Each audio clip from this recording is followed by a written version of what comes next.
Hi guys! Hello, hello! Welcome in, welcome in. First off, before I do my intro, thank you for following Arania and thank you for following Miko Nova. I really appreciate that. Hope you guys are having a wonderful day. If you are new here, welcome. If you're not, welcome back.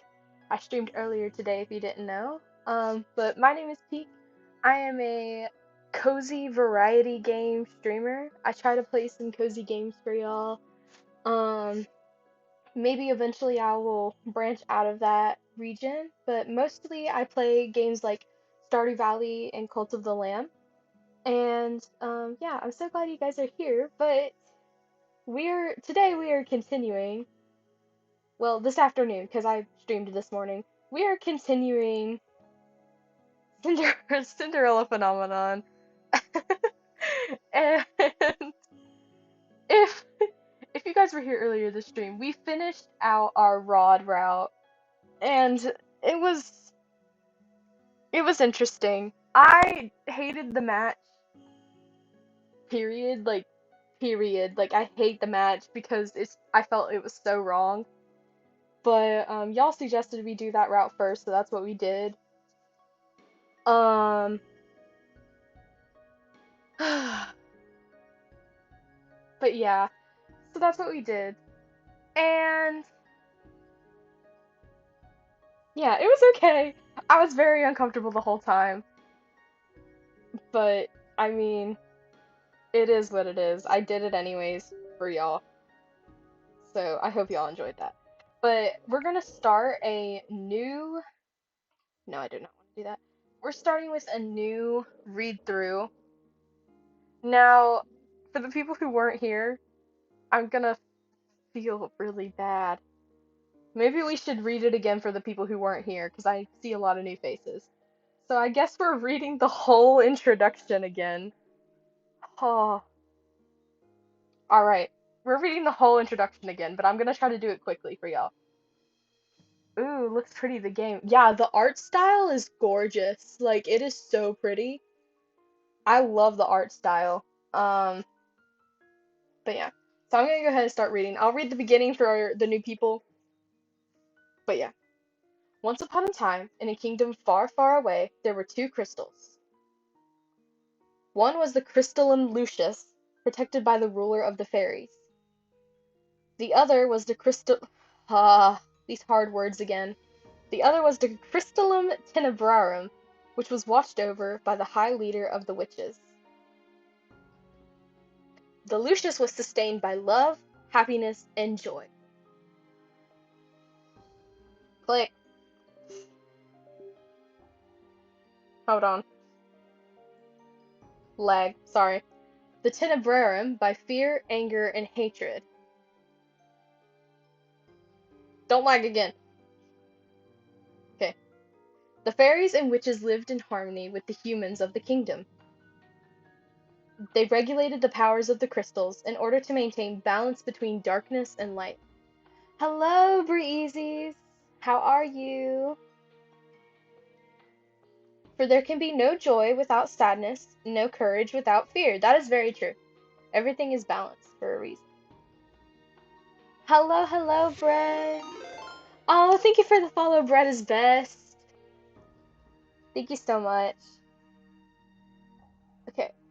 The kingdom was at peace for a time. Then one day, a traveling bard decided to write stories. Tales. Oh, thank you for the follow, Breezies. I thank you very much. Then one day, a traveling bard decided to write stories, tales of the magic and wonders of the kingdom. He named these stories fairy tales. In fairy tales, the light always emerged victorious, and true love was a usual reward. The fairy tales spread further than could have been predicted. The humans of the kingdom began to believe that fairy tales were true, and that the magic of the witches was inherently wicked and cruel. The witches became hated and feared. Eventually, they were hunted like animals. The witch hunt. The high leader of the witches, in all of her anger, created the fairy tale curse. Do you think we are wicked? Oh, sorry, wow. You think we are wicked? So be it. Just as you have taken our happily ever afters, we shall take yours. The witches used the fairy tale curse to attack humans indiscriminately, ultimately throwing the kingdom into chaos and darkness. The ruler of the fairies, the Lucius Bearer, sought to regain peace. But the witches were blinded by their hatred for humans, who were. Wow, sorry. But the witches were blinded by their hatred for humans, who were responsible for the witch genocide. A terrible war, the Great War, began. Eventually, the Tenebrarum bearer, the high leader of the witches, was finally defeated. The Tenebrarum was lost, peace was restored, and the light once again triumphed. But darkness can never fully disappear. It waits in the shadows, patient for when its time will inevitably return. Alright. Well, I don't know what's happening here. Hold on. There we go.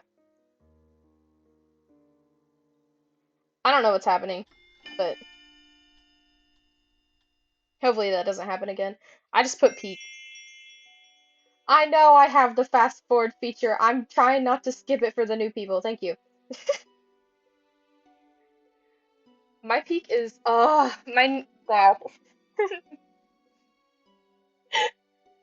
I already messed up. Sorry, guys. My name is Peak Riella Brighton. Jo wow, daughter of King Gennaro Brighton III. I am the crown princess of the kingdom of Angiel. At least, that's who I used to be. But that was before yesterday, when I became a victim of the infamous fairy tale curse.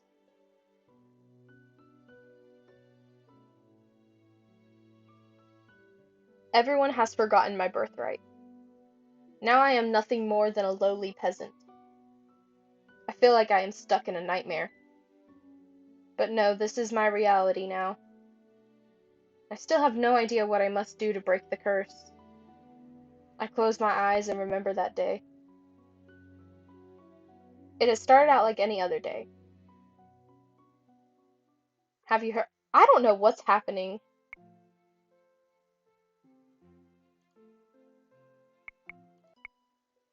Have you heard? Another person was cursed. I am on my way to the dining hall for breakfast when I stop and listen to the sound of hushed voices. There are two maids standing next to each other with brooms in hand. These two are slacking off again. Oh, yeah. For the people who are new, if we ever say something, like if our character, this is us by the way, if our character ever says something and it's in italic, that's our thoughts. So we aren't saying them out loud. That's important to the story because it happens a lot. That is terrible. What fairy tale curse was it? They say it was Pinocchio. Pinocchio?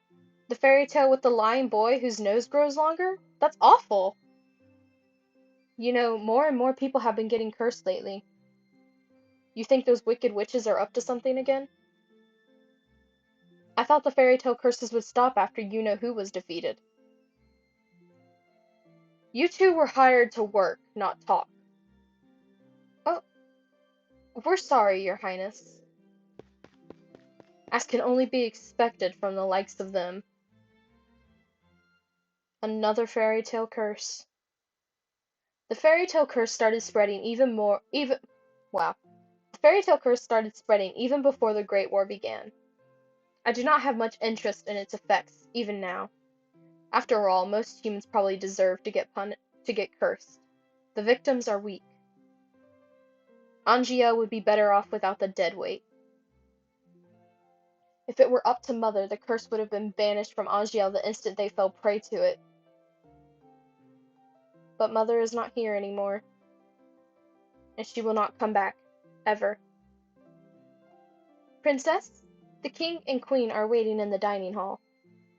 I am on my way. Oh, I don't like this scene. The King, Ophelia, and Rod are all present in the dining hall. Someone is conspicuously missing, but I ignore their absence. Good morning, Peak. Good morning, Your Majesty. Good morning, Peak. Peak. Ophelia.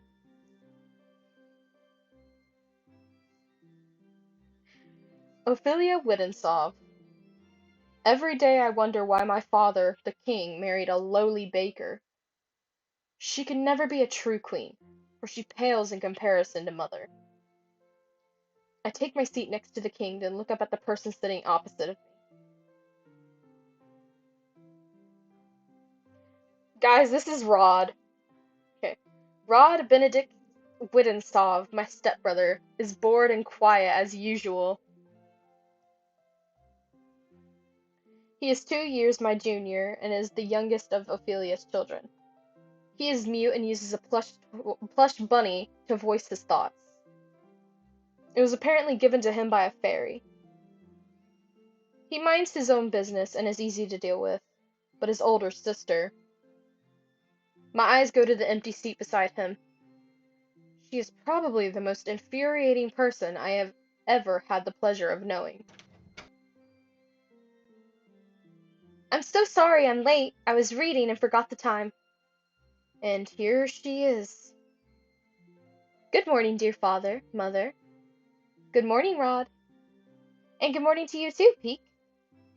I love Elaine. Elaine is so sweet. Oh, in the last route, we were able to become really good friends with Emmeline, and she is just the sweetest. She's so sweet, and I love her. Uh, it's a beautiful morning, isn't it? Emmeline Wittensov, Rod's elder sister, and my stepsister. She acts as if we are blood, as if she were too born, if as if she too were born a princess, as if she could be the crown princess, perhaps steal my place. I will never let that happen. Now that everyone is here, let us begin. Butlers glide inside with silver trays to carefully serve us breakfast. So, Emmeline, you were reading the fairy tale books that the king brought you? Oh yes, there are so many, and they are all so wonderful. Thank you so much, father. I am happy that you like them. I love them. It is so strange that the library didn't have any of them to begin with. That is because mother hated them. She had all the books burned. Uh, but why? They are such charming stories. Fairy tales mislead humans into believing they can have things they do not deserve. Fame, riches, love, happily ever afters. And when their wishes do not come to fruition exactly as they wanted them to, the humans blame the witches for granting them in the first place. What are you implying about the witches, Peak? The atmosphere shifts, the air in the room growing heavy. I continue to eat. Perhaps witches are not responsible for the evil in this world. Perhaps humans are the cause of their own downfall. Have you any idea what you're talking about, child? Witches have caused nothing but pain and suffering to this kingdom. Even now they still spread the fairy tale curse to our innocent subjects. The truth is, I know very little about the time the witches had free reign over Angiel. I was very young then, and mother forbade me to leave the palace, sometimes even my room. I know nothing of the people's supposed pain and suffering. Mother kept me away from everyone, and so I cannot bring myself to care. How do you know the cursed are innocent? Our people have been toiling day and night to rebuild Angiel after the Great War. Our people are the kingdom's foundation, and I am endlessly grateful for their determination and resolve. Every day I wonder what your mother taught you about. Leave mother out of this. Oh, dear, please. Peek, darling, your father didn't mean to. I am not one of your children, Ophelia. I do not need your sympathy. I... Peek, you will show your mother respect. She is not my mother. I set down my fork and knife and stand up. I am done. Excuse me. My father and I have never got on, but our relationship has significantly worsened since he married the baker. My father, the king. It has been 17 years and I have never felt any love from him. He treats Emmeline and Rod, who only entered our life 1 year ago, like his own children, better than he has ever treated me. This has been my life ever since mother passed away 4 years ago. Mother was the only one that was there for me when no one else was. If it wasn't for the accident during the Great War, she would still be here. Why the sour face so early in the morning, Princess? Fritz! I love Fritz. Let me guess. It's the Queen. The King. The Queen. Or Princess Emmeline. Or is it all of them? I ignore his question. Fritz, what are you doing here so early? I'm running some errands for my father. Fitzgerald Aidan Leverton, son of the highest knight of the Order of Caldera. His father, Sir Alcaster, has served the royal family for many years. Sir Alcaster is one of the son's most trusted advisors. 3 years ago, Fitz was assigned the honor of becoming my personal knight. His presence is the only company I can tolerate nowadays. You should wait in the throne room, then. Thank you. Princess? Yes. You know, I haven't seen you smile once since I met you. Why is that of any importance? Still, I hope to see you smile one day, Princess. Well, I won't take up any more of your time. I'll see you at 10. 10? Don't tell me you've forgotten. Forgotten what? You're going to town today, remember? I deflate as the realization dawns upon me. It has been 2 days since the king issued the order. Peek, I would like you to accompany Emmeline on one of her town outings. Surely you could send the maids with her instead? I would not have requested you to accompany her if I was going to send her with maids. I want you to make an effort to get along with your sister. Stepsister. She is your sister, and you will treat her and Rod as if they were of your blood. 2 days from now, you are going to accompany Emmeline outside. Uh, it has been 4 years since you last left the palace. Ever since then, you have locked yourself away. You barely leave your room. Angiel was in the grip of war back then, but now the kingdom is safe and back to its former glory. I want you to see how beautiful Angiel really is. Peek, a princess must know her kingdom. Go with Emmeline, and she will show you the town that you only ever see through your windows.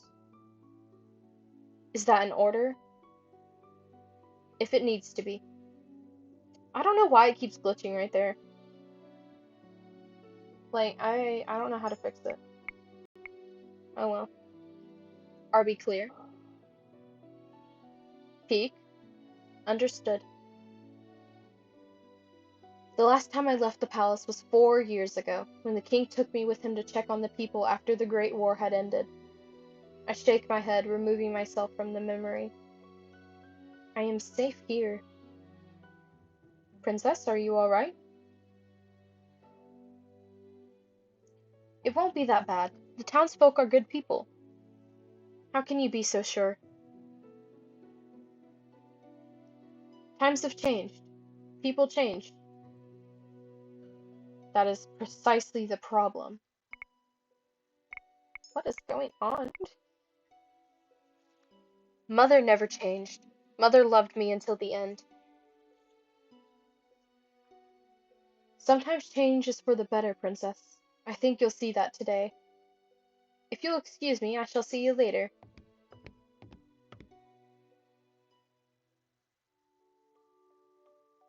Delora, do you think witches are capable of bringing back the dead? I wish you could talk to me, you and the others. My dolls are my only friends. They are the only ones I can trust. Unlike humans, they will never betray me. They will never hurt me. They will always be there for me. The moment I saw Delora, I knew she was special. She was different, so elegant and realistic. It was almost as if she was breathing. She was a gift from the king on my 17th birthday. I only started receiving dolls from him when Mother passed away. Mother does not believe in birthday celebrations. But every year at midnight, a letter would appear under my door. It would contain instructions leading me through the palace on an adventure to a room filled with gifts, cakes, and sweets. A child's dream. I'd been fascinated by the dolls, which had always held a little greeting card. A card with the words, "I love you" on it, signed by M. The card would tell me to keep those celebrations a special secret, but I didn't need to be told that. Mother always found a way to show me she still cared. In her own way. The secret celebrations had stopped as soon as she had disappeared. Yes? Excuse me, Your Highness, the king has requested your presence. This better not be another lecture. Tell him I am on the way. I will see you later, Delora.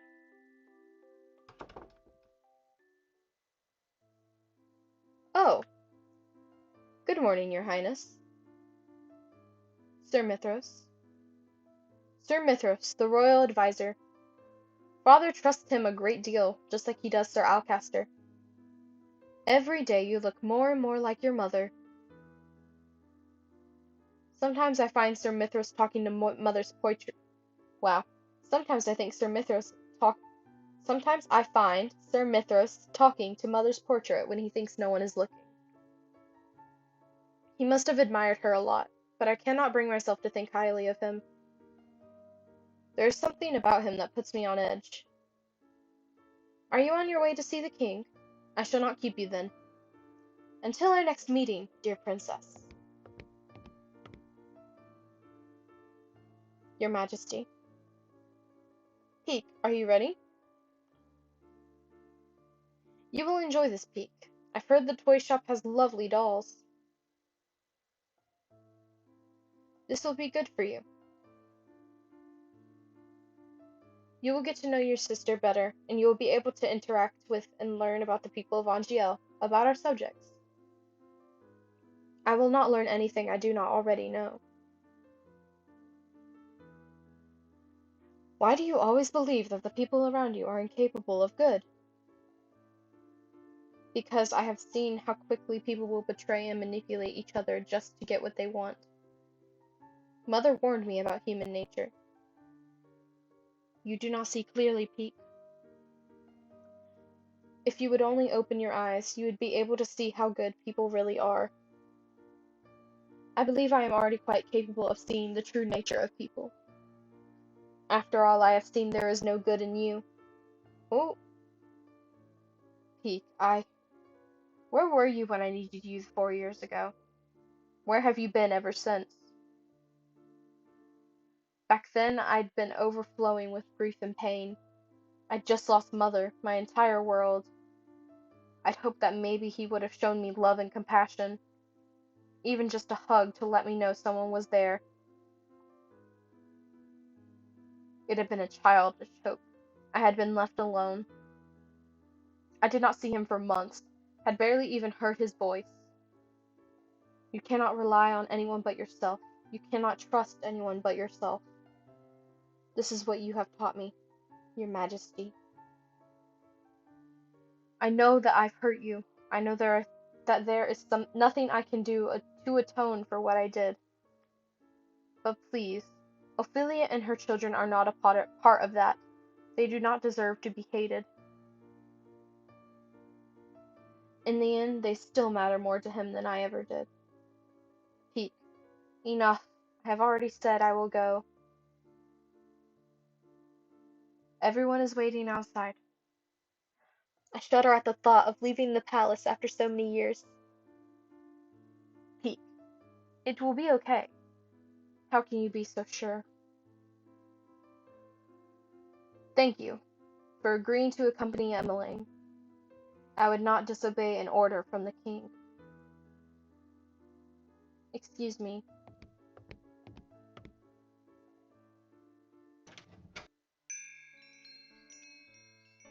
Hello, how can I help? Viorica! Princess Emmeline, how good to see you. I trail Emmeline, ignoring her as she embraces her friend. I glance around the small shop. The dolls displayed are nowhere near the quality of the ones in my room. I cannot understand why Emmeline insisted she buy gifts for her friends here. I cannot believe I am outside the palace. There is no need to be so tense, Princess. I would never let anything happen to you. Your only job is to relax and enjoy yourself. You ask the impossible of me.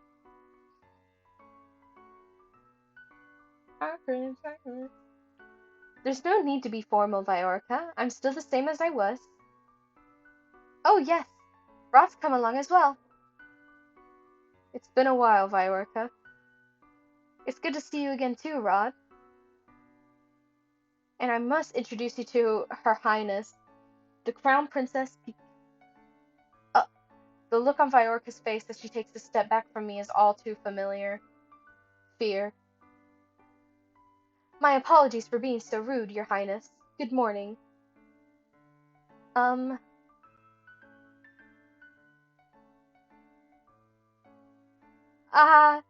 this is Sir Fitzgerald, Sir Alcaster's son. It is a pleasure to meet you, my lady. Oh, you're Sir Fitzgerald? You really are as handsome as Emmeline described in her letters.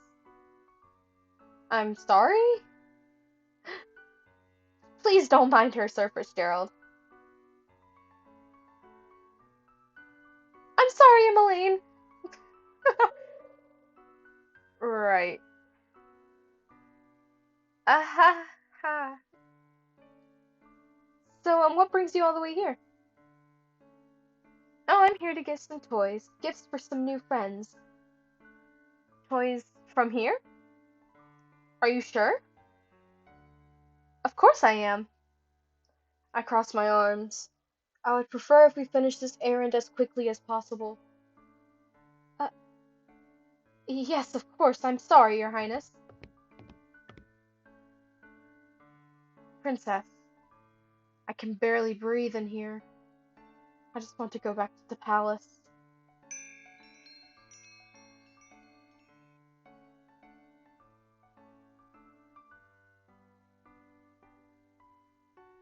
Good morning. Up until this point, I had always considered Mother to be the fairest beauty in the land. The lady that walked in proved me wrong. Her beauty is mesmerizing, and clearly without peer. Everyone in the shop is openly staring. Oh, you're early today, ma'am. I have some important errands to run later today. Are the items ready now? Oh, of course. Let me go and fetch them for you. I'll just be one moment, Emmeline. Why is she smiling at me? Here you are, ma'am. Thank you. Ah, that lady was beautiful. Right? Any girl standing next to her becomes hopelessly ugly by comparison. Who is she? She is new around town. Some say that she is a fairy. A fairy? Fairies have saved Angiel from the witches 4 years ago. Everyone considered them our saviors. And yet the fairies are still unable to stop the fairy tale curse from spreading. Here you go. Thank you so much. No, thank you, Viorica. I hope to stop again soon. Good. I'll look forward to seeing you again. I hope to see you again soon as well, Rod. Likewise. Leaving the palace was a bad idea. While I am out, I am the center of attention. Some townsfolk point and stare at me. Most, however, make a good point of avoiding me. Like I am the plague. There are some spiteful stares, but thankfully none are nearly as intense as they were 4 years ago. I'm sure the townsfolk are only surprised to see you again after so many years. Right. Fritz and Rod lag behind us, which leaves only Emmeline walking beside me. I cannot decide which is worse, the staring or her company. Oh, Peek, look! A street performance! It's been so long since I last watched one. Street performance?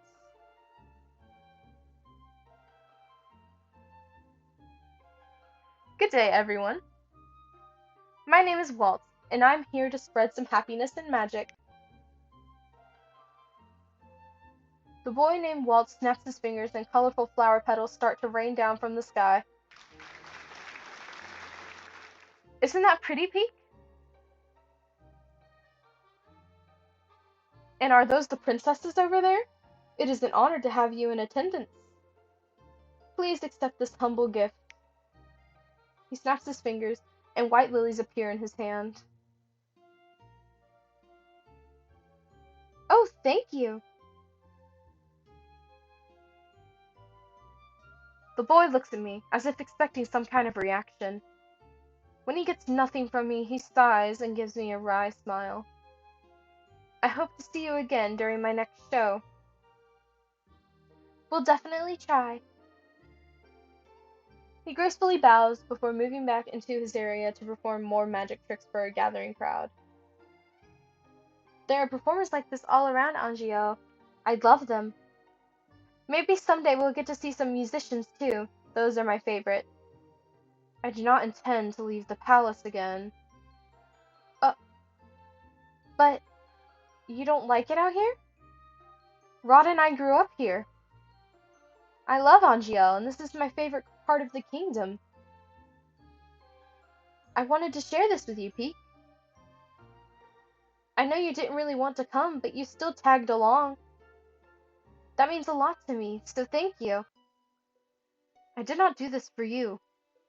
We're so mean in the beginning, and I hate it. I am the only one here. I am only here because the king ordered me to go with you. I just want us to be closer, Peek. I would like to try and be your friend. I do not want nor need your friendship. Uh, no matter how you act around me, we are not and will never be sisters. I'd take care to remember that if I were you. But Rod suddenly grabs my hand, pulling me away from Emmeline. Stop. He is staring daggers at me. I think this is the first time I've ever seen him angry. Rod, don't. Let me go. Both of you ought to stay away from me. I feel the heavy atmosphere as I turn to look at the people staring at us. Their expression mirrors the look of disdain I saw years ago. Anger, disgust, hatred. I began to walk away. Princess, wait! Do not follow me. Princess!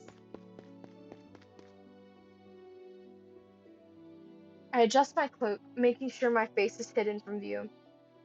I never should have left the palace. As I walk around, I watch the people bumbling down the streets. So carefree. They work so hard for so little reward. They could work their entire lives and never have a fraction of what I have. And yet, they are happy.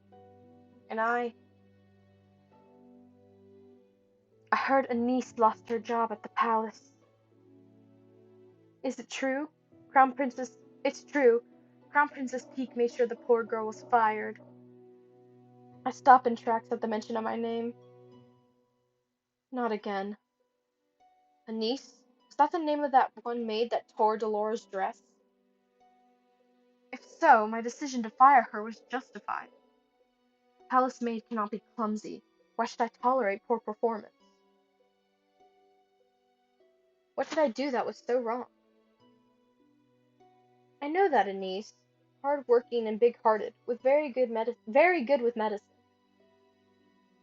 Shame she lost her job so quickly. You know how hard the crown princess is to please. My friend at the palace says she doesn't even smile, only goes around with that cold look on her face. It's probably why they call her the Ice Princess. Uh, Ice Princess? So all those times I heard the servants saying that, I'd always suspected they were talking about me. She's the complete opposite of Princess Emmeline. That child's an angel. We all know she should be crown princess. Annoyance begins to simmer inside me. I cannot stand hearing anymore, so I walk away. Ever since Emmeline entered my life, I am always being compared to her. And now I have become second best. I am peak Raella Brighton, daughter of King Gennaro Brighton. Wow, whoops. Daughter of King Gennaro Brighton and the crown princess of the kingdom of Angiel. I am of royal blood. She is nothing. There you are. Princess, you must come back with me. It's getting too late for you to remain outside. Princess? Are you alright? Are you hurt? I brush him off and turn away. No need to fuss. Let us return to the palace.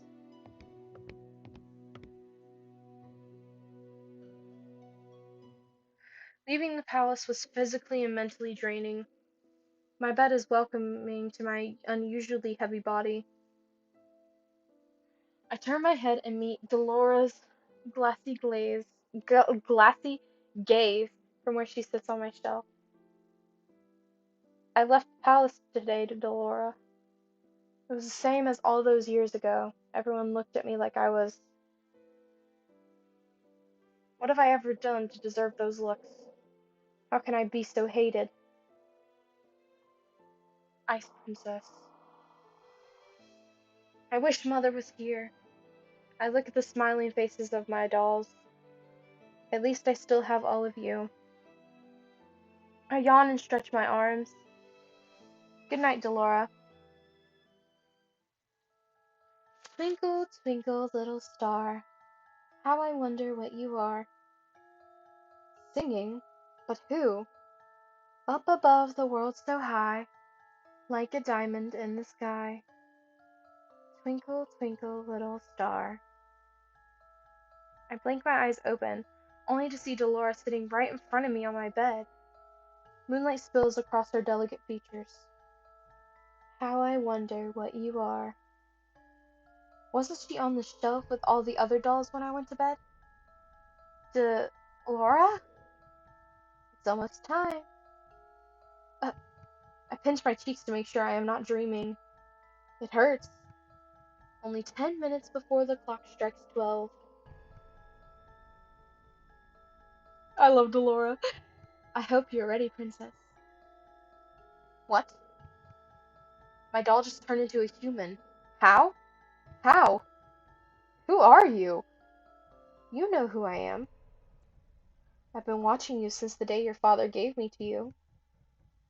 What is happening? I don't think I've ever been so confused in my life.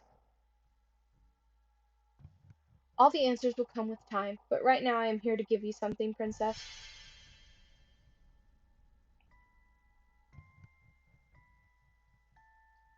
Is this Cinderella's very own glass slipper?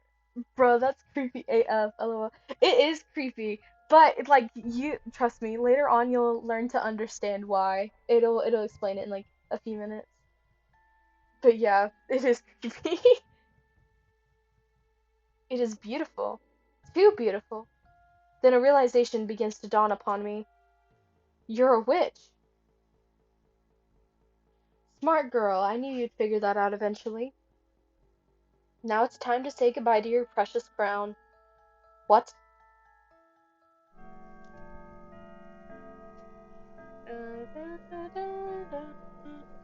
Sweet dreams, Cinderella.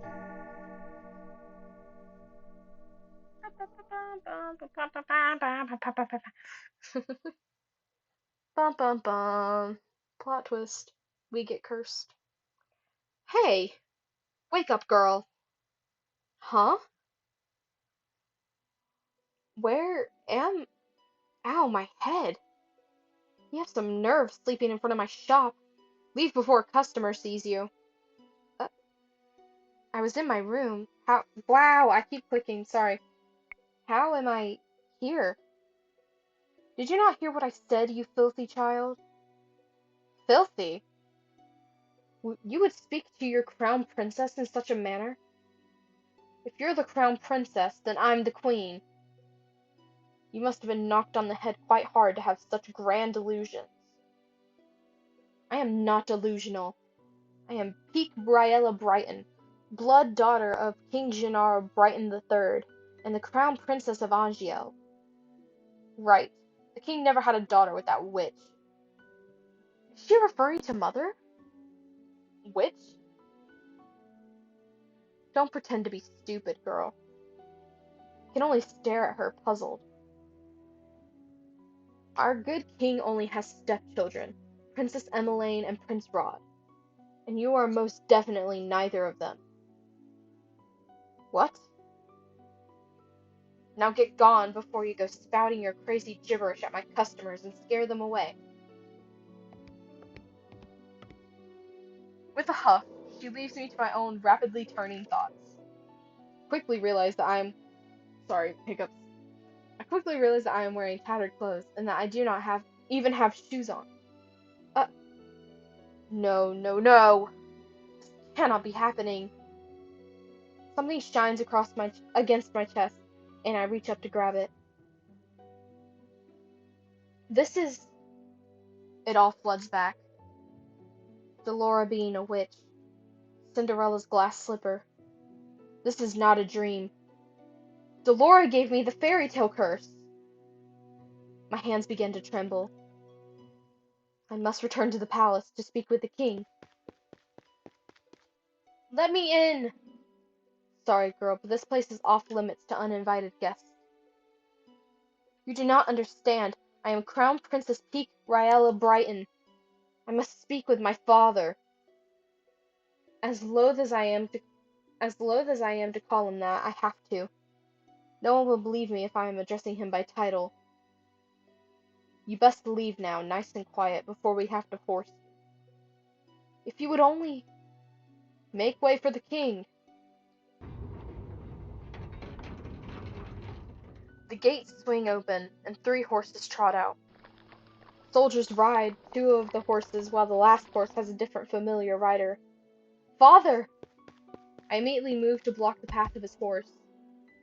Soldiers move to hold me back. Your Majesty. What is this? Your Majesty, this girl is claiming to be your daughter. Daughter? Both of my stepchildren are in the palace right now. What?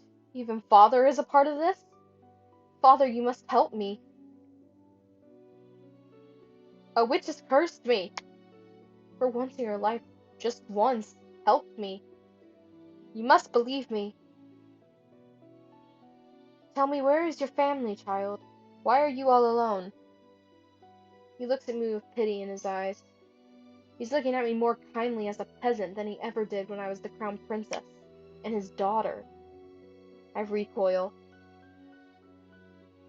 You must be hungry. Take this.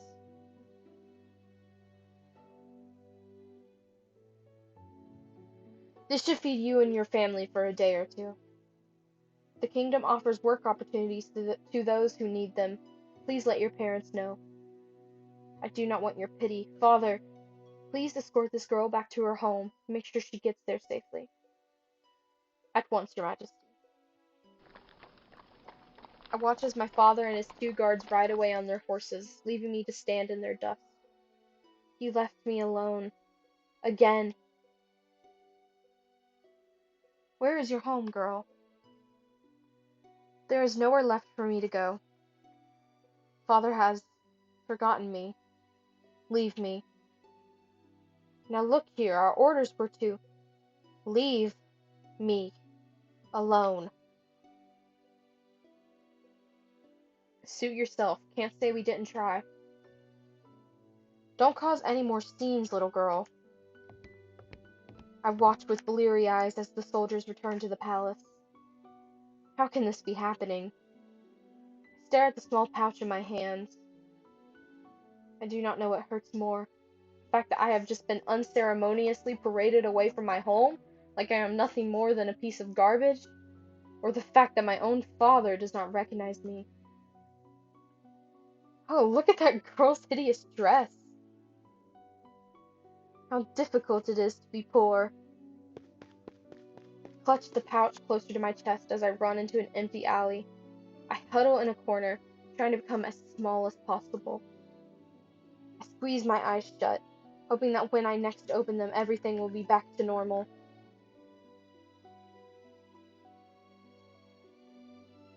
A dream?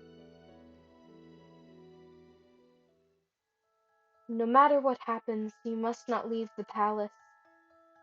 Why? The world is cruel. People will only ever hurt you. But they are always so nice to me. That is only because you are the crown princess. They will only ever think of what they can take from you. I am trying to protect you, my love. That is why you must never leave the palace. Never leave Mother. I am the only one who will ever love you so much. Do you understand? I understand.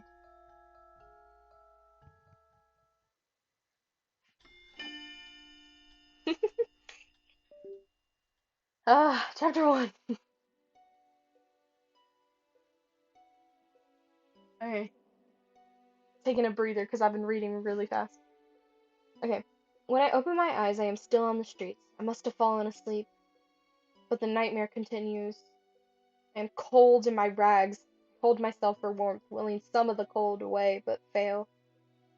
My feet are numb and in pain, caked in a dirt that I've gathered from walking barefoot around town. Well, there's a frightful sight. Beggar probably thought she could try her luck with the nobility that live around here. Ugh, just look at how ragged she looks. Uh, what are you looking at? At two women that lack the basic manners of a noble upbringing. Oh, savage. Silence, girl. Do you know who you're talking to? No, and I don't care. Uh, what nerve? Let's just go. There's no reason to stoop to a commoner's level. I will remember you, and once I break this curse, I will make you regret your words. I become acutely aware of the fact I have not eaten anything for almost a day. I have been sitting here thinking on the new mess that is my life. But moping around will not. Wow, whoops. But moving around will not break my curse. Crying will not help either. I should find that witch first. But how? I have no idea where she is. Laura, swear I will make you regret doing this to me. When I find you, I will find food first. Is this all the king thinks I am worth? Leave, girl. A dirty peasant like you has no place in this restaurant. But why? I can pay. Find another place. You're scaring away my customers. Am I not a customer? Shoo, there's nothing for you here. He just swatted me away like a fly. The nerve. Sensing that this will get me nowhere, I ball my hands into fists and walk away. I get the same treatment at the next 3 restaurants I try. I am treated as something less than dirt, like my money has no real value. I am the crown princess. They have no right to turn me away like this. I have been eating stale bread, anything to keep the hunger at bay. The bread barely helps. Out of the corner of my eye, I notice a small bakery. There are croissants on display that make my mouth water. Slowly, I begin to make my way over there. Ow. My feet ache with every step. They look and feel even worse than before. If only I had enough coins for a pair of shoes. But food is more important. If the rags that I am wearing and the pouch of money are all I have, then I need to prioritize. And I will die before I beg. 2 croissants. You'll need to pay, girl. There are no free handouts here. Take a coin from my pouch and hand it to her. This should be more than enough. The shop owner stares at the coin before reluctantly taking it. She hands me 2 croissants in a paper bag. I will not ask where you got those coins. Are you implying that I stole them? How else would a beggar like you get that amount of coin? Now be off with you, child. I won't have you scaring away any other customers. Without another word, I turn and start to walk away from the woman. So this is the goodness of the people of Angiel. Take a bite out of one of the croissants, cringing a little at the dryness. Yeah, no, for real though. This is the goodness of Angiel that they were talking about, and it's like, yeah, what?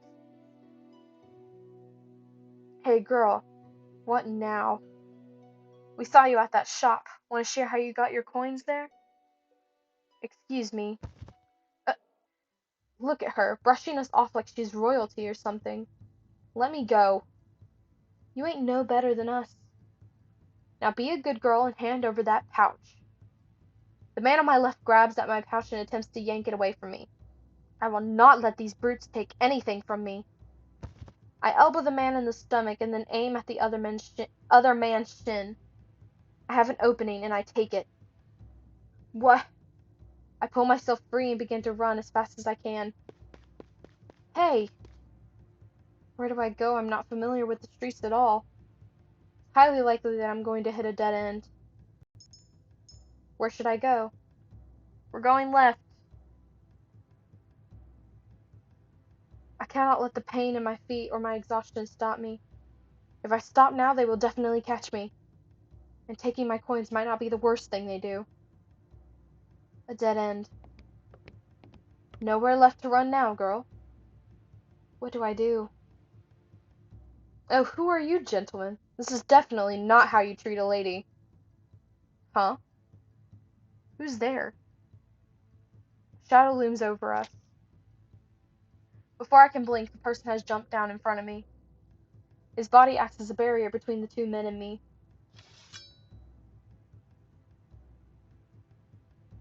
Who are you? Oh, me? I'm just a passing gentleman concerned about a damsel in distress. He turns to the men, his expression calm, his eyes flashing dangerously. Now shall I teach you gentlemen a lesson? He's got a sword. Bye! What? Come back here, you coward. The two of us can take him. I think your friend has the right idea. I'm not the type to show mercy. This is way too much trouble for a little gold. Are you alright, my lady? You found her. The boy from yesterday? A little slow, aren't you, kid? Don't call me that. These two know each other? I don't even know what's going on anymore. I feel ill. My head is pounding and my feet feel simultaneously like they are frozen and on fire. My stomach rumbles, the hunger coming back with vengeance. My body feels light. Princess! Princess! Lady Parfait will be able to help her.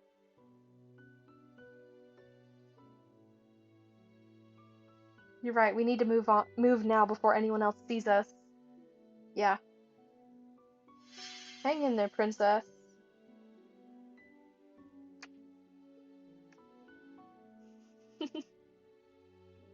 Everything is fading.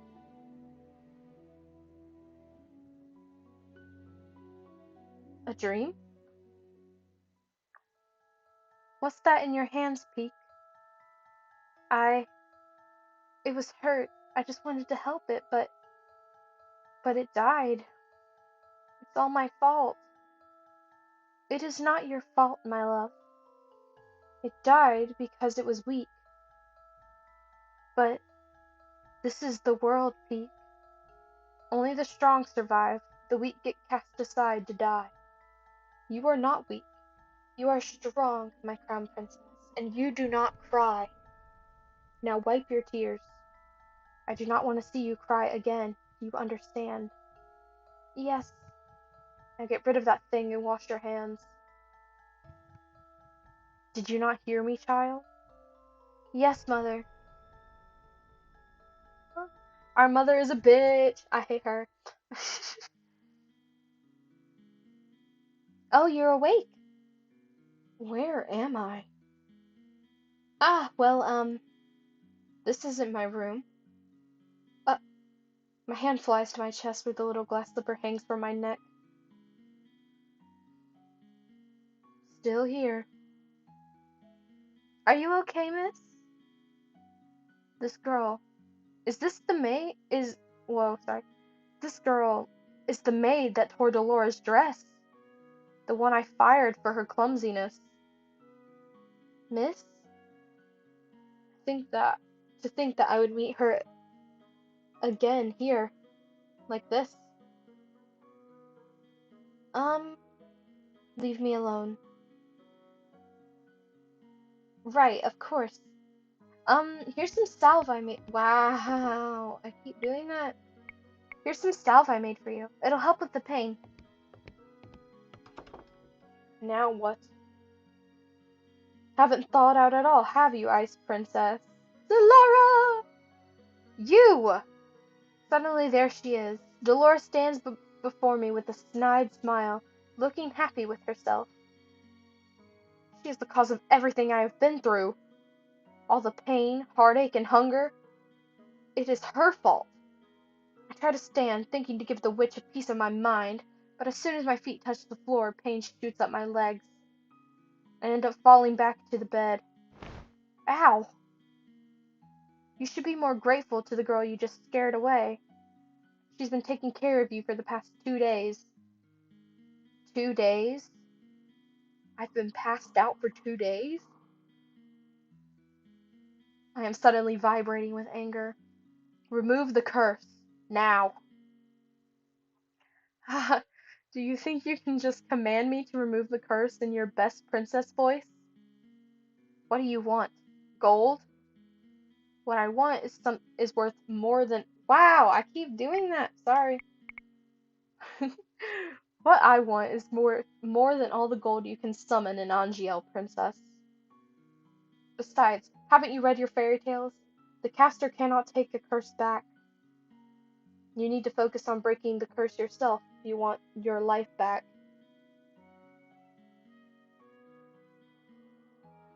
Sorry, yawning.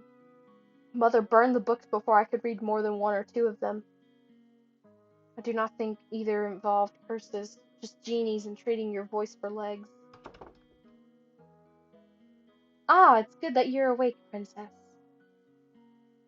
Parfait, should you really be up and about? Don't fuss, I am feeling much better. Are you a witch as well? Oh no, my name is Parfait, and I am a fairy. Fairy! I love Parfait. She's also very sweet. I love both of them. Both of them are amazing. Ah. A witch and a fairy in one room, being friendly with one another? Impossible. Oh, look at her face! You weren't expecting that at all, were you, princess? What is going on? I'm sure that you have many questions, princess. How do you know that I am the princess?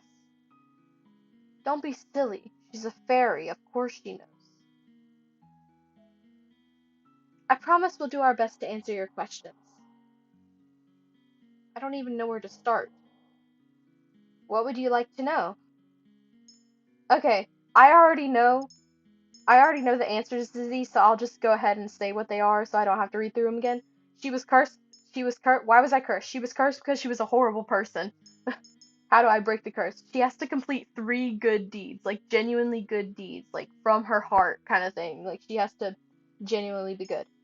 What happens if I don't break the curse? She stays cursed forever. Why are they working together? I think it's just because they're friends and that Delora is a good witch and they are working together to make Angiel good again and like create balance again. But yeah. So that's it. I have no questions. 3 good deeds and I get my life back. Easier said than done. You said Cinderella, didn't you? Didn't she just go to a ball and find a prince? What does doing good have to do with that? Going to a ball, finding a prince, it's all so old-fashioned. No fun in that. Valid? Yeah, it's valid. She's horrible. Cinderella is a girl with a pure, good, creepy doll witch. She actually is good. She's good. Trust me. They paint her out to be mean in the beginning because we're mean in the beginning and we think everyone's against us. I promise she's good.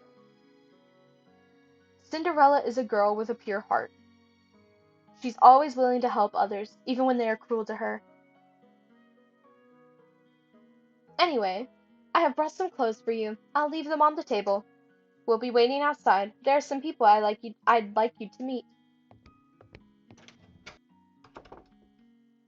I cannot believe this. I looked down at my neatly bandaged feet. I have to admit that while sore, they are nowhere near as painful as they had been 2 days before. Here's some salve I made for you. It'll help with the pain. Why would she even care? I was the reason she lost her job at the palace. She doesn't remember you. Oh, she probably doesn't remember me as the princess, literally. But still, she has no reason to do such things for me. Hold on, I'm gonna take a sip of my drink.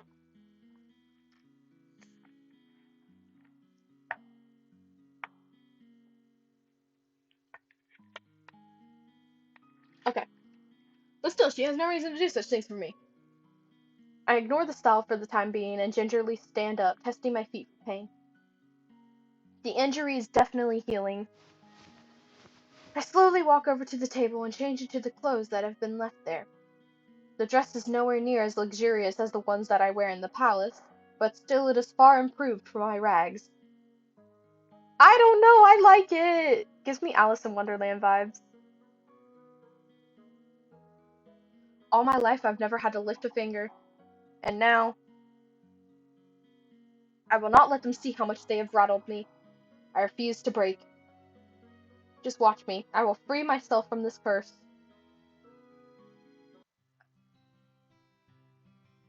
What is this place? There are several people in the room chatting amiably with each other. I noticed the girl that had left me the salve by the counter, serving drinks. But as soon as the other people in the room notice me, the room falls into immediate silence. Well, look at what we have here. The Ice Princess herself. Huh? They know who I am? I didn't think it was true. Cursed for her cold-heartedness. As to be expected. You remember who I am, yet you still treat me like this? Well, you aren't really a princess anymore, are you? You're one of us now, girl. Everyone please, you shouldn't be treating a newcomer like this. Princess, let me apologize. They mean no offense. Cannot believe that. Not when the people Parfait is referring to is simply smirking and shrug as simply smirk wow. Simply smirk and shrug as I meet their gaze. True. What is this place? Welcome to the Martian Tavern, a home for those with the fairy tale curse. You make it sound like some I believe. You make it sound like some kind of holiday house. Don't ruin my moment, Delora. Martian Tavern? The Martian was built 3 years ago when the number of cursed in Angiel continued to rise. The goal is to gather those affected so they might help each other break their curse. Of course, I am also here to provide help as necessary. Only the curse of those allied with our cause can stay here. The evil and wicked can never find this place. Most of the people here are cursed? How come these people remember who I am? The cursed are not affected by the conditions of someone else's curse. Your condition is simple. Everyone has forgotten you are the crown princess. But because these people here are cursed, they still remember your title. It goes without saying that fairies and witches are also not affected. Come, princess, let me introduce you to the few boarders we have at the Martian. Parfait beckons the servant girl over. This is Anise. She helps out in the Martian and does most of the cooking. I love her. She's so sweet. I'm sure you understand why she's working here now. I believe she deserves an apology. Miss Delora, what are you talking about? Don't you worry your sweet little head over it. You don't remember what this ice princess did to you. Huh? I have nothing to apologize for. Clumsiness does not befit a palace maid. I only did what was necessary. Well, it's nice to meet you, Princess. I'm Anise Willow. I hope we get along. Silence. Really? This is how you're going to start doing good? I don't believe I asked for your opinion. Please, you two, no fighting. I hold my tongue as Parfait leads me to two people whose faces are incredibly familiar. They are faces I have seen in the palace before. This is Jurian Valiente and Garland Belrot. Uh, how did you know? Both of you were in the Order of Caldera. That's right. They were two of Sir Alcaster's best knights. It was a big surprise when they both left a year ago. I only found out recently that it was because they acted against Sir Alcaster's orders. They were stripped of their titles and dishonorably just discharged from service. What are you doing here? What are you two doing here? We help the fairies. They and Anise are exceptions, and are allowed in this tavern without the curse. Jurian and Garland lend us their strength to help protect the Martian. Protect? From the witches. They do anything to make sure their curses remain unbroken. And what about you? I am an exception.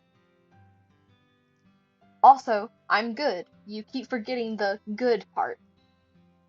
Remember, not all witches are evil. Your curse is a test. A test? Originally, the wicked were cursed so that they could learn to change. Their curses were meant to teach them a lesson.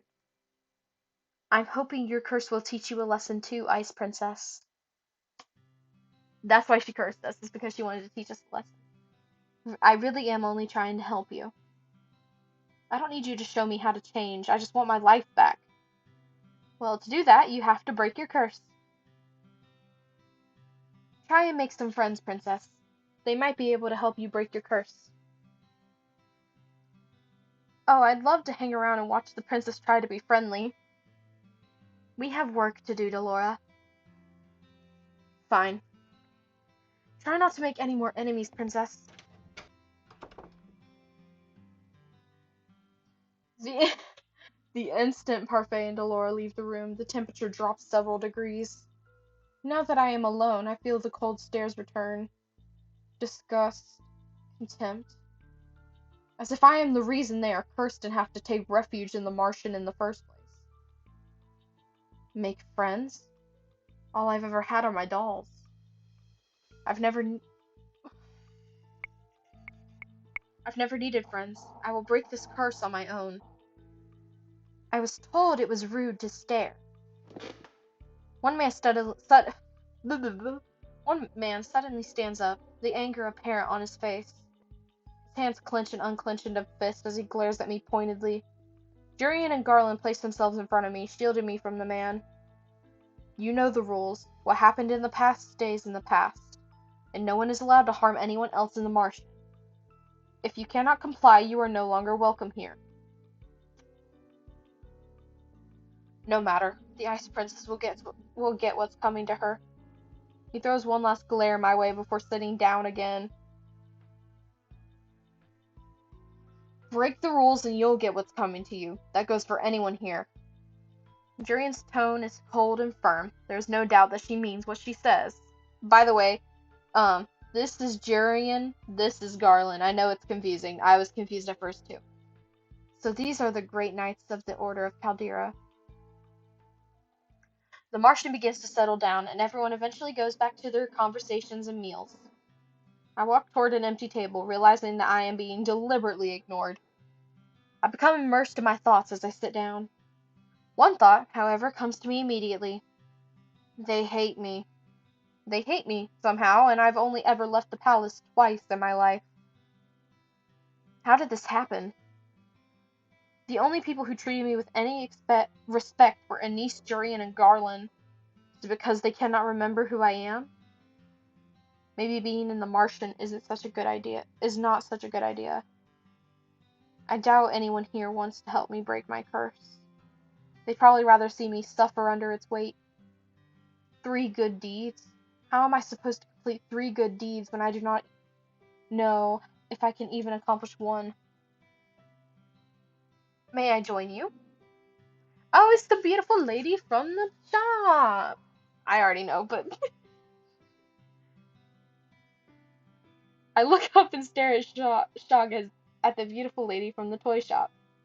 Her beauty still manages to take my breath away. What is she doing here? You were in the toy shop. Ah, yes, I was there picking up some items for a friend. I am humbled you still remember me. Pretty lady. Yeah. Yeah. Hello. Allow me to introduce myself. I am Miss Karma. Your name is Karma? A suitable name for someone as beautiful as me, no? Look at her face! I love this scene. It's so funny. Karma, your narcissism is going to scare the princess away. Oh, you are that magician boy. Boy? Oh, how appropriate. Boy! Call me that one more time and I'll ruin that pretty face of yours.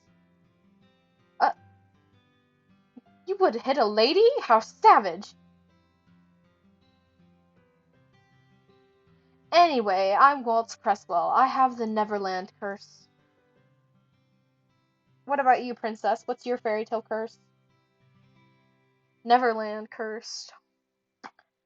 Does everyone share what their curse is? We talk about it freely at the Martian. The whole point is helping each other break our curses, after all. Hard to do if we keep our fairy tales quiet. He pauses, then narrows his eyes slightly. Well, some people keep their fairy tales a secret. He eyes Karma briefly, cocking an eyebrow. Smile never leaves Karma's face. Has anyone managed to break their curse? We've been told that a few have. I've been told that a few have. A few? That's not very reassuring. Well, at least the curses can be broken. I cannot particularly say that reassures me either. What ails you, darling? Is it your curse? You can talk to us about it. Tell us what it is. Cinderella. Oh, goodness. Cinderella.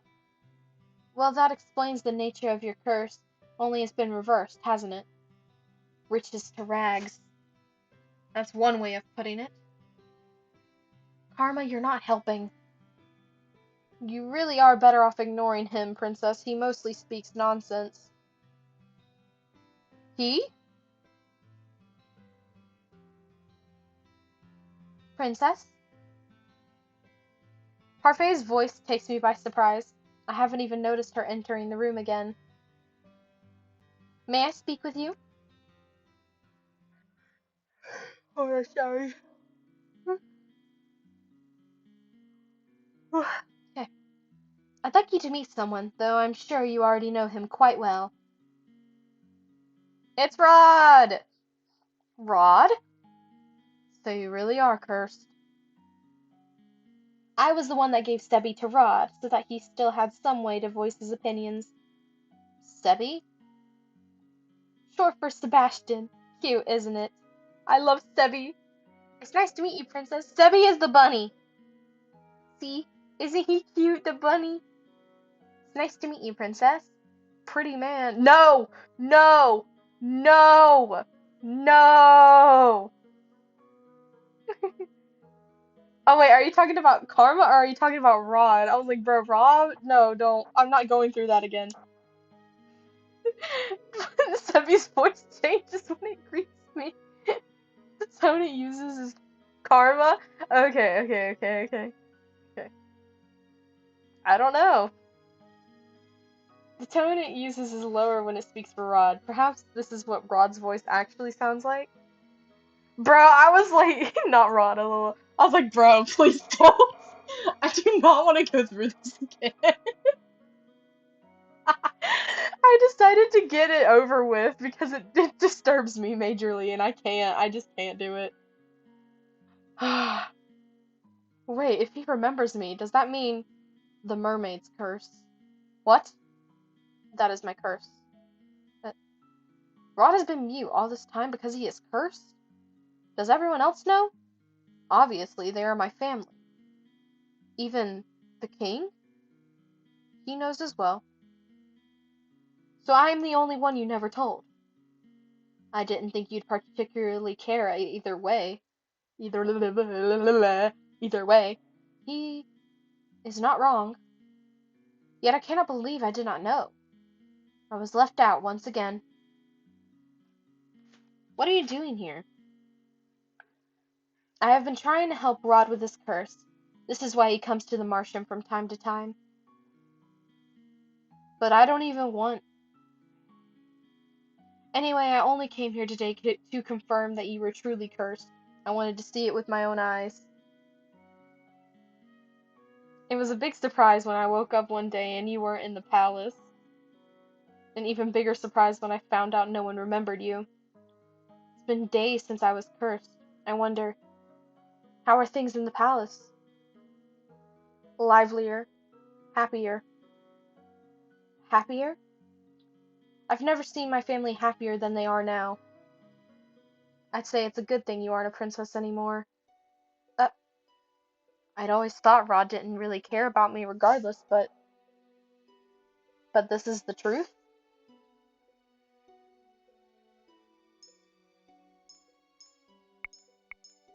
What did we choose last time? I can't. Damn, feels bad, literally. What did I choose last time? We'll do this one. You hate me. You have no right to start acting like the victim now. When you've treated my family with such disrespect. The only reason. Oh. Whoops. Oh well.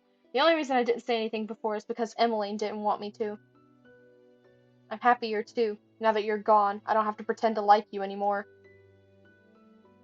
I'm going to return to the palace now. I'm gone and they're all happier. Your very existence has been erased in the palace. They've never known you. That doesn't mean they're happy without you. Even the king. What did I expect? Why did you bring me here? The people in the Martian, they... I... I shouldn't have left you alone in there. I'm sorry. You knew how they felt about me. What have I ever done to them? Now isn't the right time to explain.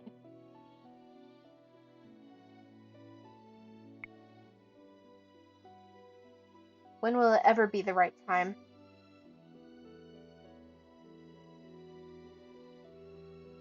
Okay. So many things have already happened to you. I need you to be patient, Pete.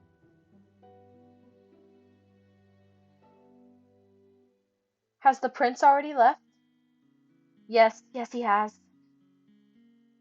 Princess, we'll talk about this later. For now, you must focus on breaking your curse.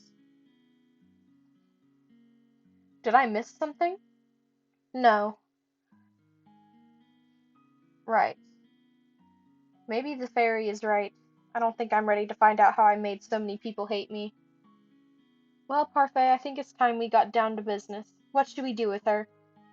What are you talking about now? You, of course. You've got nowhere to go, right? She is right. I think back to the days I spent on the streets and shiver. I will do anything as long as I don't have to go back there. The princess can stay at the Martian with me and the rest of my boarders. I'd almost forgotten what hope felt like. But you'll have to work in exchange for a room. I celebrated too soon. What?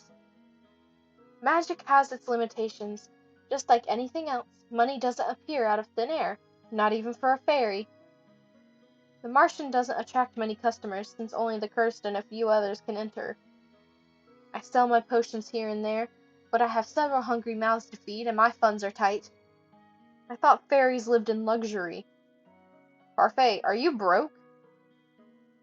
Uh, Ouch, even the Ice Princess can tell. And yet you still take people in?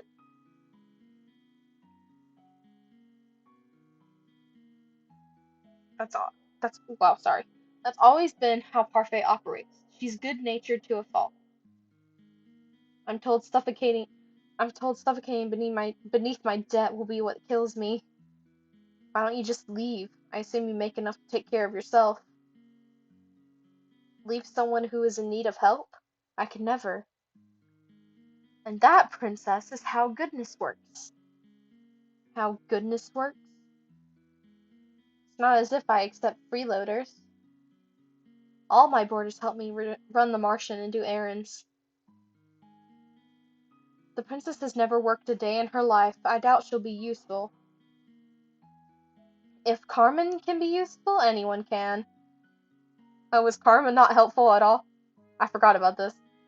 I have yet to see Karma be anything but useless. LOL. Princess, you're more than welcome to stay if you're willing to help out.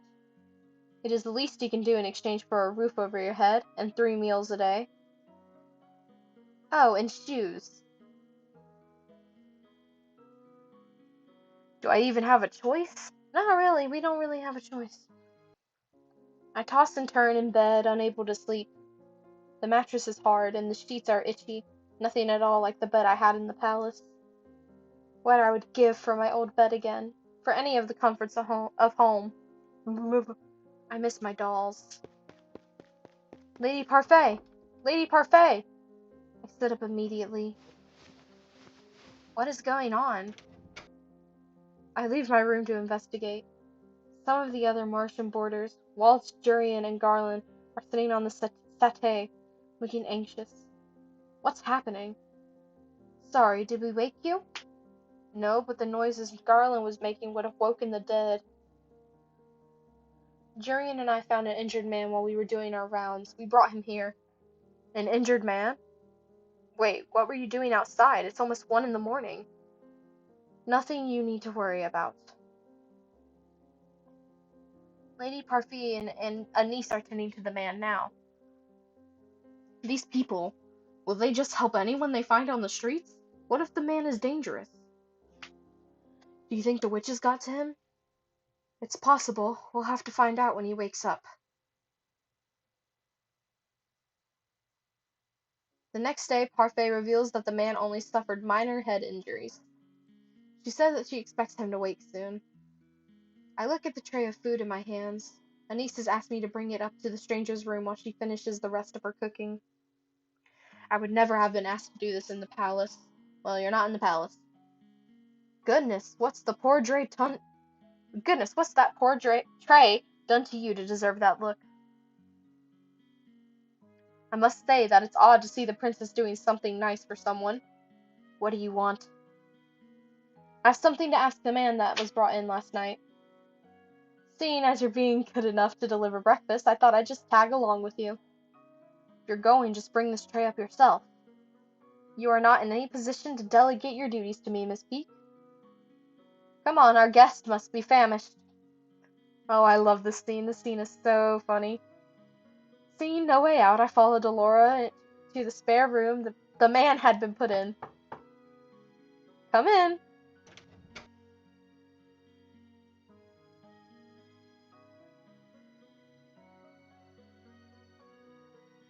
I thought the man would have been old, but to my surprise he looks young, probably in his early 20s. He seems lost in his reverie when he stares at a small notebook. Good morning. Good to see you're awake and breathing. The man looks up at her when she speaks. The instant he sees us, his eyes widen. Why is he staring at us like that? Am I dead? What? I'm in heaven. Or maybe you two are angels that have fallen out of it?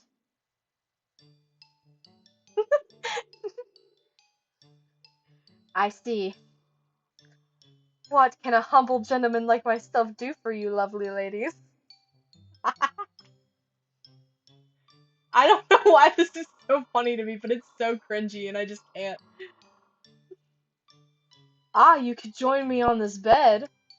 It's very comfortable and there's plenty of room for the both of you. I'll follow your lead on this one, Princess. Princess? Ah, of course, such a beautiful lady could only be a princess. Look at the noble way you hold up the tray. Can I throw the tray at him? I'm tempted to let you. Feisty as well? Oh, be still my beating heart! Huh? You. Oh, he's awake! Uh, Another lovely lady has entered my chambers? I don't think my heart can handle the perfection of three of you at once. I think I know how Casanova here got those head injuries. Some lady decided she had enough of his rubbish and wanted to punish him. Delora, patience. He may not even be in the right state of mind right now. He did take injuries to the head, after all. The man finally stops just to look at me.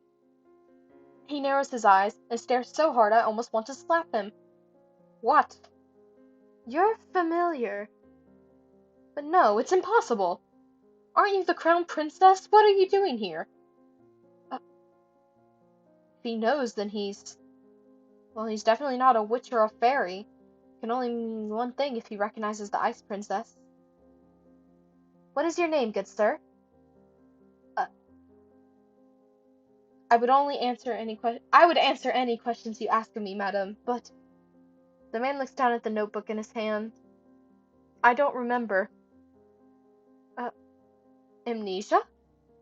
I know everything about Angiel, and yet I don't know the first thing about myself. Except that I have the Rumpelstiltskin the Rumpelstiltskin curse. Yep, Rumpelstiltskin, is that a fairy tale? I knew it. He's got the fairy tale curse. Fairy tale curse? Do you remember how to break it? From what I remember, I need to somehow collect 3 memories and get them to appear in this journal as entries. He shows us the notebook he's been holding on to since we entered the room. My first memory is of waking up and holding this. I thought there would be information in here, but it's empty. Another victim of the curse. You must be tired. Peek will leave your breakfast here and we'll give you some time to yourself. We'll be outside if you need anything else. Rumpelstiltskin. What is that fairy tale about? Delora does not do a good job of hiding her laughter. She snorts and I cross my arms, embarrassed. Mother burned the fairy tales in the palace before I got the chance to read them all. Fine, I'll keep it short. Okay, story of Rumpelstiltskin. There was a girl who got arrested by the king because there was a rumor that she can turn straw into gold, but she could not turn straw into gold, and so she was like, well, crud. And this man called Rumpelstiltskin visits her jail cell and is like, well, I'll spin the straw into gold for you, but you have to give me something value. So she gives him a ring. And then the king comes in and he's like, wow, she really can um turn straw into gold. And so he's like, well, I'm gonna keep you another night and you need to do it all over again. So Rumpelstiltskin comes back the second night and he's like, okay, I'll do it for you, but you need to give me something valuable again. So she gives him a necklace that she had, and he does it again. Um, when the king sees this, he's like, okay, if you do this one more time for me, I will make you my queen. And I will free you and make you my queen. And so the third night, Rumpelstiltskin comes up to the woman again and is like, well, I'll do it for you a third time. And she's like, but I have nothing else to give you. And he's like, well, if you give me your firstborn child, I will do it for you. She agrees. The next day, she becomes queen. And as the months pass, she gives birth to her child. She does not want to give up her child to the man. And the Rumpelstiltskin says, well, if you can figure out what my name is, I will let you have your child. And so the woman was trying so hard to figure out the name of the man, and she was given 3 days to figure out what the man's name was. And on the last night, she ended up finding him in the woods, and with him shouting that no one's gonna figure out that his name is Rumpelstiltskin, and that's how she found out, and that's how she was able to keep her child, and that's basically the story of Rumpelstiltskin.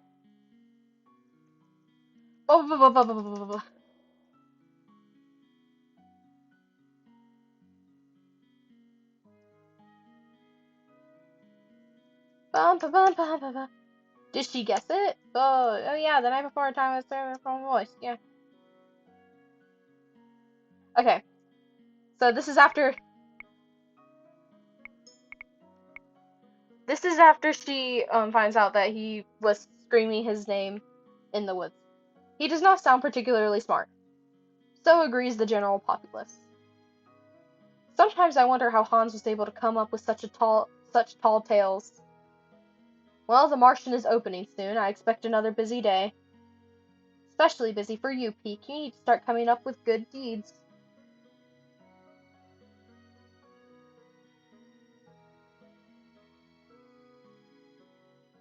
The amnesiac Casanova was allowed to stay at the Martian with the other boarders. Because he still seemed capable, Parfait set him to work as one of the Martian's servers, and Nice's protest that he remain in bed fell on deaf ears. Parfait couldn't very well throw him out, not while knowing that he had nowhere to go. I would be incapable of showing him such kindness given all the nonsense he spouts at us. The people that frequent the Martian begin to steadily ignore me altogether, like I do not exist. It is better than the stares and the hateful looks. Rumple, you aren't here to flirt. But this lovely lady is unattended. Sir Rumple, please, you're making me blush.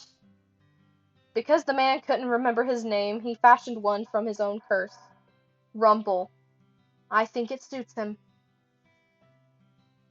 I will never understand Parfait. This enamorous waste of space is about as useful as Karma. I've returned! Speak of the devil. Did you miss me? Karma had left abruptly yesterday, saying that she had something very important to take care of. Waltz trails in after her now, carrying several boxes in his arms. Why am I carrying these? Because you made me run that errand for you at the toy shop the other day. And because gentlemen carry things for ladies. I'm going to drop them now. Those boxes contain very important contents. Welcome home, Miss Karma. Nice to see you've survived the trip, Waltz. Thank you, Anise. So this is our new housemate. We have not had the opportunity to meet. I am...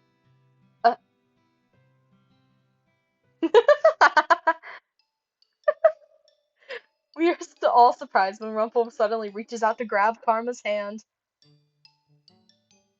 My life before this moment has been a depressing monochrome. Now that you have entered my bleak existence, I see everything in beautiful, blazing color. And nothing shines more brightly, more vividly than you.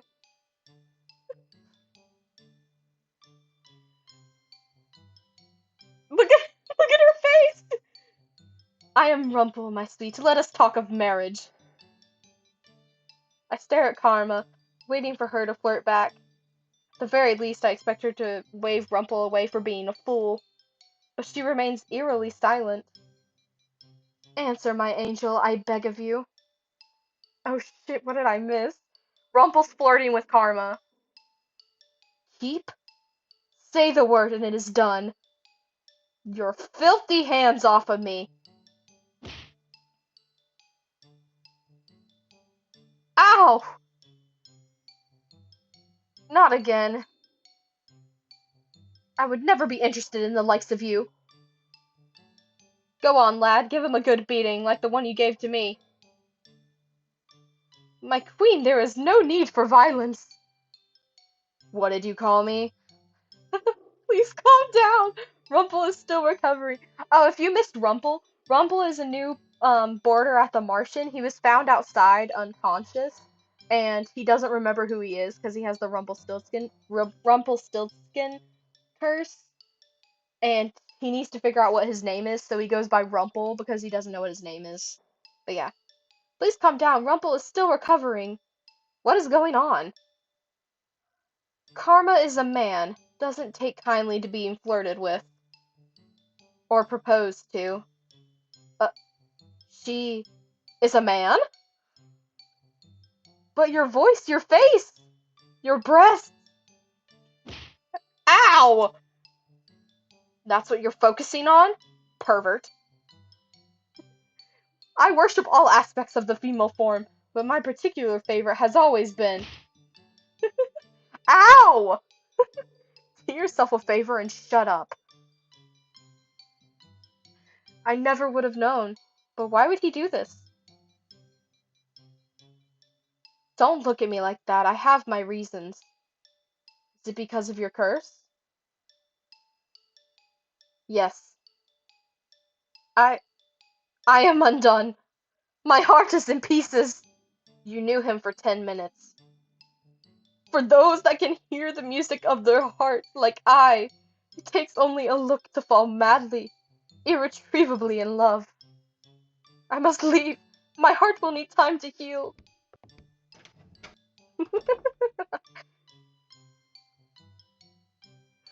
The Martian attracts all sorts, doesn't it? That one is entirely Parfai's fault. All right, nothing to see here. Back to work. I am still in shock from what I learned earlier. Karma, a man. It is not fair that he is so beautiful as a woman. If the female population of Angiel knew the truth, Karma would be hunted down for making the rest of us pale in comparison. Anise, being good, I suppose, prepared a special lunch to welcome the newest Martian boarders. We have all been invited to the private dining room. Excuse me, is Lady Parfait here? Prince Rod, perfect timing. Please join us for lunch. I only came to talk to you, Lady Parfait. But I'm hungry, and I've no wish to make you wait while I eat. Come join us. Please, Your Highness, I've made too much as usual. You must help us finish. Very well. A cursed princess and a cursed prince. What an eccentric collection of friends you have, Lady Parfait. I wouldn't say they were eccentric, necessarily. You're the most eccentric one here, Rumple. Really now? I sit silently in my chair. I am uncomfortable around so many people. Even when Mother was alive, I had all my meals alone, since my parents were always too busy to sit down for meals with me. The meals with Ophelia and her children were also always awkward and silent. Somehow the atmosphere in here is lively and friendly, even though I barely know anyone here. Is something wrong? Excuse me? You've barely touched your food. Don't you like it? Dolores said this was one of your favorites. I'm just not used to eating with company, that's all. They say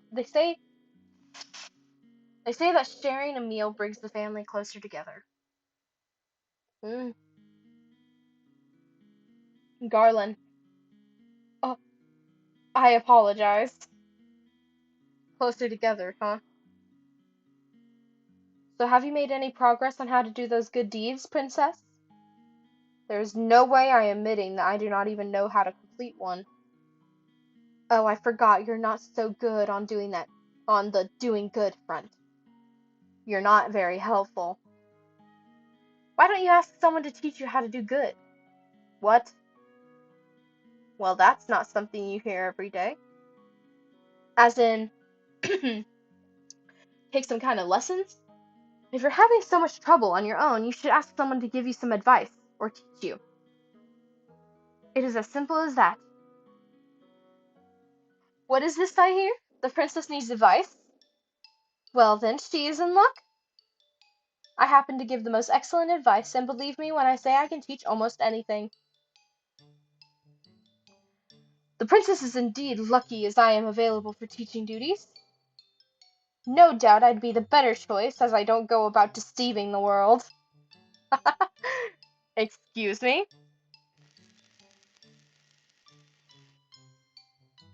From one-sided flirting to bitter enemies. Oh. From one-sided flirting to bitter enemies. And all in the span of a few hours. The man broke my heart. Anyway, I'd also be happy to help you in any way I can, Princess. I'm sure your stepbrother would be happy to help as well. I don't think I would make the best teacher for this sort of thing. I only teach others how to fight. Never mind the fact that Jurian herself still struggles to be good. LOL. What? You're lucky, aren't you? So many people are willing to help you. Why? Hmm? Why are you all willing to help me? That's what we do at the Martian. We help each other. Lesson number 1. Doing good means helping whenever one can. Just let any of us know if you want our help. Trust no one but yourself. You need not care for anyone but yourself. This is what Mother in the last few years have taught me. I have always been alone, and it is easier that way. And yet, these strangers, these people that I've only known for a few days, are so willing to help me when they gain nothing in return. Is this the goodness I was meant to see? Father? That was a horrible red sentence, sorry. How can I even begin to trust and care for others when I have forgotten how to do so? I am slowly beginning to understand what I must do. Chapter 2. Bing! Okay. I don't see why this is necessary. Of course this is necessary, Princess. You work to show you can be useful. For the last half hour, Parfait and Delora have been debating what chores they want to give me. I cannot believe they are seriously going to make me work like a commoner. No freeloaders at the margin, remember? You can't pull the princess card anymore now that you're a homeless peasant. Being demoted to a homeless peasant is not my fault. If you really think about it, it was kind of me to demote you. Stop teasing her, Delora. Beak has had a lot thrown at her already. I'm only speaking the truth. Besides, working to live is the commoner's way of life, but at least it's rewarding. But if you do nothing, you get nothing. No food, no clothes, no bed. You are no longer a princess, Peak. Life here at the Martian is comfortable, and you need to work for comfort. Remember that. What you do is your choice, Princess. Do I even have a choice? Not really, no. Let's see. Sorry. How about cooking duties? No way, she'd burn a salad. She could be a receptionist? Then we'd lose all of our customers. That's probably true. I am right here, you know. Sorry. Do you have any useful skills at all? As a princess, I had servants who did everything for me. They cleaned up my room, helped me dress. How am I expected to process skills for things I've never done? Aha! Hmm? I have found the perfect job for our Cinderella.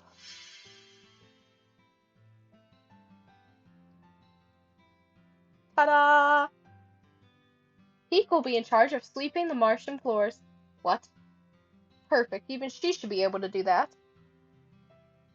Could you, Princess? I refuse. But look, I even put a cute little ribbon on the broom just for you. It's your very own special broom. A princess does not clean. Hard-headed as ever. Don't worry, I have a fix for this. Uh, Suddenly the broom flies into my hands. I am being pulled helplessly along as the thing begins to sweep the floors. I try to pull my hands away, but they may as well be glued to the broom. They do not budge. What have you done? You should be thanking me. I am helping you with your duties. Delora, isn't this a little too much? Oh, nonsense. The princess is learning useful new skills. Mr. Broom will teach her everything she needs to know. If the floor is dirty, Mr. Broom will come to life and start sweeping, and it will not stop until the floors are spotless. What? Come on, Parfait, we've got time for a cup of tea.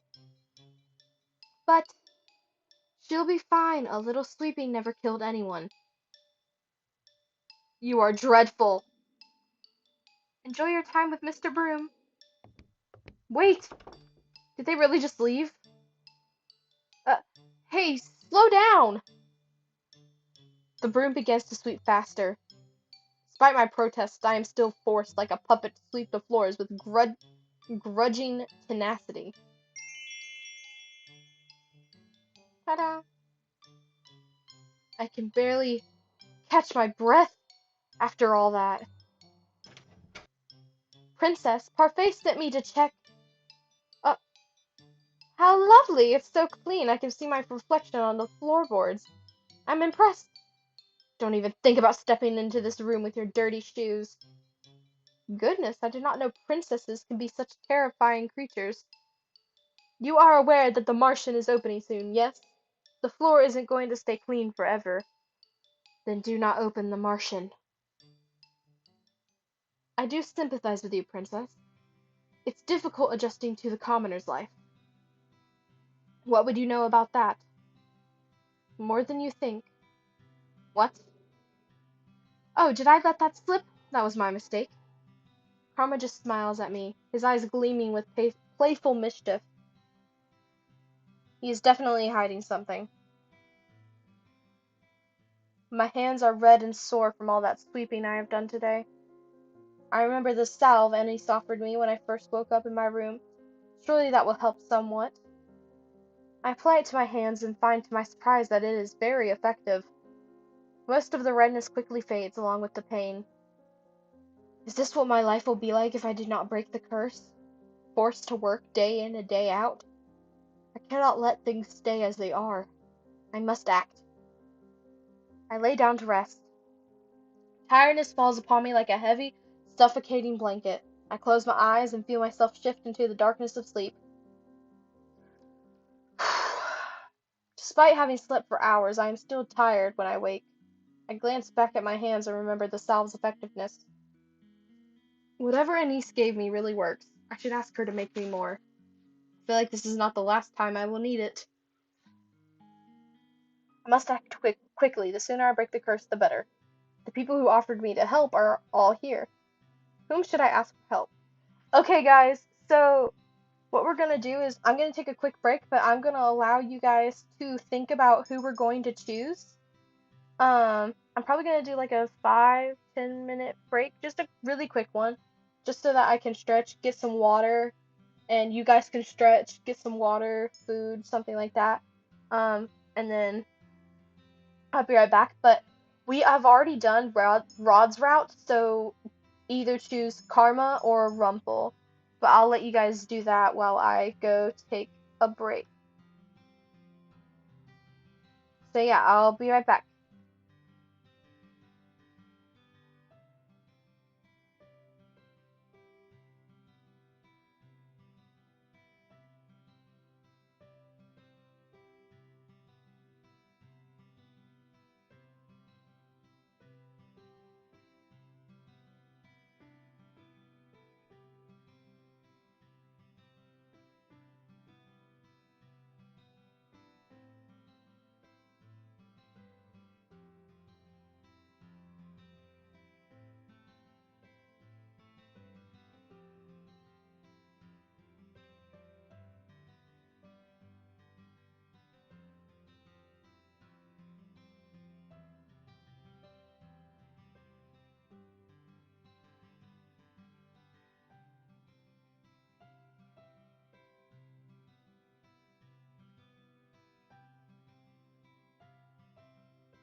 All right, everyone, welcome back from break. Um, I'm gonna go ahead and give y'all like a few minutes to decide who we're going to romance this time. So we can either romance Karma or Rumple. Karma or Rumple. So yeah, I'm gonna let y'all decide. I'm okay with either. I'm gonna let y'all decide. Hopefully, if y'all. um, but yeah.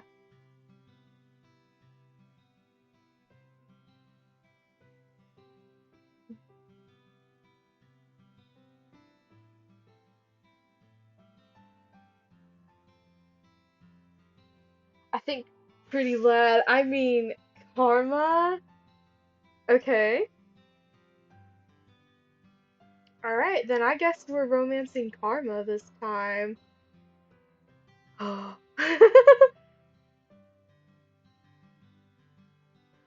I believe. I believe. I believe. I believe. Okay.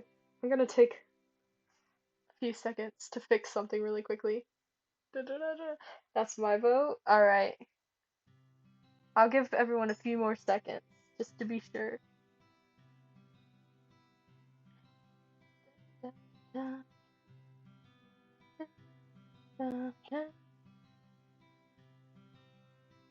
All right, Karma it is.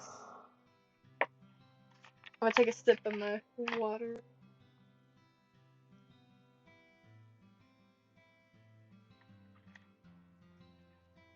I find Karma's wow. I find Karma sitting quietly at the bar. I thought he was the picture of elegance when I saw him at the toy shop, but he's really just conceited. I walk over to where he is. Oh, Princess Peak! You look stunning as always in your work clothing. He must be mocking me, but it doesn't matter. I am here because I want you to teach me about goodness. Not even a compliment in return? I am rather offended. Relax, Princess, I'm just teasing you. I noticed. Now can you answer my question? Princess, you do so wound me. This is going nowhere. Maybe I should ask someone else? Princess, wait. You made the right decision in coming to me for help, I assure you. The best people, Princess, look beautiful. The way you look outside has to match what you have inside. How is that supposed to help me? Are you implying that I'm not beautiful? Of course not! I only suggest that you smile more often. Smiling will not help me accomplish a good deed, and smiling has nothing to do with beauty. Oh dear, I'm afraid that's not true at all. People who are beautiful smile all the time. I don't know, I don't know if I picked the right one. I believe it'll be fine. I think it'll be fine. It'll be fine. There's character growth, I promise. Everyone has character growth. Like myself. He is not helping at all. Don't give me that look, darling. A real smile lifts the heart and takes stress off the mind.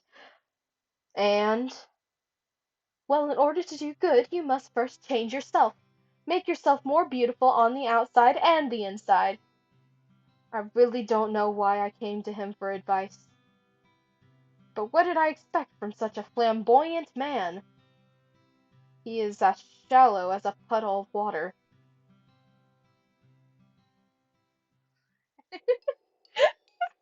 I stare in horror at the floor. Gravel and sand are embedded in between the floorboards. The wood beneath my feet is covered in a thick mud.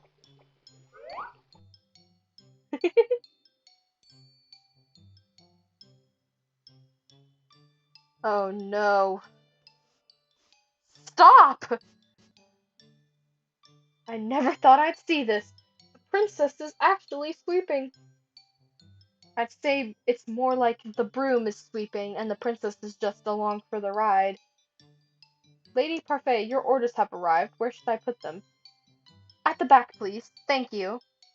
I glare at Garland as he begins to move. You! Uh, you are dirtying the floor. Sorry. Garland dashes across the floor with long steps in an attempt to leave as few footprints as possible. That was Dolores doing, wasn't it? Is it obvious?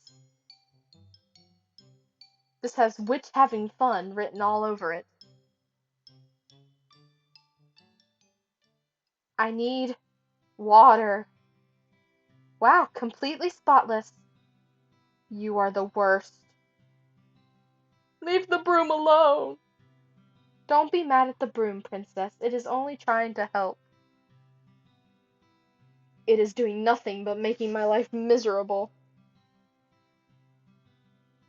Lady Parfait, I must speak with you. I look up at the witch that has just entered. She is a regular at the Marston, and according to Parfait and Delora, a good witch. She orders tea from here. Sorry. She orders tea here from time to time. She has mud on her shoes. Why is she glaring at me like that? I believe it is because of your shoes, dear. I have just cleaned the floor. Oh, I am sorry. I will clean up after myself right away. Good. Let's get you and fill you. Hi, Metal. What's up? How are you? I'm good. How about you? The princess is something else. I've never seen a witch so frightened of someone before. I'm alive. Yeah, yeah, that happens. Yeah. The witch hurriedly cleans up the tracks she'd made of coming in before going to speak with Parfait. Even though Parfait says that Delora and this witch is good, I do not trust her judgment. I start a job on Monday, and this is a long-term project. Well, that's good, at least you're working. Even though Parfait says that Delora and this... Oh yeah, I do not trust her judgment. What's new with you? Nothing much. Uh, I probably won't be streaming a while after Wednesday because of stuff, because of camp and stuff. But yeah. Especially not when she considers Delora, who ruined my life, a good person. I put the broom back in its resting place before double-checking my work. Started work at 16. Now that I am done, I can continue to work on breaking my curse. Whom should I ask for help today? We're going to Karma again. Well, thank you, Metal. I find Karma sitting at one of the tables, looking out a window. You're being quiet today. What a rare sight. What a rare sight. Oh, princess! Why would you be so surprised to see me? Because it is an honor every time you visit me. Have you come for my advice? I want you to tell me how to do a good deed. My, so straightforward. What is he talking about? It's really simple. You just do something without strings attached. No strings attached? Yes, you do something for someone without asking them to pay you back. It's hard to wrap my head around doing such a thing. Why would I do something without needing to? Have you done such a thing for someone before? Of course I have, princess. Oh, that was a long pause. It was only a thoughtful one. Right. Is that all? I believe so. That tad bit of wisdom ought to serve you well. A month has passed, and I have not yet completed even one good deed. Not for any lack of trying, though. I've been asking around for advice on how to be a good person and received various answers. What makes someone good? I'd say being selfless. I think it's important that you consider another person's feelings. Patience. The ability to soothe even the most broken of hearts. Forget I asked. Bravery. Loyalty. You must be beautiful, both on the inside and out. Right.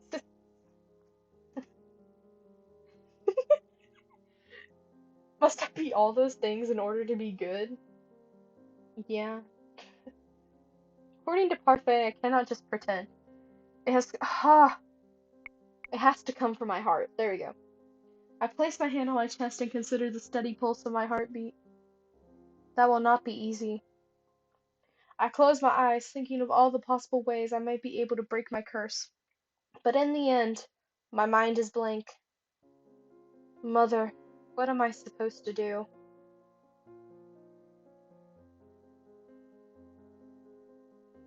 A dream? Okay, that was it. Your personal feelings are nothing but a weakness for others to exploit. That is why you do not show them. You only show them that you are strong. Yes, mother. You must not let false kindness deceive you. People will use niceties to trick you into exploiting your weak emotions. But you can trust me, Peak. I will never hurt you. I will never lie to you. I am all you need. I love you, Peak. I love you too, Mother. Our mom is a bitch. How are those lessons of yours going? I hope you're not giving anyone a difficult time. I am the only one having a difficult time. Have you tried pairing up with someone? Pairing up? Some of the people in the tavern pair up to assist each other. Two heads are better than one, as they say. It's not a bad idea, but the problem is with her. Who is going to volunteer to pair up with the Ice Princess? She has a point. People may not glare at me anymore, but it does not escape me that I am still disliked. Most of the boarders at the Martian volunteered to help her, remember? And I haven't heard any of them retract their offers. It is only a matter of time. Stop it, Delora. It's your choice, Princess. Pairing up is only a suggestion. Would pairing up with someone really help me break my curse? What if they end up being an annoyance instead? Princess? Excuse me, Princess? Oh, I'm sorry for disturbing you, but you've just been staring at your tray and the customer is waiting for his order. Of course. Delora has me helping a niece today. The Martian is unexpectedly busy and they cannot keep up with all the customers. Stop daydreaming, Peak. Food doesn't deliver itself. I do not need you to tell me that.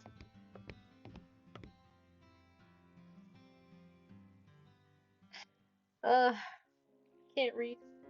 Stretched out on my bed. The stiff mattress does little to soothe my aching muscles. I was on my feet the entire day, struggling to keep up with the steady stream of people that came into the Martian. I've never seen the Martian this busy. I roll on my stomach and bury my face into a pillow. My arms and leg protest the move. I refuse to live this type of life much longer. I need to break this curse as soon as possible. Why don't you pair up with someone? Pairing up might not be such a bad idea.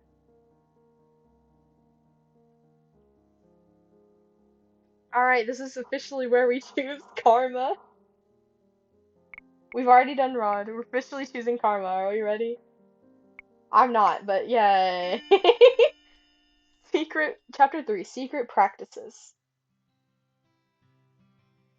I decided to go search for Karma as soon as I am done with Mr. Broom. Or as soon as it is done with me. You should be sitting at the bar or at a table. I find him at the usual table talking to Waltz, who has his hands on a box.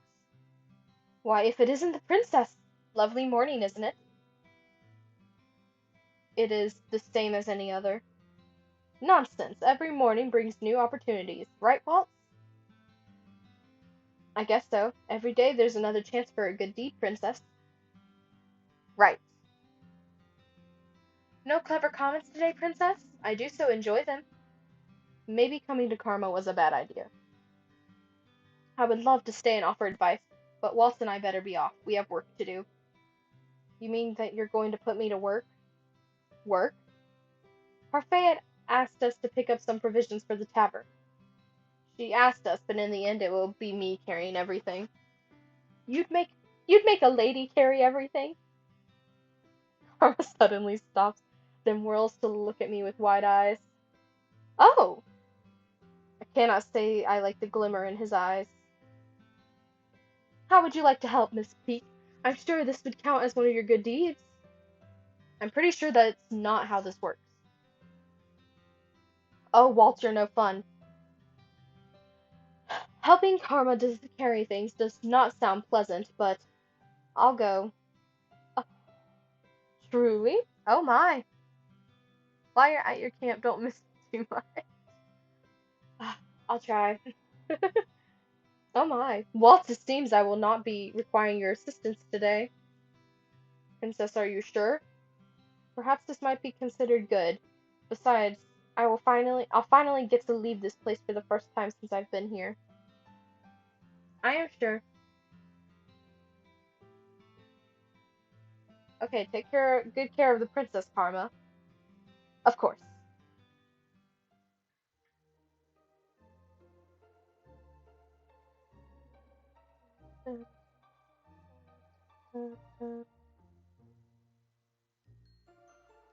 And don't run into any bear or hockey buildings. For the rest of the day, Karma takes me to different shops around the town, reading off a long list and giving me the coins to buy things. I noticed that the townspeople treat me nicely when the two of us are together. Boop, boop. I do not understand why everyone likes Miss Karma so much, but maybe it is because they do not really know him. We stop in the middle of town and sit at a small cafe on the outskirts to take a break. Miss Karma is still the picture of elegance. Why do you dress like a woman? Uh, darling, not so loud. Why is this even a secret? It's related to my curse. I mentioned that before, didn't I? What was your curse again? Karma was one of the only people at the tavern who did not share what his curse was.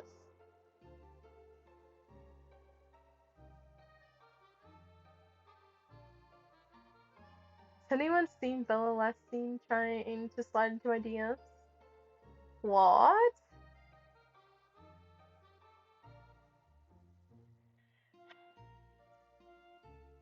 Is knowing my curse even so important? You know what my curse is, so tell me what yours is. You dragged me around town to help you carry your things. But, Princess, those weren't even my things. Yeah, haha. You'll have to DM me about that and let me know. They weren't mine either.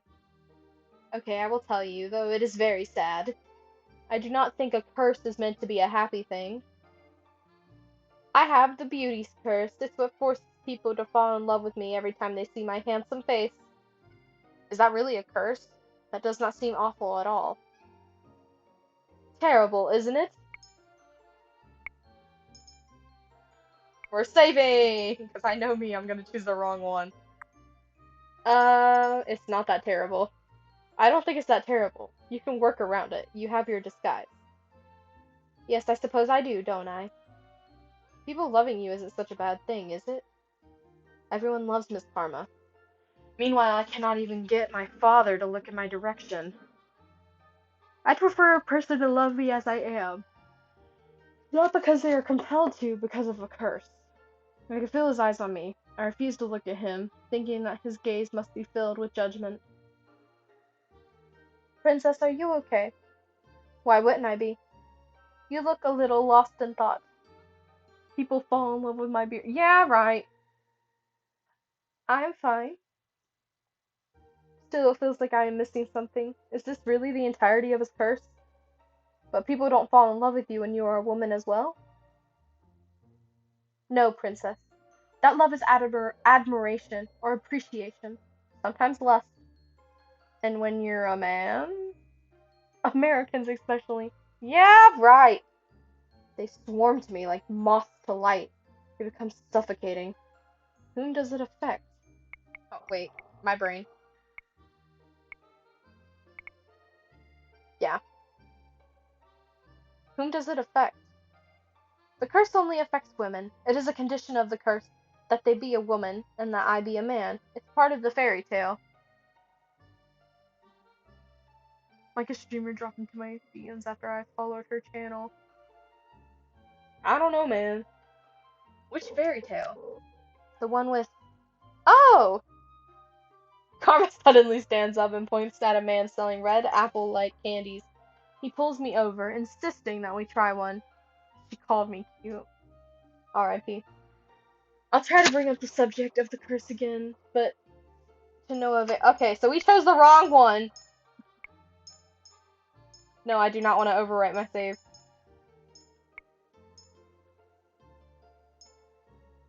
It's terrible! What? Most people don't agree with me. It just... It does not make sense for a witch to cast a good curse on you. I guess it doesn't, does it? Thank you, Princess Peach. Why is he thanking me? Still, it feels like I am missing something. Is that really the entirety of his curse?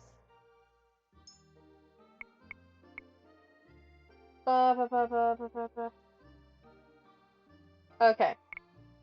Skip through. There we go. I tried to bring up the subject of the curse again, but to no avail.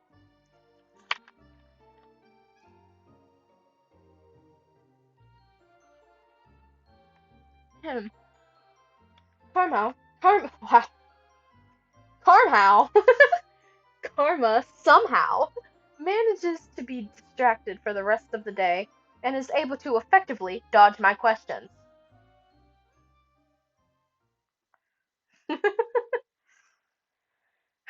Is Karma hiding something from me? Why would he? I thought pairing up meant helping each other break our curses. Does he not want to break his curse? Oh, thank you so much, Peak. We were in dire need of these supplies. I supervised her well, didn't I? Of course, dear. You did not do anything. Ah, princess, you wound me. It is the truth. But we had a nice but we had that nice talk. You avoided half of my questions. Karma lets out an exasperated sigh that becomes a very forced yawn. I'm going to bed. Today has been a tiring day. Please excuse me, darlings. Sleep well. Sleep well, Karma. I think I may like this story a lot better than the other one, because the other one was just, it made me uncomfortable, so hopefully this one is better. Karma walks away, leaving me alone with Parfait. He's not so bad, you know. I do not know why I agreed to work with him. Give him a chance, Peak. I did not get a single good deed today. It is not just about the act, but about the intentions, literally. Did Karma just use me then? I am tired. I'm going to bed. Tonight I will rethink my partnership.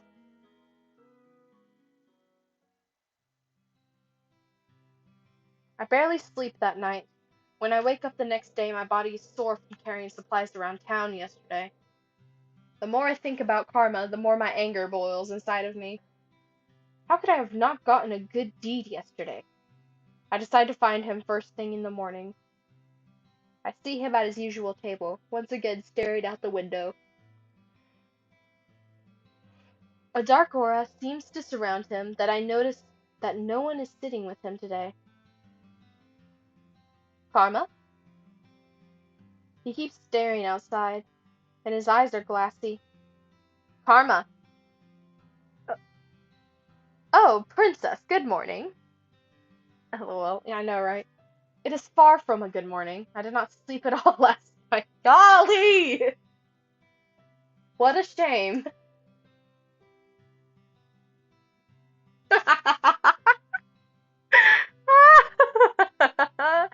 We kind of deserved that. His voice is surprisingly cold. His tone rather dismissive. I was too busy thinking about yesterday. You told me that helping you would maybe help me complete a good deed. I point at my necklace, which hasn't changed at all since I received it. Do you see? Not another piece. You get pieces added to your glass slipper? That's charming. I was thinking that pairing up with you was a bad idea. Oh, Princess, did you just say that you were paired up with me? I did. You must have known. Oh my. I assumed that you just wanted to help me. I did not know that you were pairing up with anyone. That's right. I never told him directly that I wanted to partner up. Should I have? Well, it does not matter what I say anymore, because I do not think you can help me. Princess, I can help you do a good deed. You have to do them on your own. I can't help you with a good deed. You have to do them on your own. I can present you with opportunities, though. Opportunities? We start first by thawing the ice around your heart. So even Karma is calling me the Ice Princess. At least I speak my mind and don't pretend to be someone I am not. Oh! And I do not promise things I cannot deliver either. Princess, I do believe you misinterpreted my words yesterday. That is not my fault. Patience is a virtue. Now, if you could, I would like some time alone. I did not sleep well yesterday. Did not sleep well? Oh dear, that makes all three of us. I turn around and see Rumple appear at the front door. He strides toward the table with a confident grin on his face, and then takes another seat. Karma lets out a sigh.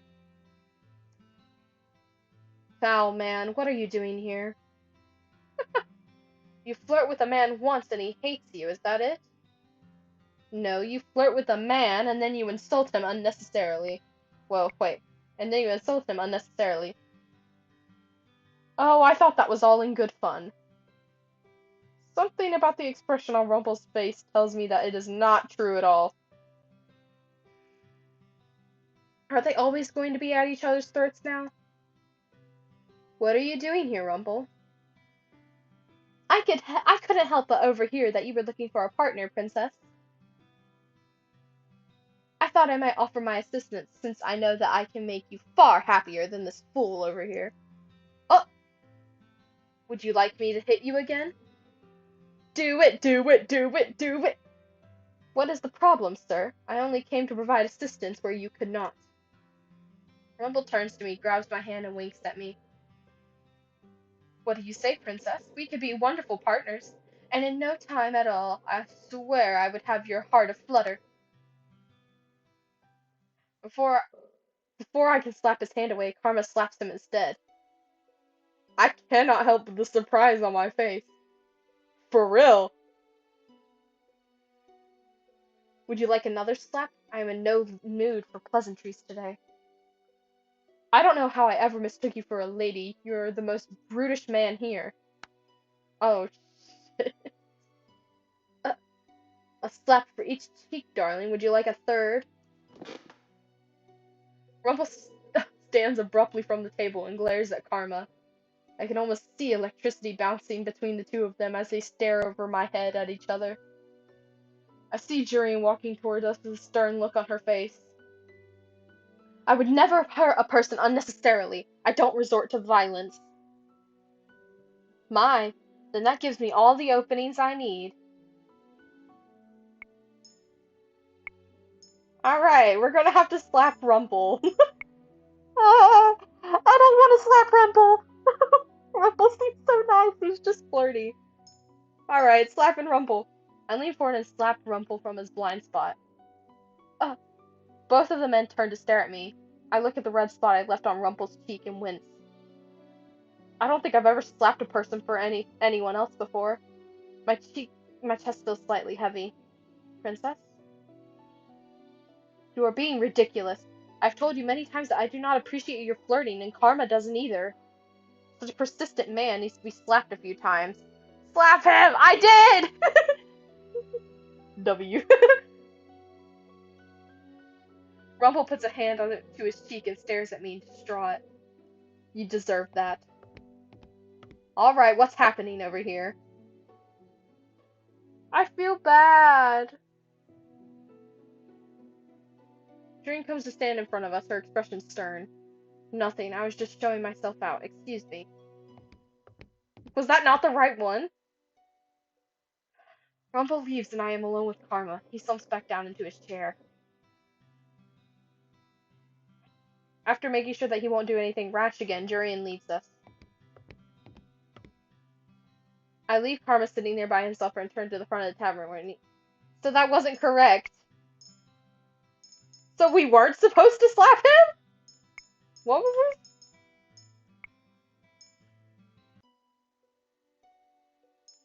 Stand up for Rumple. No matter how annoying Rumple is, I don't think he deserved to be abused so much. Besides, Karma does not usually last out like this. I move to stand in front of Rumple. Oh, Princess? This is pathetic, Karma. I know you're not in the mood for pleasantries, but that's no excuse to hurt Rumple. Princess, please move. You were acting like a petulant child.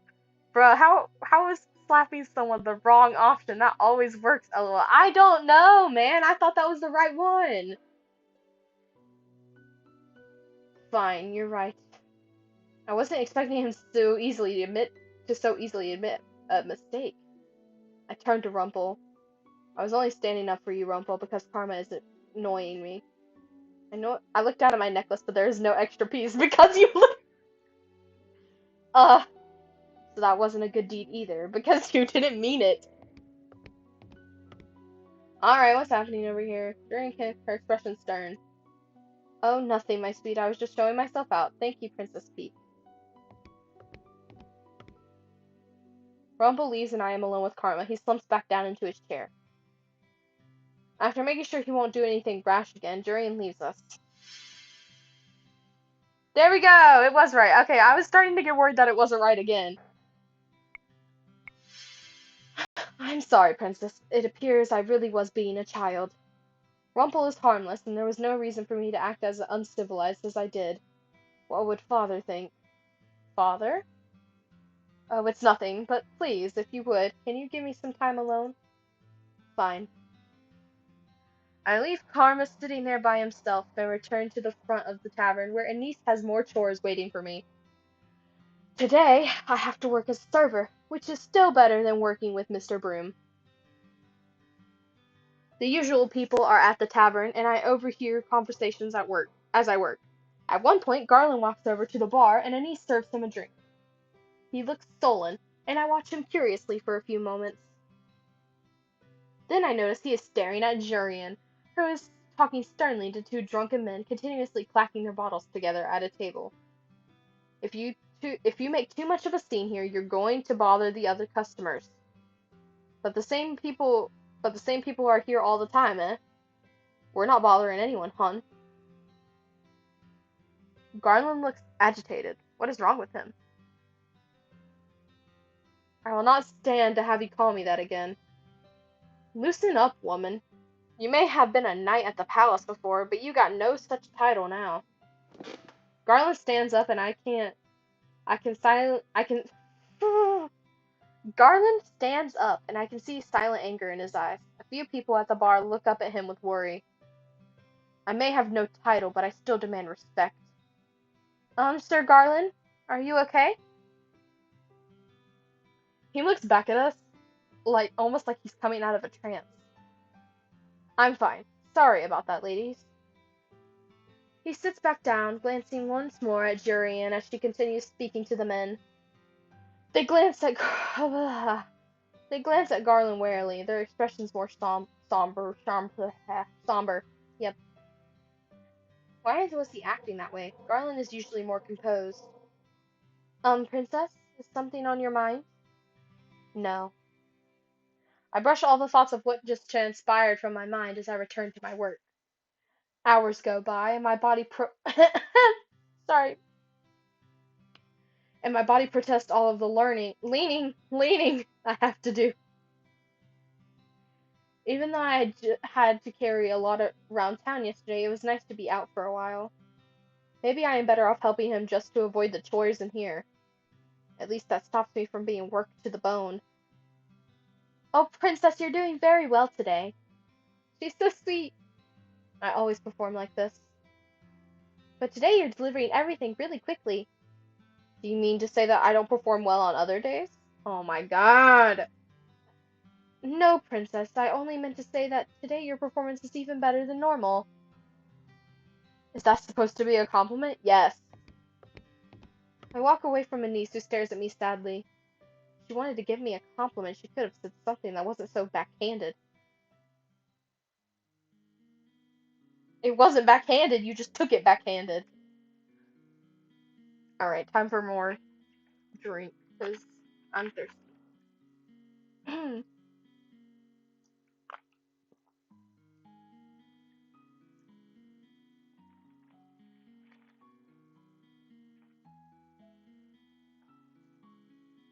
Okay. As the tavern clears for the day, I finally have time to sit down and relax. As I am sitting there, Walt pulls up a chair and sits in front of me. Hello, Princess. I heard from a niece that you were excellent at your job today. Congratulations on improving. Princess? So you're mocking me now too? No! Princess, I think you're taking things too seriously. The intention of a compliment is to, well, compliment someone. We're not making fun of you. You are implying that I am not normally as good at this. You're not, but I mean, we never said you weren't good at this, only that you were better today. Let me give you an example. I put on puppet shows for kids. Sometimes the children come to me and say that the show was even better than usual. So the children are telling you that your shows aren't normally satisfactory? Not at all. The children always smile, regardless of whether they really like the show. So long as you're trying your best, that's all that matters. The people in the bar are always smiling when you deliver food to them, aren't they? No, no one likes me here.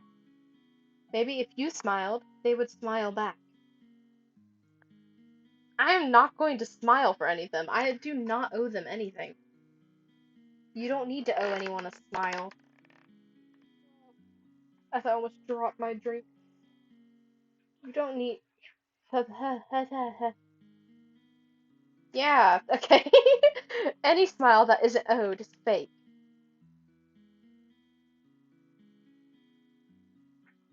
I'm so concerned for our character. Princess. I am leaving, Walt. I want some time to myself. I walk upstairs to my bedroom, pointedly ignoring the look of sadness on Walt's face. I am starving. Oh my goodness. Okay.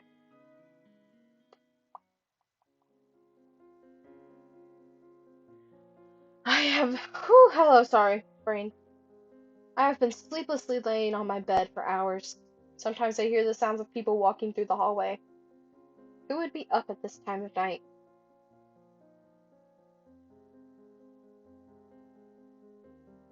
I need to leave and get some fresh air.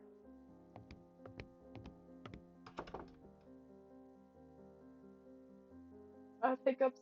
Sorry, hold on. Oh, okay. It is eerily quiet at night.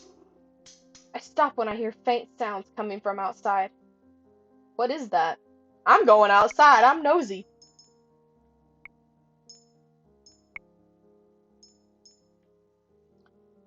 Well, did I say? Well, I did say I needed some fresh air. No point in backing out now. I walk to the front door. Princess? Oh, I wanted to look. Uh, I turn and see Delora looking at me with amusement flickering in her eyes.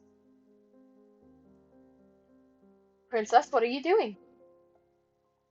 Getting some fresh air. It's dangerous out at night, you know. You can't just keep me inside like some caged bird. I did not say you had to stay inside. I said it was dangerous. You might need to get your ears checked. Then there won't be any problem with me going out right now.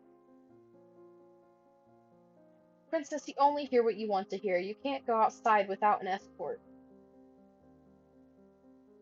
I am not going to go far. Before Delora can stop. Yep. Before Delora can stop me, I walk out the front door and head in the direction of the sounds. You must be the most disobedient princess I've ever met. And you must be the most annoying witch. Oh, yeah. Delora lets an undignified snort as she catches up to me. Fine then, we'll go on this little night stroll together. Delora and I eventually find ourselves in the forest. Those sounds like metal against metal. Well, I guess with you being partnered with Karma, you would find out eventually. Excuse me? I get the I get the answer to my question when we walk through the trees and come to a clearing.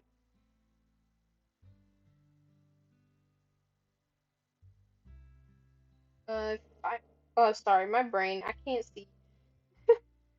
I finally see where the sounds are coming from.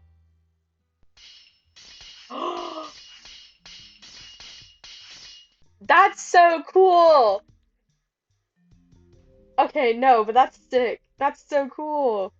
Look at the art. Karma was the one who saved us. I had a feeling, but I didn't want to say that and like y'all be like no, but and like or like be like spoilers. So I kept my mouth shut, but I had a feeling.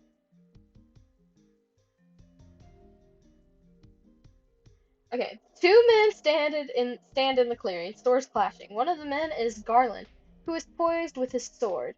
It takes me a moment to realize that the other is Karma, who isn't in a dress. So it was he who was with Waltz that night. Neither he nor Garland noticed us at first. Princess, you're staring. Ah! Sorry. Of course I am. What is all of this? A practice session. Karma is a very talented swordsman, and he practices at night with either Jurian or Garland, depending on who's not on patrol. Karma can use a sword that well? The king told me once that only knights could have such skill. Just who is Karma? Oh, if it isn't the princess! Uh, his voice is nothing like the feminine voice I always hear from him. Although it sounds the same as I'm reading it to y'all. Sorry. Karma actually sounds like a man. Wow. I noticed him looking at me in between his strikes with a little smile. How does he remain so composed and steady with the distraction? Princess? Karma quickly finds an opening in Garland's hesitant stance and then pins him to the ground with his sword, still smiling. To be distracted is to die, Garland. I know. The ability to see distractions and then put them in the back of your mind is one every knight should hone. You must know everything that is happening around you, but only deal with the pertinent things. Yes, sir. Huh. Karma straightens, sword in hand. Moments later, Garland stumbles to his feet and it gives an obedient bow. Karma nods at him before sheathing his sword. This is interesting. A slow melancholy begins to creep into my heart. For some reason, seeing his sword practice makes me nostalgic, though I'm not sure why. Huh. I'm not sure why either, girlie. What are you practicing for? To protect, princess. Knowing the sword is the same as knowing the shield. It means to protect. To protect? think I remember having this kind of conversation with them before. I can never figure out how to counter an opponent when they're mere inches from my face. My commander called that one the enemy's kiss, a standoff where your eyes lock onto your opponents because of the proximity. The best way to encounter that is to feign the sword in the opposite direction. Throws your opponent off because they're not looking. Oh, that makes sense, but the enemy's kiss, what a name. It seems so dramatic for a sword move, doesn't it? Swordplay is dramatic, though, isn't it?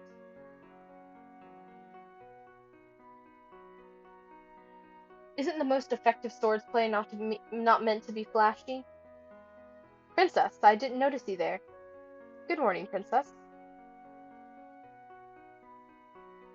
Well, the most effective swordplay cannot be predicted. The commander says it needs to be robust. And quick. Sometimes swordplay can look like dancing, though, which is why some think that professionals are flashy. Okay, I can read, I believe.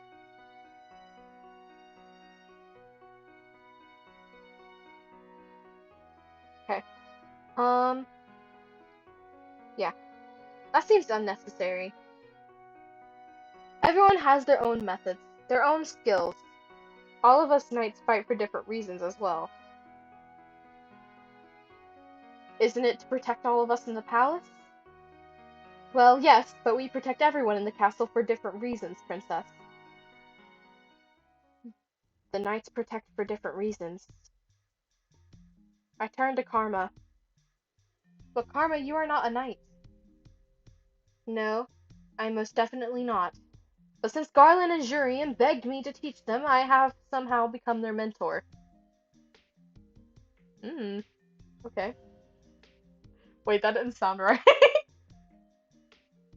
Ignore me. There is no way Garland and Jurian would do that. After all, both of them were the best knights at Angiel before they were stripped of their titles.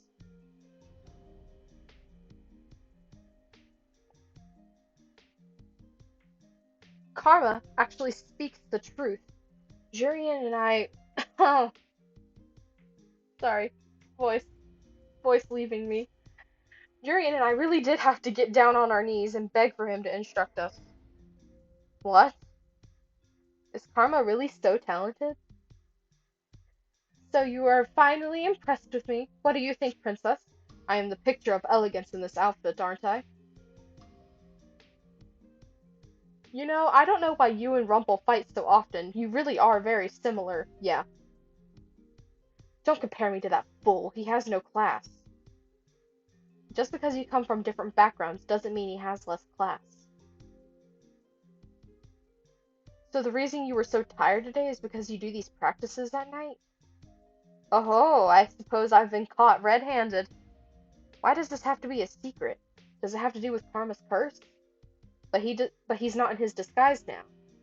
He could have been working on breaking our curses today. We could have been working on breaking our curses today. But no, you decided that staying up late into the night and practicing was more important. That was probably why you were grumpy this morning. Well, our protection is vital, don't you think? Garland, you were at the palace. How is it that Karma possesses more skill with the sword than you? Princess! Karma is special, Princess. He's more talented with the sword than a lot of other people. I do pride myself on being a splendid instructor. But never fear, Princess, I will help you dispel your curse. After all, you did just suggest that we were still partners. Can he really help me with my curse? But how will he do that by just presenting opportunities? We'll try again tomorrow, darling, but for now, Garland and I have some more work to do. This time, Garland, do not lose focus. Yes, sir. The sound of swords carries through the night air for a long while. I stand with Delora watching the two men fight. Karma chides Garland often, telling him that his concentration is waning. Karma is a good swordsman, perhaps even better than the palace knights. His nimble sword play repeats again and again in my head, even when I return to the tavern for the night. But no, that scene was really cool. Like the picture with him and Garland like clashing swords. That was so cool. Peek, I've told you before that the knights are an unruly bunch. But mother, they are so fun to watch. They are dangerous, Peek. Any person with a sword has the potential to use it on you. But father says that those knights are supposed to protect me. That they are, as it is their order. But as people, they may not be so good, Peek. Okay, well, if you're so worried about her dying, teach her swordsmanship. What? What? I don't know. Not so good? The king has told you that the knights are meant to use swords to protect you, but you cannot trust them completely. Even though father said they would keep me safe? Sometimes the people we trust are the most deceitful, and a man with a sword has a weapon to use against you. No matter what he says, be wary that he can turn on you. If you're so worried about your child being killed by a sword, maybe by a knight or something like that, why not teach her how to protect herself? I don't get that. The logic makes no sense. The logic ain't logicking. The math ain't mathin'.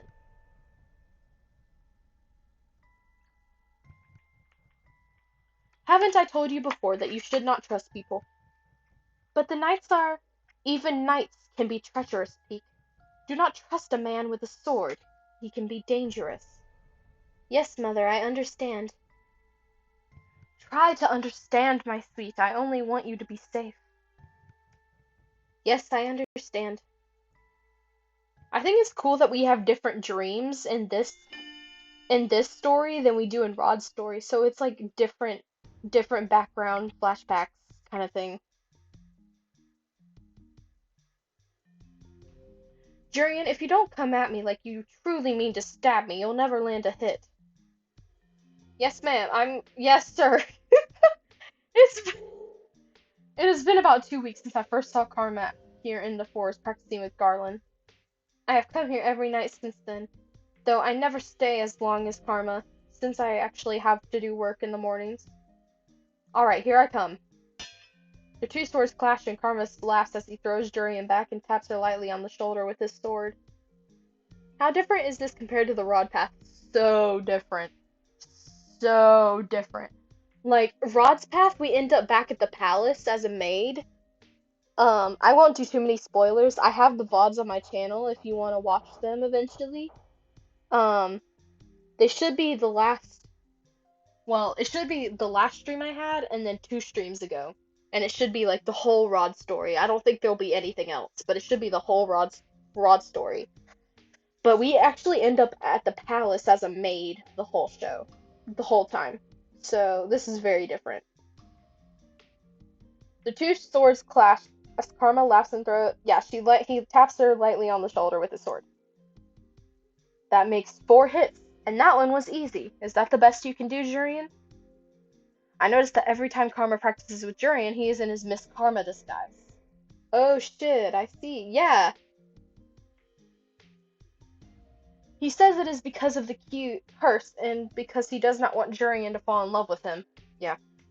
Isn't he being overdramatic? I doubt someone like Jurian could fall in love with Karma. Be subtle and quiet. Garland tells me that you're usually good at that. I am, sir. Then why the exception today? Sir. Darling, would it happen to be because of the way I'm dressed, would it? Are you still not used to it?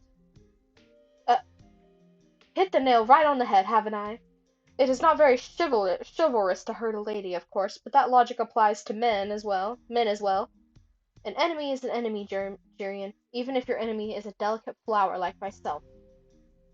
Delicate flower. You should hit him on the head for that.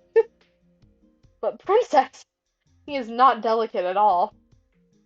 Jurian laughs and I scowl at her. Is she laughing at me? No, she's not laughing at you. You and Karma seem to get along. I doubt it. Oh, Princess, you wound me. You always say that. You wound me. where Jurian's blade cannot. Something flashes in Jurian's eyes as she readies her sword again. Karma stands ready as Jurian rushes at him with her sword. Their swords clash again. I wonder. Karma, your back's open.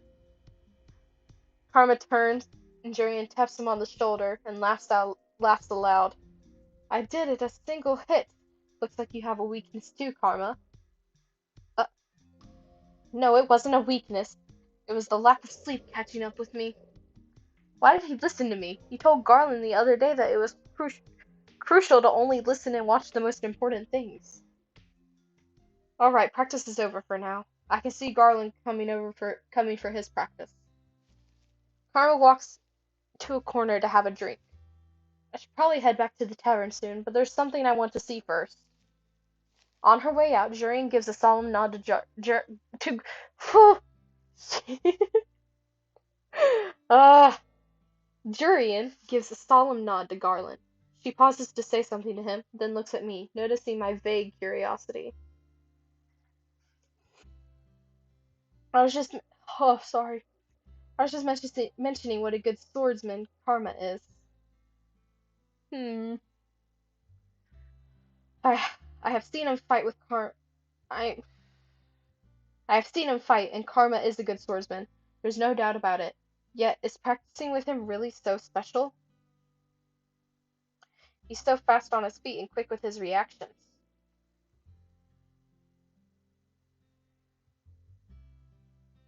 I haven't been able to talk because I was busy, but I'm enjoying this stream a lot. Well, that makes me feel good. I'm sorry. I'm sorry that it's like not really action packed, but I just wanted a cozy, chill stream because I've been like really tired lately, and so I just wanted like a cool, like chill reading stream, and so this is kind of fun for me because I don't feel like I have to stress myself out over like fighting something or whatever. But yeah. He's fast on his feet and quick with his reactions. He is an excellent person to train under, even better than most of the commanders in the palace. I can second that. Even better than Ross, remember him?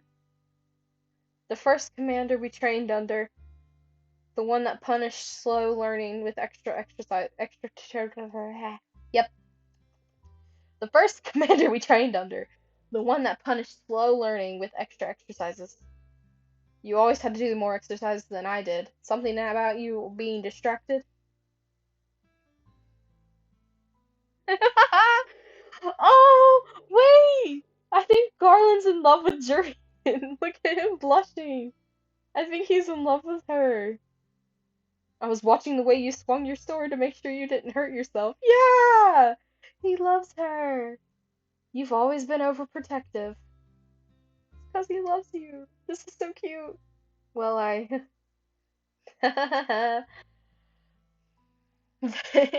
they both suddenly stopped to look at Karma, who was smiling slyly on the side. Why does he have that look on his face? Well, that's a sign we can't keep the commander waiting. Garland shakes his head, his expression snapping back into something more serious. Right. Two exchange quick farewells before Jurian waves and steps out of the clearing, leaving Garland with Karma. You're in a dress today. Are you two really still opposed to hurting me when I'm in a dress? Or are you worried about ruining it? No. Yeah, I'm enjoying the stream too. I like more chill streamers personally, and you have a nice reading voice. Stop, that's so sweet. Thank you. No. It's just so strange. You move so well, even a lot. Even here you are complimenting me on my reading, and I can't even read. Ugh. You move so well, even in a long dress. But yes, Jurian did mention almost stepping on it once. Impossible! I am the picture of elegance. Of course, sir. Carver shrugs Garland's comment off. The two ready their swords, then get right into practice.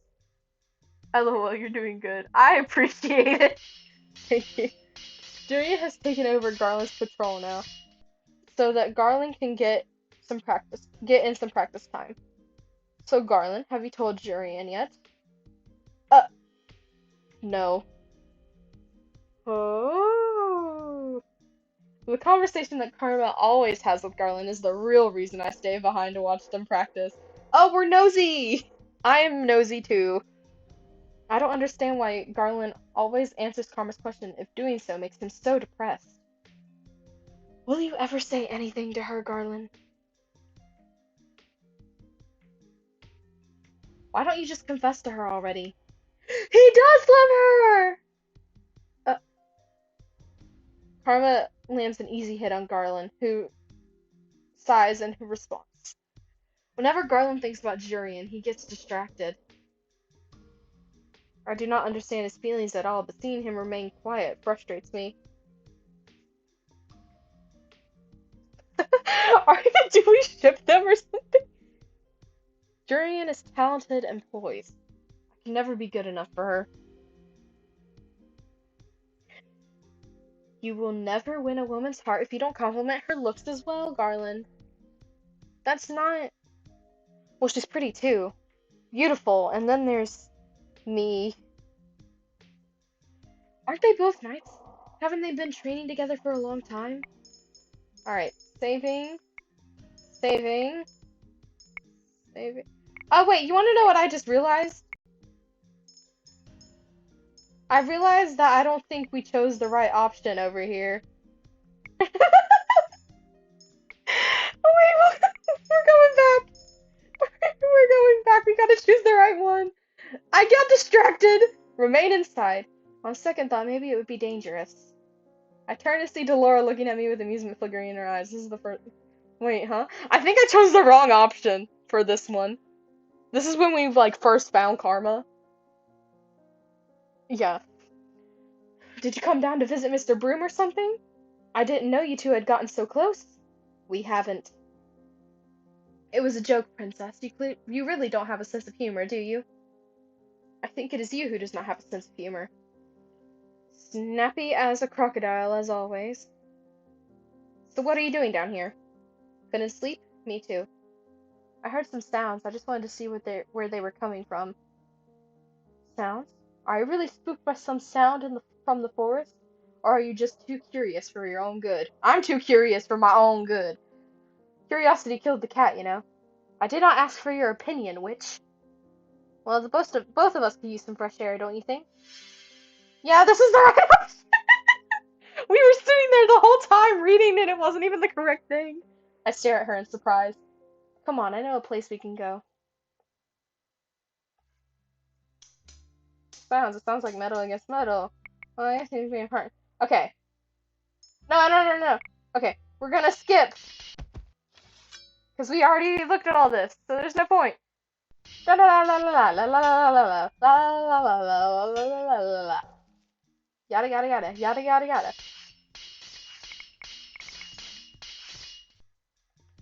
Okay, now we'll save again. Because we need to overwrite this save, otherwise it'll keep the other bad option. Okay. Just say something to her. I can see why you wouldn't. Just say something to her. Well, all you ever do is talk about her. Even Karma says your concentration is lacking because she's always on your mind. So just tell her. If she does not like you back, then that's it. She doesn't like me back. Confessions are hard, Princess. Very tedious. You're only saying that because you're dramatic about everything. The very nature of love is dramatic, darling. But enough idle chatter, sir. Let us continue our training. Alright, that wasn't correct either. Why do I choose the wrong one every single time? I don't understand.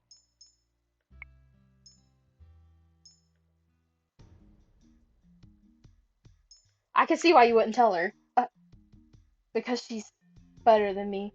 No, because if you told her and she refused, then it would be difficult afterwards. You understand, Princess? Of course I understand. I'm not stupid. No, I didn't mean it like that. Don't take offense, Garland. That's just the way she talks. The princess is a fragile flower, with her parents always curved inwards. Petals with her parents? I didn't. Oh my gosh. Uh, with her petals always curved inwards. What does that even mean? See, if it were Jurian, she'd probably know. But I'm just as confused as you are. I don't think so. I don't think anyone understands half of the fluff Karma speaks.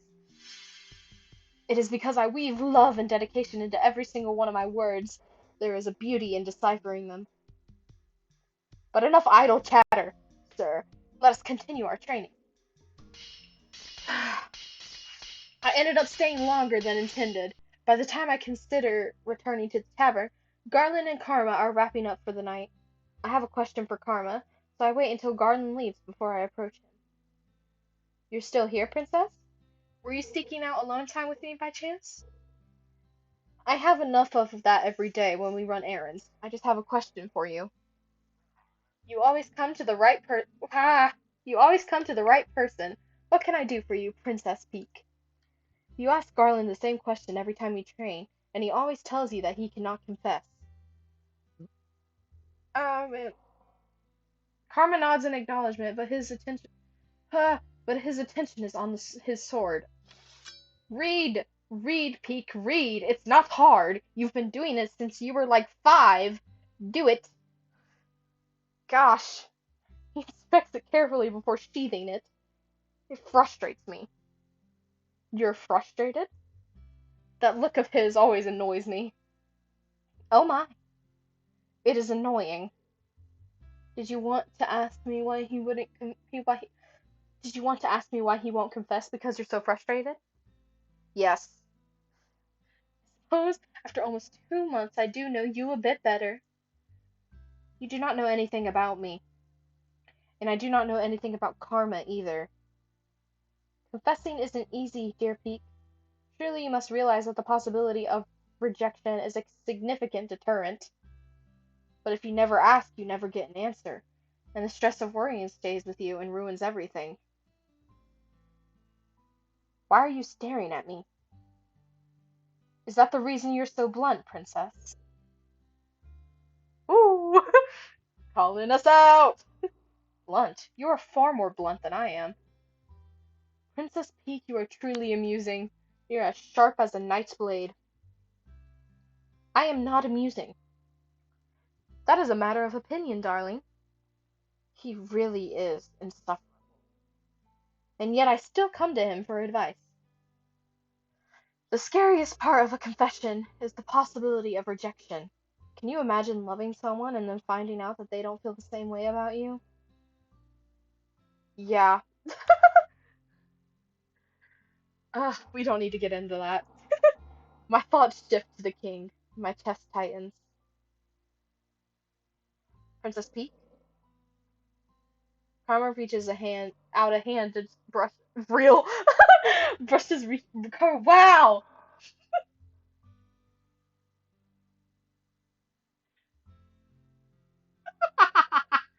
Okay, I just can't help but laugh at myself because it's so funny to me when I stutter over stuff. I can't.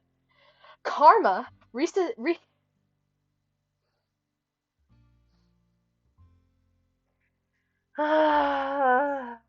Karma reaches a hand, out a hand. Karma reaches out a hand to brush a strand of hair out of my face. I slap it away without realizing. He pulls. Thank you, Red. Thank you, Red.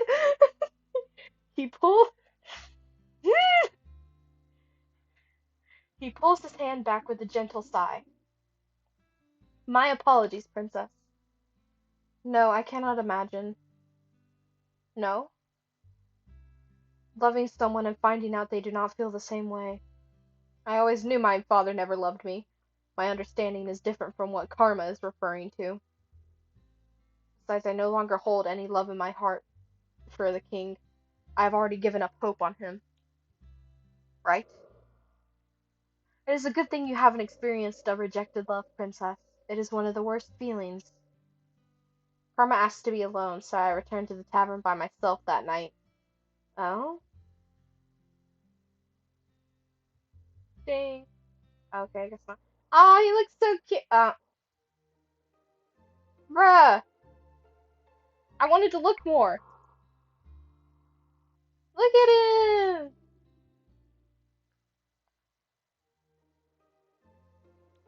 Okay. I do not know why I agreed to this when nothing changes. You want to know what I miss? I miss the ones where there's voice acting, so I only have to read what my character says. I miss that.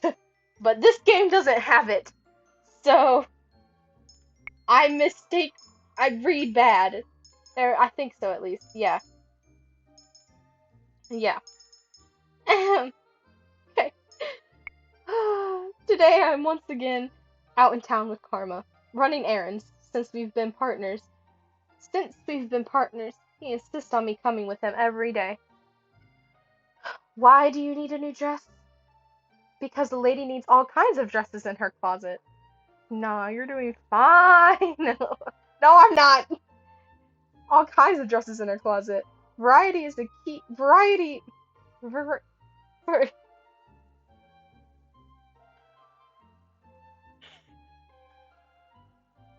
oh, man. Oh, I hate this. I hate this so much. Variety is key when you want to make a good impression. Why would you want to make a good impression on people in a disguise? A disguise is meant to conceal you. It does not exist to be flaunted. Oh no, darling. I only wear to this I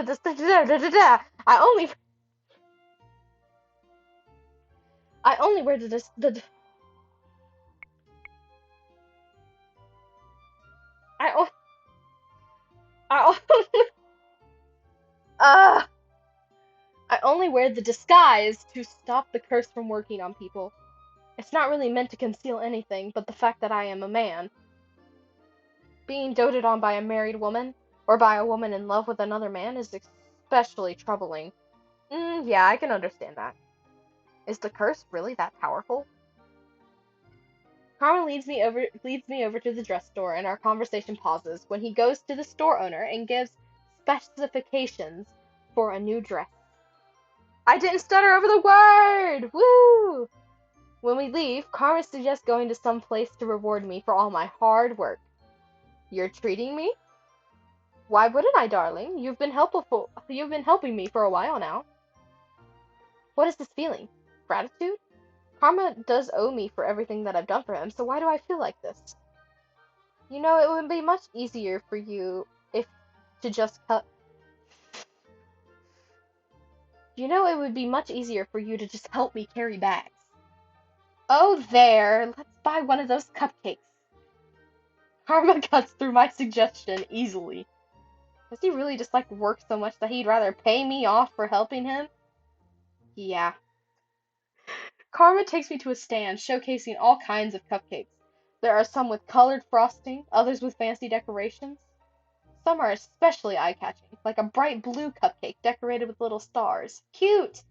Anything catch your fancy, ladies? All of them, actually. Alas, I do not think eating them all would be good for my diet. What do you think, Princess? We'll share one. I turn back to the cupcakes, which I realize are big enough to share between two people. Am I choosing one for myself, or one that Karma would like? I guess he is treating me, but two cupcakes catch my eyes. One has a tiny little creature sitting on top of the frosting. Seems to be a little lizard of sort. Though it is strange, the colors remind me of Karma's dress. The other cupcake is decorated with little white chocolate pearls. Those pearls are small and somehow cute, but Karma might like the other cupcake. We're saving and we're getting the cupcake with the pearls. I want the pearls! Pearls! I'll have that one. Princess, I didn't know you liked such cute things. Uh, that's precious, darling. I hope he doesn't tease me about this later. Let's go enjoy this somewhere else, shall we? Okay, that wasn't correct. Dang! I want the ones with the pearls! Dumb. This is dumb. This is dumb. Alright, fancy cupcake with the lizard. I'll have that one. The one with the... Oh my, is that a chameleon? A chameleon? It is a chameleon! Oh, that's adorable. Sir, we'll take one of those. I was thinking he'd like it for the colors, not the chameleon. Whatever that is. Let's go enjoy this somewhere else, shall we? I had a feeling it would be that one, but I really wanted the pearl one. No pearl cupcakes, damn. I know! I wanted the pearl one! Let's then go enjoy this somewhere else, shall we? Karma leads me to the middle of the plaza, and the two of us find a table. He walks off to get a fork and a knife before returning and handing a set to me. Do we really need a knife and a fork to eat a cupcake? So, before we got your dress and you distracted me with cupcakes, we were talking about your curse. Were we? It's not an interesting topic. I was glad that we had gotten off that tangent, to be honest. Why don't you want to talk about it? You have your secrets just as I do, Princess. But the whole point of pairing up is to help each other with our curses. Princess, you want to help me? Only because it is necessary that I help him so he can help me. I haven't made any progress in helping you, though. You said you would provide me with opportunities. I'm not very good at that, am I? I'm sorry, Princess. Well, I don't think I've done anything for you either. But Princess, you've been helping me for the last few weeks. Whether or not it is an obligation, you are still good company. Good company? No one has ever told me that before. They only chide me for being difficult to speak with. Alright, I'm taking a sip of my drink. My throat is dry.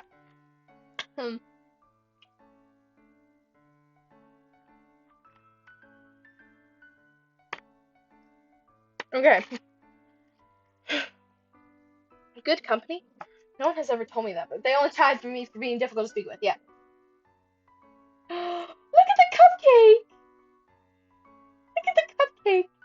It's kinda cute. It's kinda cute. I kinda like that. Karma starts cutting the cupcake, his knife sliding through frosting and cake with ease. I've definitely never seen such refined manners for a simple dessert. What was your life like before the curse, Princess? Look how pretty! I have no need to tell you any of that. No, it is not necessary, but I'm curious. Would I be doing a good deed in telling him? I don't think so. How about we trade off fact for fact? You give me a story today, and I'll give you one tomorrow. Why tomorrow? What makes you think I am interested in your life? Well, you do keep asking me about my curse. Only because we are working on breaking our curses. Okay then, we won't talk about the past or any secrets. We can talk about this cupcake instead. What? Why does he always insist on changing the topic? Karma cuts the chameleon on top in half. I noticed that he gives himself the head, which is a lot cuter, while I get stuck with the tail. Chameleons are little lizards that can blend into their surroundings. Is he willing to go this far to avoid the subject? When I was... Sorry. Karma just goes so off topic for no reason. Like, he's like, and different topic, because we're not talking about this. Oh, man. Okay. When I was a child, my father used to call me a chameleon. What? I hid a lot to avoid responsibilities. Oftentimes no one could find me, not my father, nor the servants. If he had servants, then that makes him a noble? Oh, Karma's a noble? One day I was out searching for a mythical creature in our garden, and I came upon the chameleon. It was this small, silly little wizard.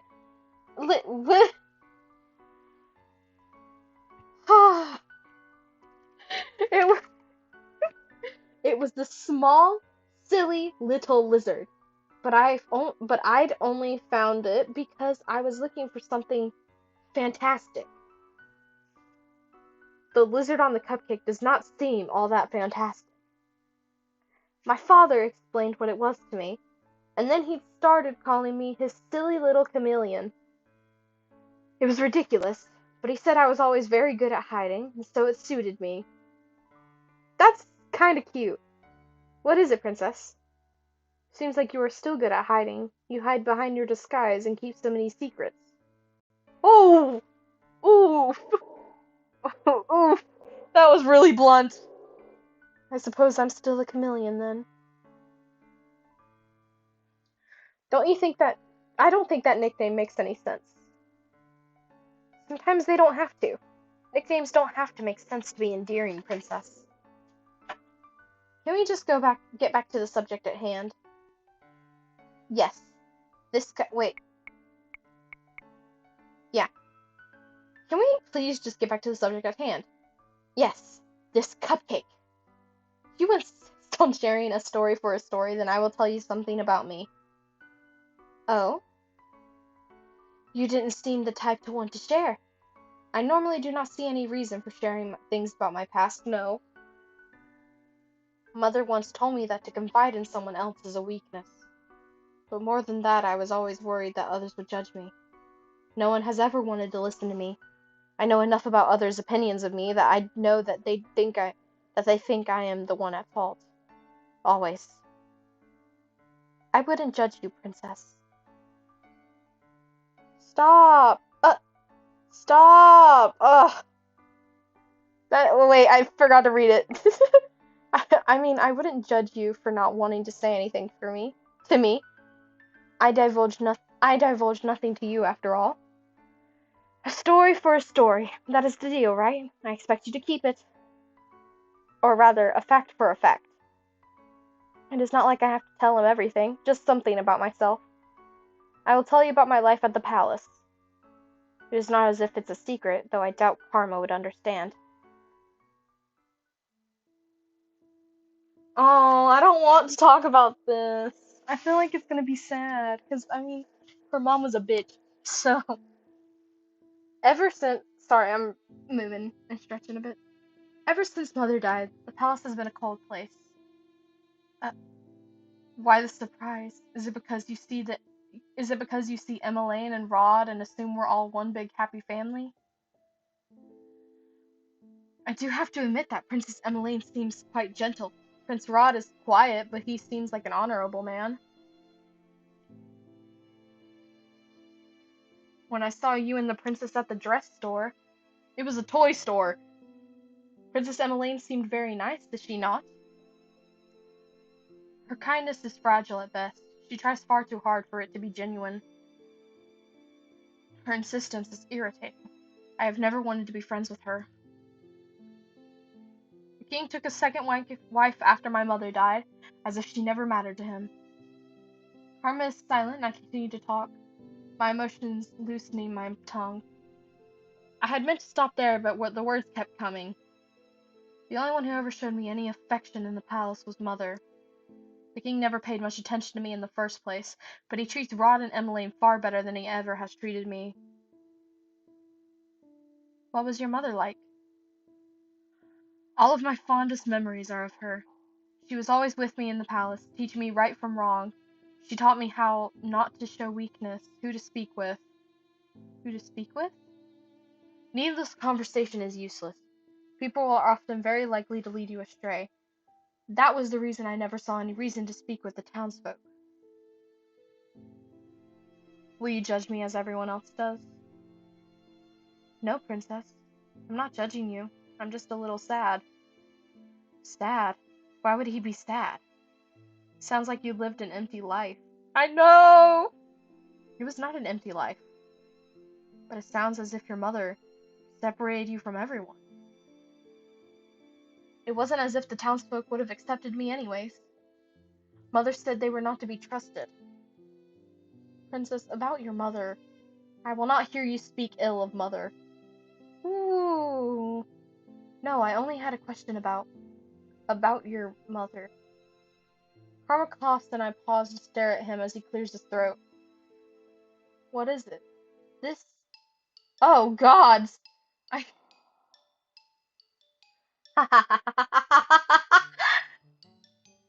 I hear, I, I hear the change immediately. His voice is lower, far lower. The soft gentleness is gone. Karma puts a hand to his throat and grumbles. Karma's voice is teetering on the edge of sounding unmistakably male. I've always wondered how he's able to change his voice, but I always forget to ask him about it. What happened to your voice? Oh, it's Miss Karma. I turn to see a young market girl approaching us. She looks at Karma adoringly. Uh-oh. I've always wanted to speak with you, Miss Karma, ever since you complimented that dress that one time in the dress store. Uh, your dress is lovely today as always, Miss Karma. Karma? Miss Karma, are you okay?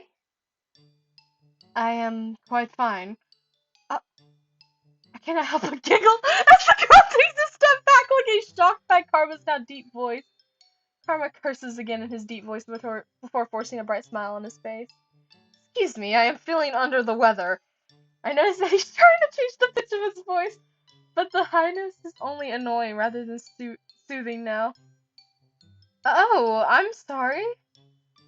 Karma turns to me urgently, but I am too amused to offer any sort of assistance.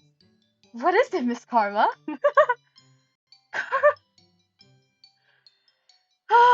Karma's smile is forced and his eyes are glaring at me. I laugh once again, not able to help myself.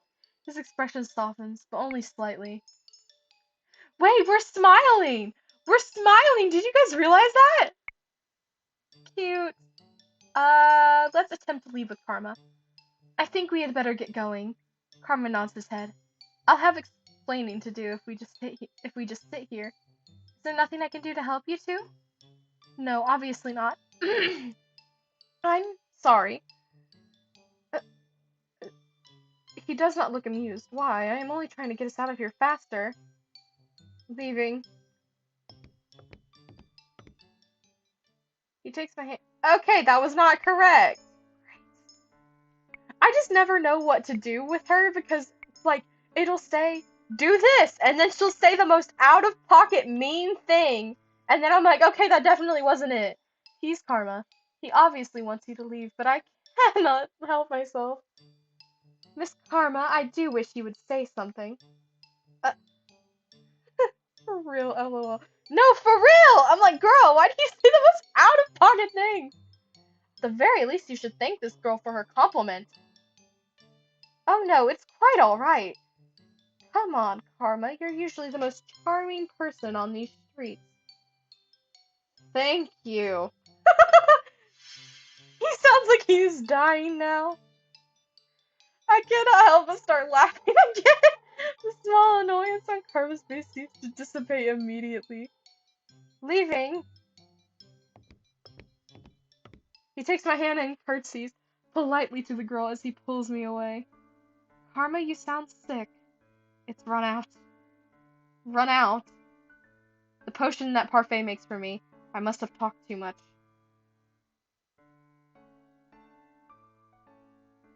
You talked too much? Karma puts his fingers to his lips as we stroll through town. He takes his he shakes his head, making it clear that he won't speak to me until later. At least probably not in town. Which makes sense. When we arrive at the tavern, it is already dark. Karma pauses and turns to look at me.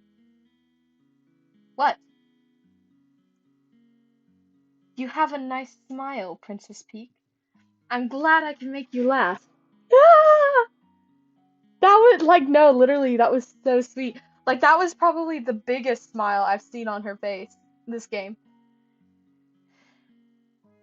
Uh, well, of course I laughed. You sounded ridiculous. It's worth sounding ridiculous just to see you smile. You and Rumple really are the same, literally. The compliment doesn't faze him. He smiles widely as he leaves for his room. I'm glad I can make you laugh. I cannot get those words out of my head, even though I'm supposed to be resting for the night. I think I should go see if Karma's practicing with Jurian or Garland. I leave my room and go down to the reception room. Delora and Parfait let me go to the forest at night alone now since they know that I am meeting up with Karma. Parfait is in the reception. Oh my goodness. My voice keeps wanting to give out. Parfait is in the reception room tonight, reading a book. I was always told reading in the dark is bad for your eyes. Oh, Princess, I didn't see you. I noticed that she closed the door, and I can now read the cover.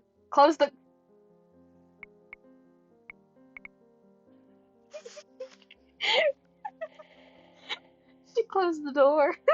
I'm just kidding. I noticed that she closed the book, and I can now read the cover. She's reading Cinderella? That's my fairy tale curse. The Great War was caused by fairy tales, right? Yes, that's right. And yet you are reading one. The curses are based off of these fairy tales, after all. But why are you reading Cinderella? My curse isn't anything like the fairy tale, it's reversed. True, but the morals remain the same. In order to become Cinderella, you must be good like her. Cinderella had everything handed to her by a fairy godmother. I had everything taken away. Princess, have you truly had everything taken away from you? Compared to what I used to have, what I have now might as well be nothing. You have friendships and people who enjoy your company. No one in this tavern enjoys my company. Are you sure about that, Princess? I think you just have a difficulty trusting. Trusting. I think you just have difficulty trusting that we all like you. Oh, like me? Why would you like me? This is so sweet. You've become like family here. Shut up! That's so sweet. I haven't even been here that long. Doesn't. Frick! It doesn't matter. Everyone here at the Martian is family. Family? You were saying that everyone at the Martian is like family. Princess, you are one of my boarders. You are more than just a regular here.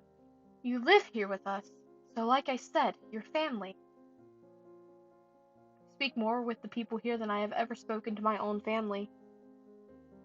Mm. In the palace, I was always alone. The only person I could speak with was Fritz. Are you going to watch Karma practice? I nod in response. Be safe, Princess. As I head to the door, I recall what happened earlier today. Parfait, what is this potion you make for Karma? You mean the potion I make to change his voice? He begged me to help him when he first designed his disguise. Karma makes a beautiful woman, but he didn't think the illusion was complete without a convincing voice. You know how picky he is. Something else on your mind, Princess? Karma hides his curse, but you must know the conditions for breaking it, don't you? Parfait does not answer. It's not her place to say. Or are you also keeping it a secret? Princess Peak? Not. Oh, hiccups. Stop. Sorry. Princess Peak, not everyone likes to talk about their curse. I think it would be better if you asked Karma directly. We've been asking him! I just don't understand why you won't tell me everything when I'm just trying to help him. Just as you think your good deeds are difficult, there is also something about Karma's curse that he can't can't come to terms with. I put my hand to the necklace around my neck. I still haven't performed any good deeds. Can I really do this? I'm going now. I walk out the front door and into the forest. I decide to not think about all of this, at least not until later. I wish this was all simpler, and that Karma wasn't cloaked in so with cloak. and that karma wasn't cloaked in so many secrets. Yep. Mother, I went to town today. Oh, I told you not to go into town. Did your father take you? He told me that it would be fun. And was it? No, everyone looked really angry at me, but I do not know why. Oh, she's just a baby. I've told you before, haven't I, dearest one? Townsfolk are jealous of you. Jealous? They are bitter about their lot in life, and because of that, they will seek to use you for your status. You cannot trust them, Peak. You cannot trust anyone but me. So sad. It's so sad. Ah.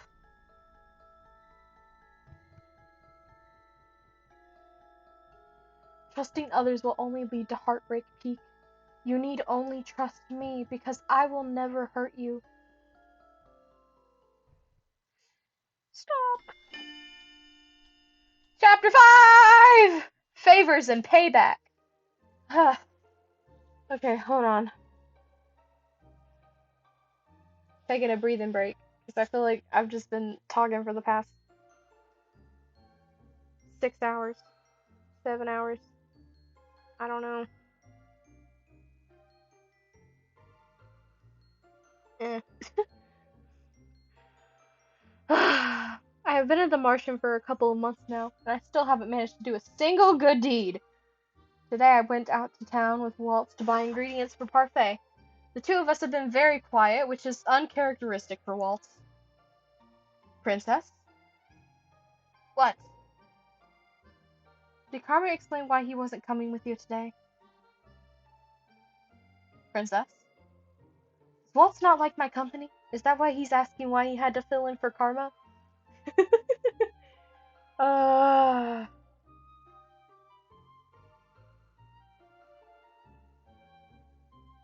Okay. Sorry, I needed to answer a message. He said he was tired. Oh. Waltz turns his head, his eyebrows furrowing in confusion. Town feels different today. It does. It feels as if there are people watching us. How can you tell? With practice. I have a lot of eyes on me when I'm doing my puppet shows, after all.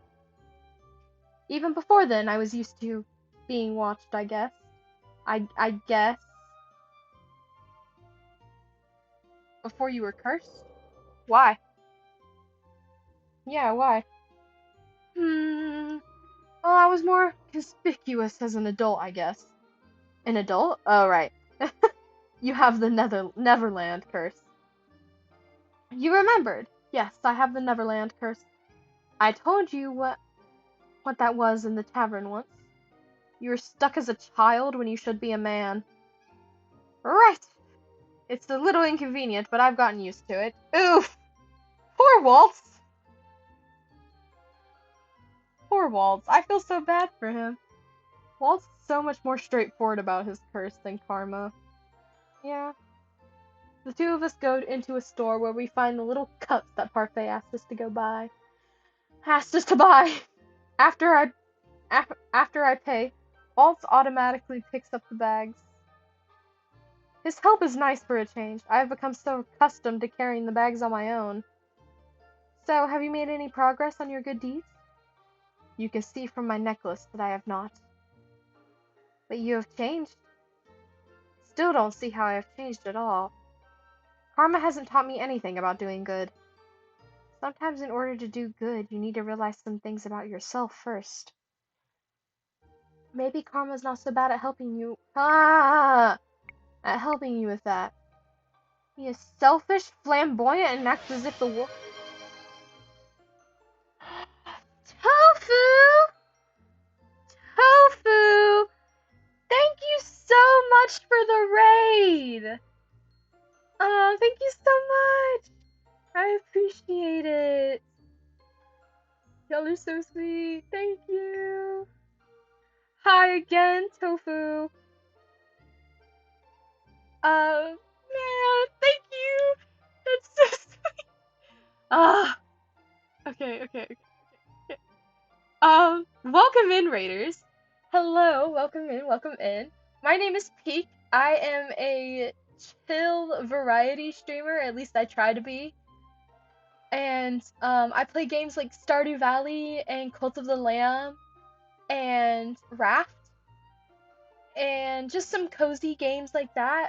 Today we're doing an Otome game stream and I've just been reading this story. This game is called Cinderella Phenomenon, and the whole basis of the story is that there are things like the fairy tales are real kind of thing, and they use them as curses on people, and our main character, who is this right here, is cursed, and we are romancing Karma.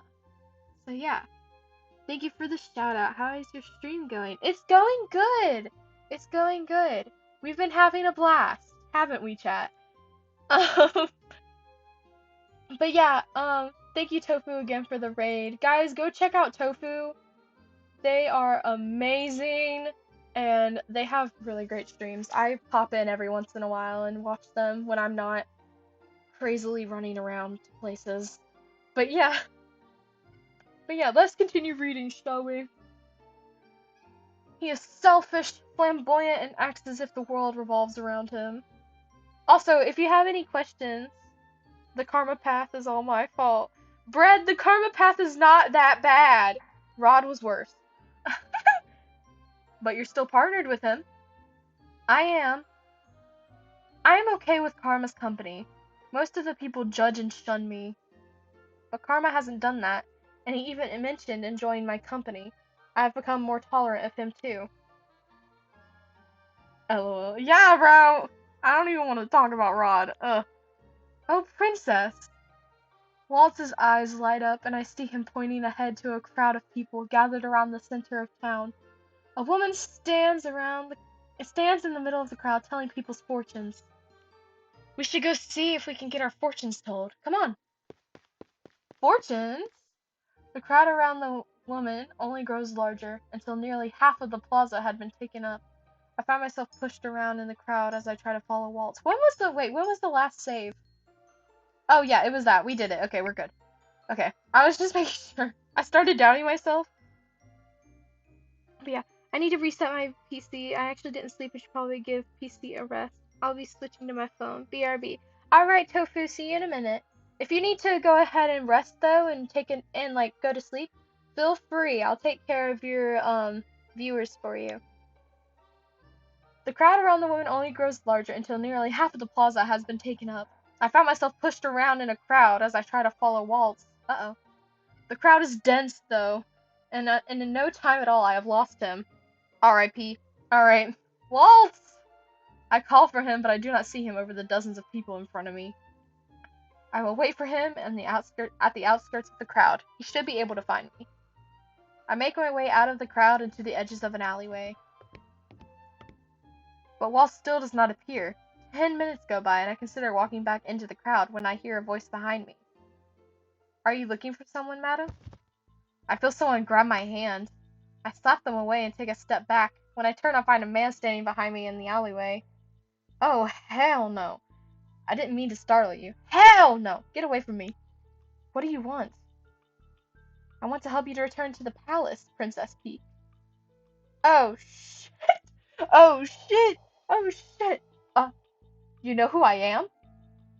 I do, Princess, and I can lead you back to the palace. Who are you? Someone who's working for the king. Yeah, right! But the king does not remember me. The only people that remember me are witches, fairies, and those with the curse. Who exactly is this man? Uh-oh! You're lying. Princess, why would I ever lie to you? Now come, I'm sure everyone at the palace will be very happy to see you. The man grabs my hand roughly and begins trying to pull me through the alleyway. The first thing I try to do is scream, but the man clamps his free hand over my mouth. Oh my gosh! Oh no! Guys, this is not good. This is not good. The crowd is getting farther from us, and no one can see us in the shadows. Oh, God! What did we do? Princess, I swear on my word that I'm bringing you back to the palace. Someone save us! Fight back. I have to fight back. Maybe I can still draw people's attention on me. I try to squirm my way out of the man's arms, but it doesn't work. He chuckles lightly at me until I elbow him in the stomach. For a few moments, I am free to try to run, but all too soon, the man grabs me again with the same punishing grip over my mouth and knows to stop me from screaming. You're a feisty one, ain't ya? I feel like I might faint. And what? Oh no! Y'all, I'm scared! In one last attempt to get free, I tug at the man's hand with my own and manage to shift it just enough so I can bite down on it. Ow! The man screams in pain, his grip finally loosening. I can hear him curse as I run away from him. A few minutes later, I realize I have gone in the wrong direction. Crud. How do I know if this is the right answer? Bro, do I have to read this whole thing and then hope it's right? I soon come to a dead end in the alleyway, and I can hear the man running up behind me. What is this I see before me? It was correct! It was correct! We're good! Oh, okay. I look up to see Karma standing on the rooftop right above us, in his disguise holding a sword, a broad grin on his face. Madam, you might hurt yourself playing with that sword. You might want to put it down. What is this, sir? Do you feel threatened by me? You should. Ah! Swing! Swing, swing, swing! Karma jumps down from the building and raises his sword in front of him. His eyes are angry, his earlier jovial personality fallen away. Anyone that attacks a lady has to pay for the crime. Karma rushes forward, moving faster than I can see. Even in his long dress, the glint of the sword causes the man to fall backwards, loosening his grip on me. I step back from the man's hold and watch as Karma points his sword at the man's neck. Picture, picture, picture, picture! Aw. I wanted a picture. Now, I have a sword and you do not. Do you really want to test your luck, sir? This isn't worth it. The man runs off, leaving me alone with Karma in the alleyway. What's this? You were a lot cockier just a few moments ago. I breathe out slowly as relief washes over me. Princess! Waltz approaches from where the man had run. So did you meet the coward fellow on your way here? I bumped into a man who looked as if he was running from death. Oh my, I feel oddly accomplished. Karma and Waltz's voices have become faded and indistinct as my vision blurs. I am suddenly light on my feet. All the adrenaline from earlier has dissipated into thin air. Rip. I feel tired. Princess! And we pass out. We collapse a lot. Golly. Why do we collapse so much? Before I can collapse, I feel arms pulling me back up. Rest easy, Princess. I close my eyes and fall into blackness. Okay. I'm gonna take another quick break because I think my food is here and I'm gonna go grab it. I will be right back.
The rod route was not good. No, the rod route, the rod route it was not good. Do not listen to him. It was not. It was really. It was, thank you. Yeah, I totally can speak today. I got my food. Finally, it took forever. I was waiting really patiently.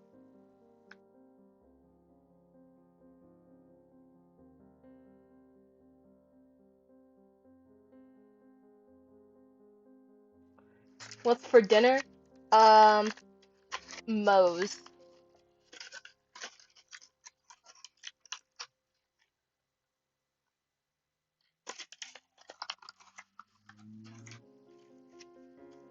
Okay, let me go back to the gameplay.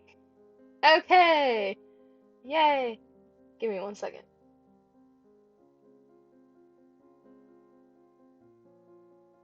Um,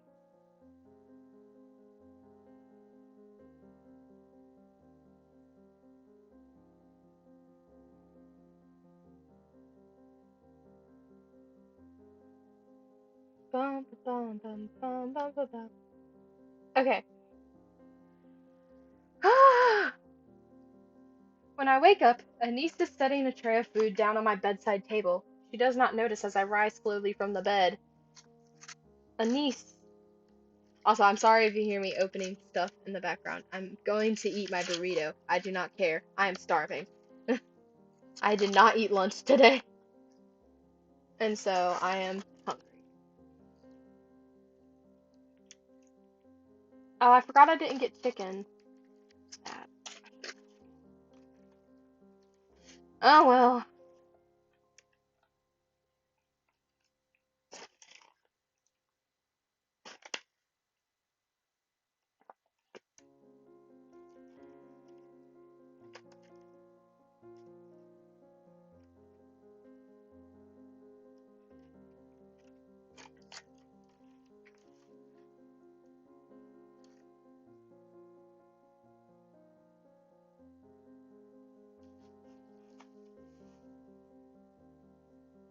Oh, Princess, you're up. We were worried about you.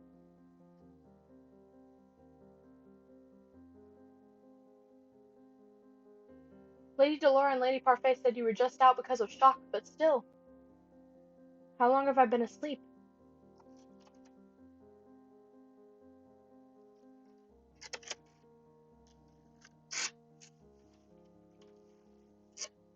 That's really weird. Okay. Just a few hours, Princess. Don't worry about chores for now. Lady Delora says that if you're feeling better later, you can use Mr. Broom. Just thinking about Mr. Broom gives me a headache. Where are Karma and Waltz? Waltz is scouting the town looking for the man that captured you. And Karma? I think he might be in his room, Princess. He got patrolled tonight, so he's resting a little bit. If he has patrol tonight, that must mean he was resting this morning, too. How did he know I needed help? Do you need anything, Princess? How did he know we needed help?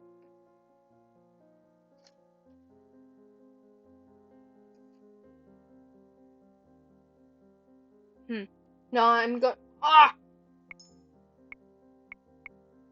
Do you need anything, Princess? No, I'm going to visit Karma. Uh, what? To thank him? However, he knew if Karma hadn't been there, things would not have ended so well. Yes. That's sweet, Princess. Oh, Lady Delora wants to talk to you about what happened when you're feeling up to it. Okay. I wait until Anise leaves the room before I follow after her. It is only after I exit my room that I realize I do not know where Karma's room is. Anise must have assumed that I already knew with us being partners and all. It's fine, I do not need Anise's assistance for this. I can find Karma's room on my own.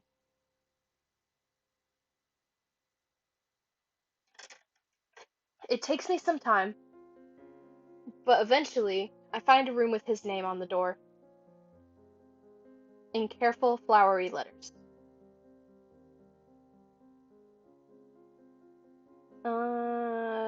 Sorry, hold on.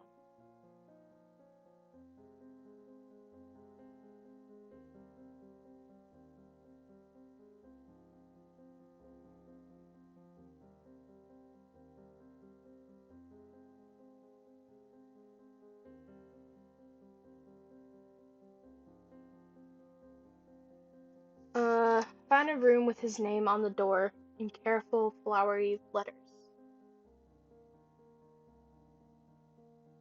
Bro, load. There we go. It suits him. I simply open the door without thinking to knock. Uh, whoops! I I expect to find Karma lying in bed, but instead he's standing in front of a mirror, changing his clothes. Uh, uh, Princess? Oh shit. Uh-oh. Run. I do not think I have ever seen a shirtless man before. Oh, indeed. He turns to me. Oh my shirtless man. Look at the tattoo.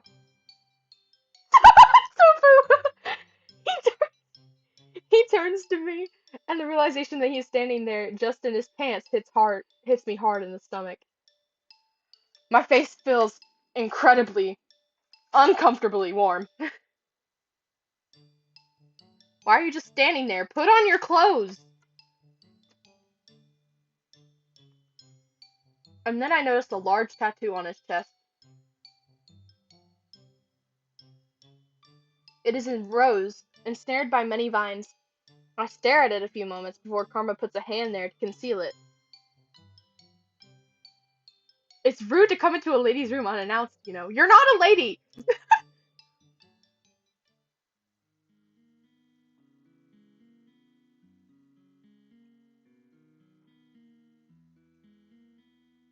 Hold on, I'm chewing. Sorry.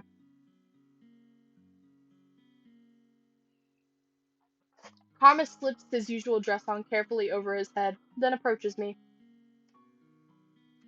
I take a step back without realizing. Karma raises an eyebrow, then smiles at me mischievously. It is a familiar look, but it rattles me more now than it ever has before. My princess? My princess, you're as red as a tomato. Are you okay? Uh, does this man always need to point out the obvious? I'm fine. There's no need to shout, darling.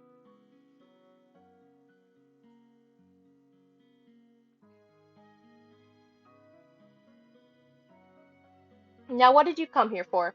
To see me, the beautiful Karma?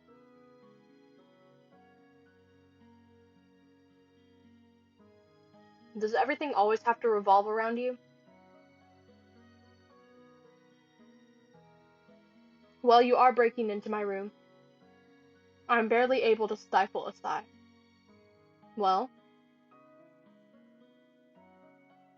cross my arms and frown at him. His smile makes it harder to get my next words out. I came here to thank you.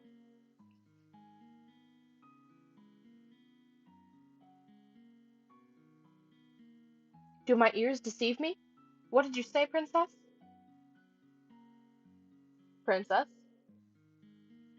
Thank you for saving me. I saw you fight back. That was a very admirable attempt. You saw me? Yes, as you were coming to the end of the alleyway. But I didn't manage to escape. It doesn't matter, princess. You certainly made the effort. But I digress. You are quite welcome, princess. It was my pleasure. I should leave. Wait, what? I turn to leave, but Karma grabs my hand and pulls me back. But princess, don't you owe me something? Uh, uh. So Karma was expecting something in return after all. I should have known. I think you owe me an apology. You did come into my room unannounced, after all. What is he talking about? Since you broke into my room, I demand you help me with my makeup. Then I will forget your transgression. She probably doesn't know how to do makeup.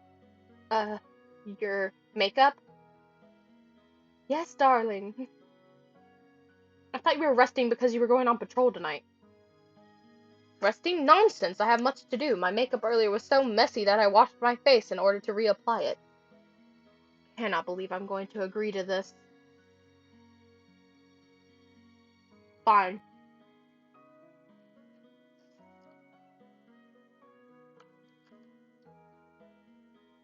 Hmm. Ah, what a splendid day today is. Come, princess, let us do this by a mirror. Hold on, I'm packing up a mess. Forgive me, forgive me.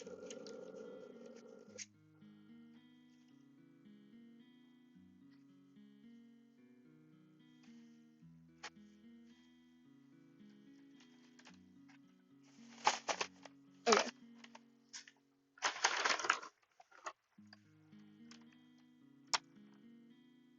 Bro, like, half of my chips are gone. I ordered, like, I was like, I want chips. And they gave me chips. And then, like, half of my chips, like, they gave me, like, 5 chips. And I'm kind of sad. But oh well. I can't do anything about it now. What a splendid day today is. Come, princess, let us do this by a mirror. I almost said do it by a mirror.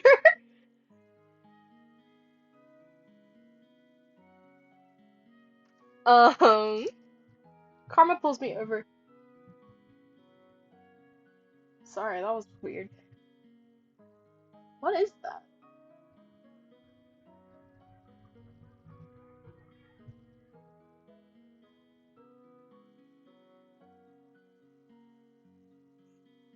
Sorry, someone let us do it by a mirror. Damn, he's 4. I hate that. I love when people give extra stuff. Literally, and I'm like, it's just chips.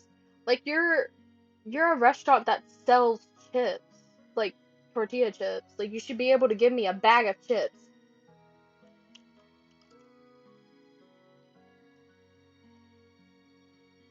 Carl pulls me over to the mirror where I can see both of our faces reflected. He has a surprising variety of makeup on the dresser beside him.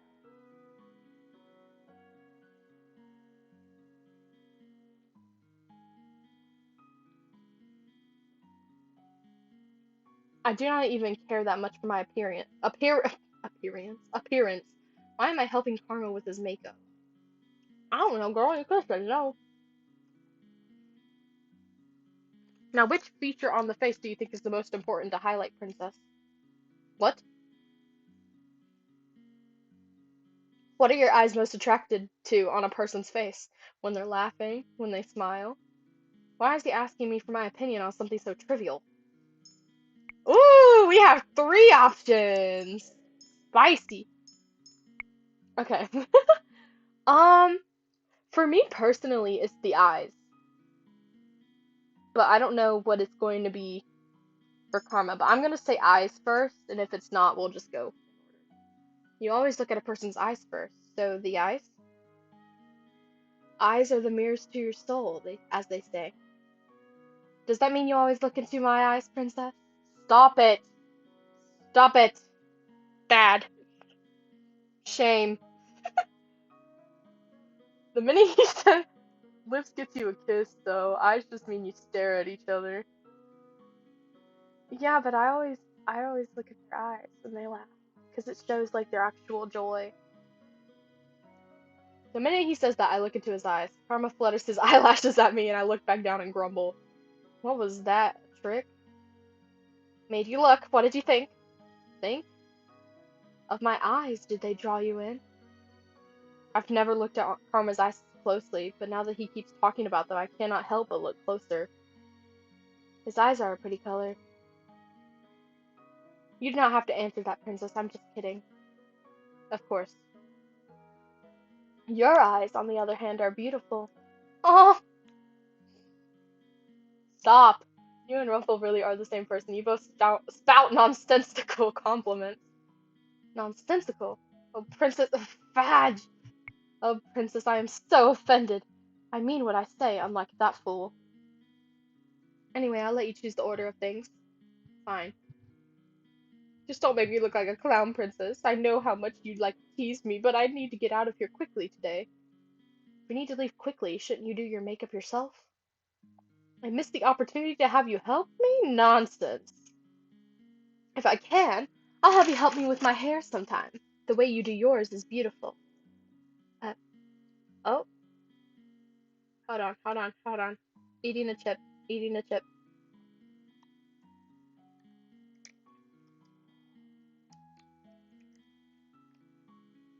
Hold on.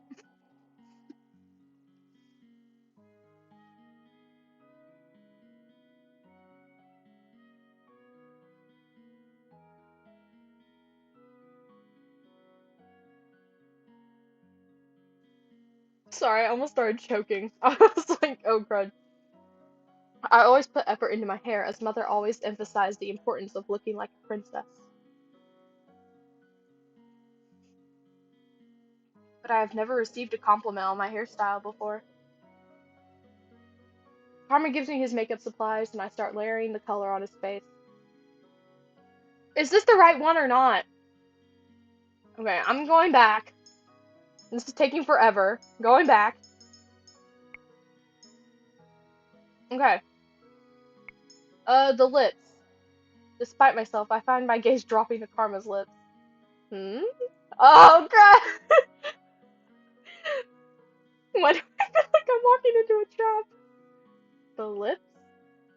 My princess, I didn't think I'd ever hear you say that you looked at my lips when I smiled. I did not say that.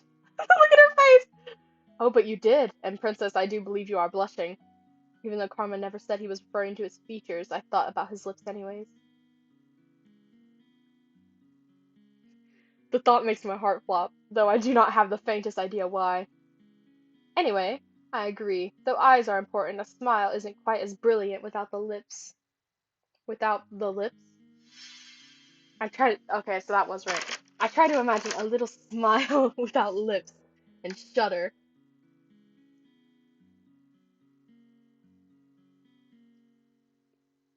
Sorry, princess. I misspoke. Try to dispel the image from your mind. Anyway, I'll let you choose the order of things. Fine. Just don't make me look like a clown princess. I know how much you like to tease me. But blah blah blah. Yeah. Okay. What did I do? Okay. I start layering the color on his face. When we are this close, I cannot help but carefully help. Cannot help but carefully inspect every one of his features. I do not think I even did something like this with my mother. You know, princess, I don't think I deserve your thanks. I pause and raise an eyebrow at him. What? You've been helping me for a while now, and I haven't helped you with your curse at all. What I did today was just a coincidence. I mean, you did save her. Coincidence? I heard you went to town with Walt, so I followed you too. I only happened to catch what happened to you in the alley. What happened in the alleyway. I can't read. You managed to see me even when there were many other people who didn't. I have good eyes, probably. Or maybe he was looking. He was looking. Probably. It's not like you to be so humble. Peak, I am once again offended. And why were you following us in the first place? You said you were too tired to go into town today. I was worried. It was strange not accompanying you today. Oh! Alright. Worried? Why should you be worried? Why would you be worried? Sorry, I can't read! Help!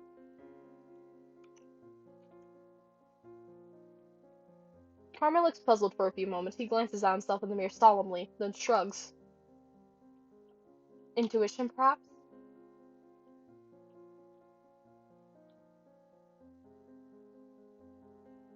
Hold on.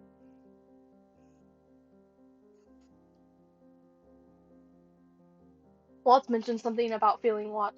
Is there something that Waltz and Karma are watching out for that I am not?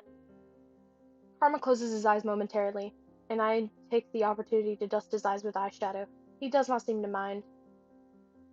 Princess, you haven't spoken about what happened today with Delora and Parfait, have you? Delora or Parfait, have you?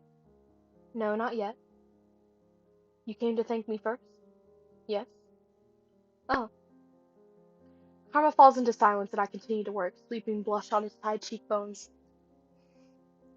Princess, do you know anything about the man who tried to drag you away today? Nope. No, he said only that he worked for the king before telling me he would take me back to the palace. I wonder how he recognized you. I was wondering that myself. How curious. And alarming. The only ones who should pose a problem at this time are witches. Witches? What do they want with me?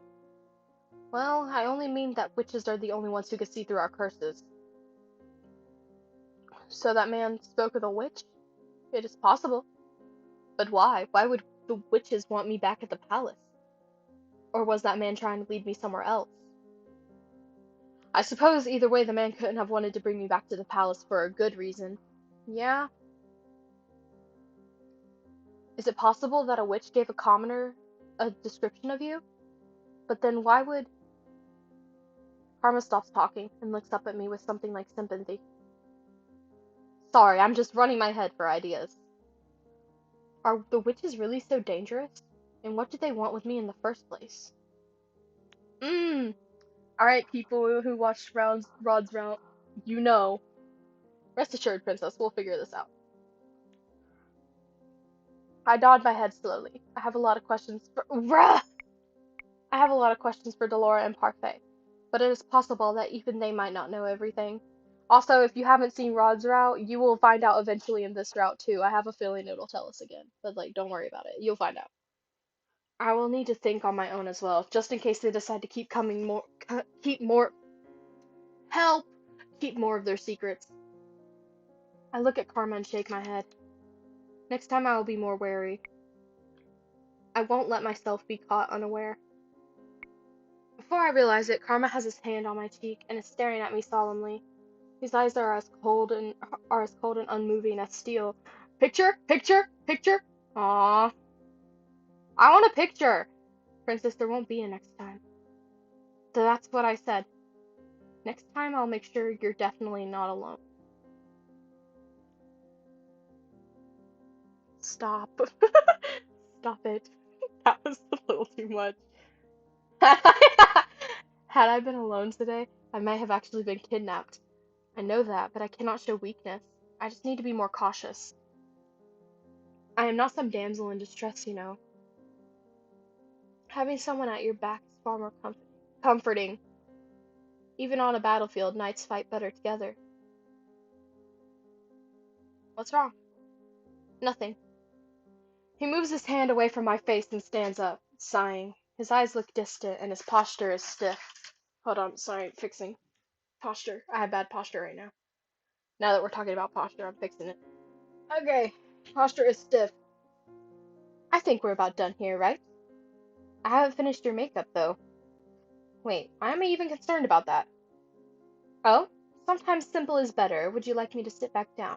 I do enjoy being pampered by you, Princess. I take it back, we are definitely done. Good. Thank you for your hard work. In an instant, the moon changes, and a bright smile once again graces Karma's face. As much as I hate to do this, I'm going to have to leave you, darling. I have business in town and then a patrol later tonight. I probably won't see you for the rest of the day, but thank you. He's thanking me for putting on his makeup? It was such a small thing. You're welcome. You already thanked me, though. Well, now you can tell I'm twice as thankful as the normal person. I love this. I love this face. I don't know why. I think it's so funny. That doesn't make any sense, but it's Karma. A lot of things he says do not make any sense. True. I leave the room with Karma, and he leaves the tavern as I go to find Parfait and Delora. The two of them are seated together in the reception, speaking in hushed voices when I arrive.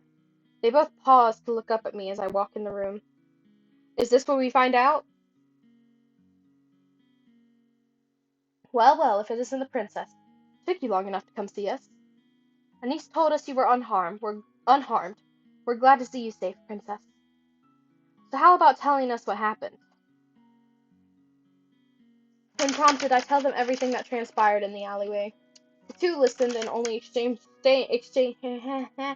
hello, exchanged a solemn glance when I am done.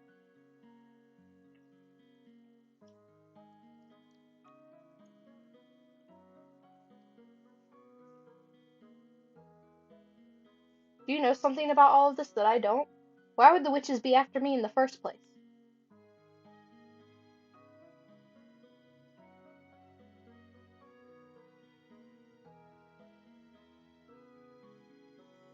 You remember what we said about the Tenebrarum corrupting witches? Well, those witches don't like seeing curses broken. They meddle where they can because they can.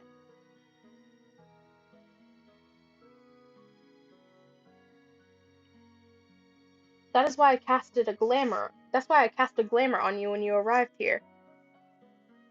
So that you can remain hidden from magical eyes. I did it to protect you. I did it to protect you. Yep. To protect me. I feel like there is more to this than that they are hiding. But I do not think any amount of convincing will get them to say anything. Forgive us, princess. We're not entirely sure what's going on either. Though if it was a human that captured you, he must be working with witches somehow. Troublesome, to say the least. But we don't know the details yet. Give us some time to figure things out. Until we figure out who that man is and who he is working for, you need to have an escort with you out of the Martian at all times. Do you understand? At once you once you figure it out, you will tell me? To exchange another look, which only makes me more frustrated. They're obviously keeping secrets and right in front of me. We'll tell you once everything falls into place. So this is not where we find out. Don't worry, princess. We would never let you be put in any danger.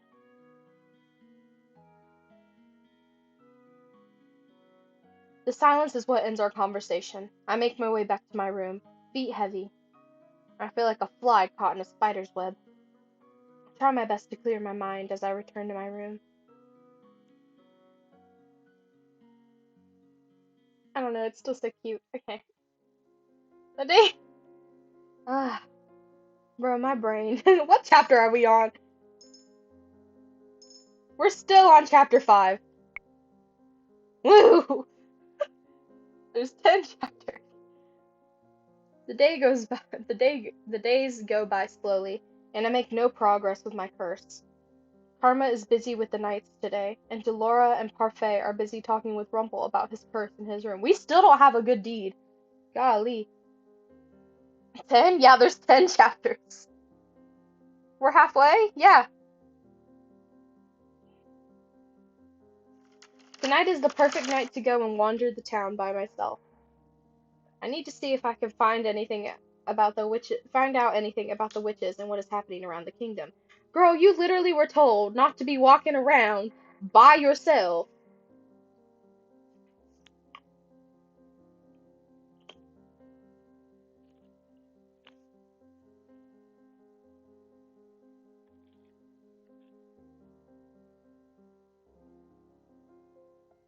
Delora and Parfait are not going to tell me anything, and no one has wanted to take me out of the Martian since the kidnapping attempt. These thoughts spiral helplessly in my mind as I sit at a table. I have just finished working for the day, and the activity in the Martian is beginning to wind down. Garland stands at the door as the last few customers leave the Martian. Jurian is walking around the room to make sure there are no problems. Out of the corner of my eyes, I notice two men pause halfway across the room to glance back at her. I can overhear their words from where I am. Shame that she's a knight, eh? She's the proud type, too proud to let a man dote on her. Bleeding shame indeed. But do you think if I tried to say something to her? You two. Garland is suddenly standing between the two men, an uncharacteristically dark glare on his face. Whoop! Is there a problem? Doors are closing for the night. I'm going to ask you to leave, please leave. No need to be so uptight, lad. We're on our way out now. The two men walk out and Garland stands in the middle of the tavern area glaring after them. He more or less pushed them out of the tavern. If Anise had seen that, she'd probably have scolded him. Garland. Uh, you okay? Of course. Just tell her! Tell her! Just tell her. You think you can fool me? I've known you long enough to know that something's bothering you. Yeah, he's in love with you, but he's too chicken to tell you.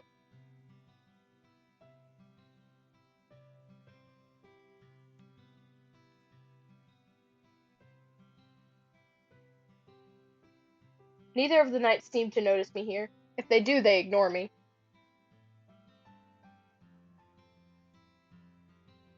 Jurian is still looking consistently at Garland, who looks down at the floor. Is he going to say something to her? Garland says nothing, though. He looks at a lot at hello. He looks at a loss for words. Finally, Jurian reaches out and pokes his shoulder, and he looks up, startled. Still the same as always, the silent, watchful knight. Only says things with certainty when he knows they're the truth. Even the princess is waiting for you to say something.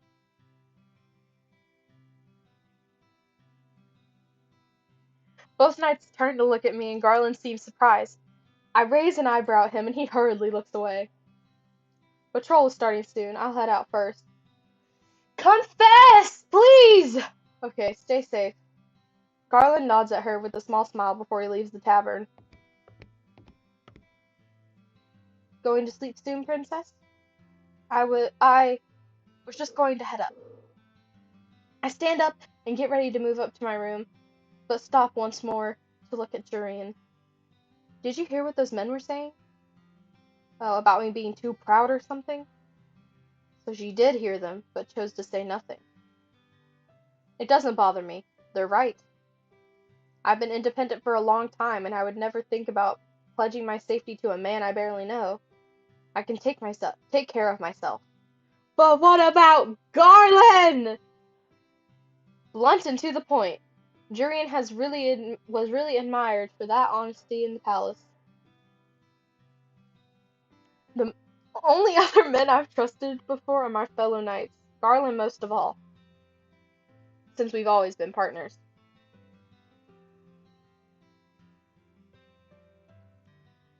She does not explain any further. I decide that is for the better. The sooner everyone has cleared out, the sooner I can leave the Martian. Tonight is the night I go looking for answers.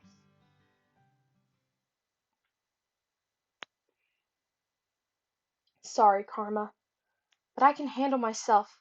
I'm going to prove it tonight. I may not be able to fight, but I can still be cautious enough not to land myself into trouble. Why is she so dumb? Okay. Still, I do not happen to hear much of anything as I am exploring the town tonight. Well, no shit, really? I should have brought along some kind of weapon, but then I would have had to steal a knife from the kitchen. I am not a thief. Hours pass before I pass a tavern filled with knights. Deciding that I will at least listen to what is happening at the palace, I linger by the open door and listen to what the men are saying. I hear that young Fritz is having a hard time of it. Feel bad for the lad. Even Sir Alcaster thinks he's gone mad. Well, he does keep talking about a princess that doesn't exist. Fritz! Oh my god! Fritz! Fritz still remembers me? But how? Even his father is growing weary of his babbling. Sir Mithras forced him on a break the other day. He didn't seem happy. Well, Sir Mithras must think he's crazy too. Poor Fritz. Can you keep a secret? The knights look at each other and I lean as close as I possibly can. Apparently the boy spoke some truth. Though Sir Alcaster doesn't quite believe it, he's looking for the daughter of the previous queen. Uh-oh. The witch had a daughter? The previous queen? Are they talking about Mother? How dare they call her a witch? Apparently she did, though I don't ever remember such a girl. This is top secret stuff. I just happened to wrestle this out of one of the lackeys looking for her. What would Salcaster need this girl for? I'm assuming she's dangerous and they want to get rid of her. Are they talking about me? Girl, run! I'm curious. How are we supposed to find this imaginary princess anyway? Does she have any features? Hey, they described her features. Last man who went looking for her said she wore a special pendant around her neck. I should get out of here. Yeah, go. Turn to leave the tavern, but my cloak snags on the door and falls to the floor, tripping me up in the process. I end up falling halfway into the tavern, where the chatter abruptly stops. Crud. Is this... Oh, a lady. The knights that were talking approach me. One of them picks up my cloak. I attempt to grab my cloak from their fingers, but they pull it away from me, and I stumble into one of them. Madam. He moves to take my hand, but then stops when he sees my face. Her face. And a necklace. You think she was spying on us? Witch! One of the knights grabs me by the wrist and pulls me toward him. He is far stronger than the man in the alleyway was. Unhand me right now. I am no witch. Then there shouldn't be no problem. We're just going to take you in, and if there's some big misunderstanding, we'll repay you ourselves, miss. No, let me go. This behavior is not befitting of a knight. Come now, miss. Let's go back quietly. Crud. Guys, I don't know. Fight, convince, fight, convince. I won't be able to fight them because they're knights. They, like, train. Convince them. Fighting back is useless when I'm outnumbered. I have to try convincing them that I am not who they think I am. You are mistaken, sirs. I happened to overhear your conversation, and assuming I am some imaginary princess is unreasonable. Seduce them. Literally. The knights look at each other. You know, she has a point. She was listening in on our conversation. That's clearly suspicious. Did you not hear what I just said? I happened to overhear it. Nothing more. You were cloaked as if trying to hide your features. Being out at night without a cloak is a sure way to draw attention to a lady such as myself. You know, she has a point. Stop saying that, man. Then, ma'am, there should be no problem with us taking you back to the palace. If we are mistaken, we'll clear up the misunderstanding and pay you handsomely. Come on, let's take her to the palace. No! No! No! No! The knights lead me out onto the empty streets. I'm eating another chip. Hold on. Not us getting kidnapped again.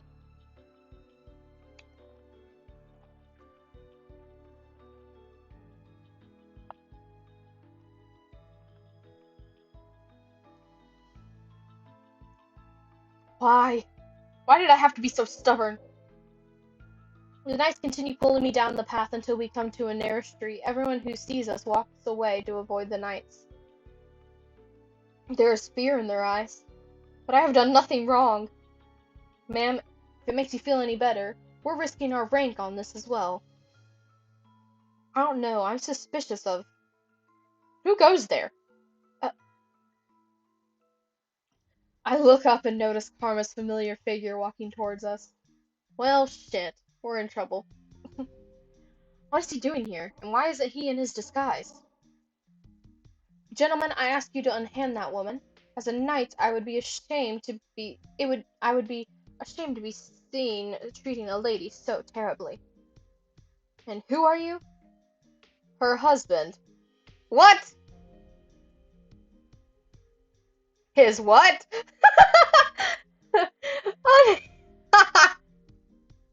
Unhindered gentleman, or taste my blade. So we are just going to take her to the palace too. I will give you on the count of 3.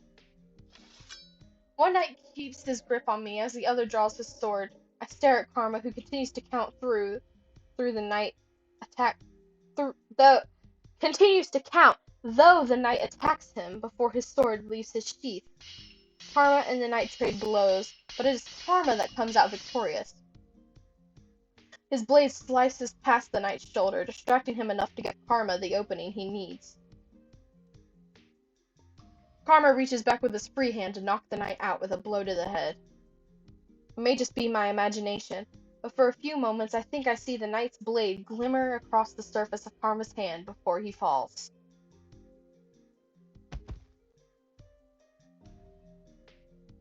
The knight holding me up holds his hands in surrender.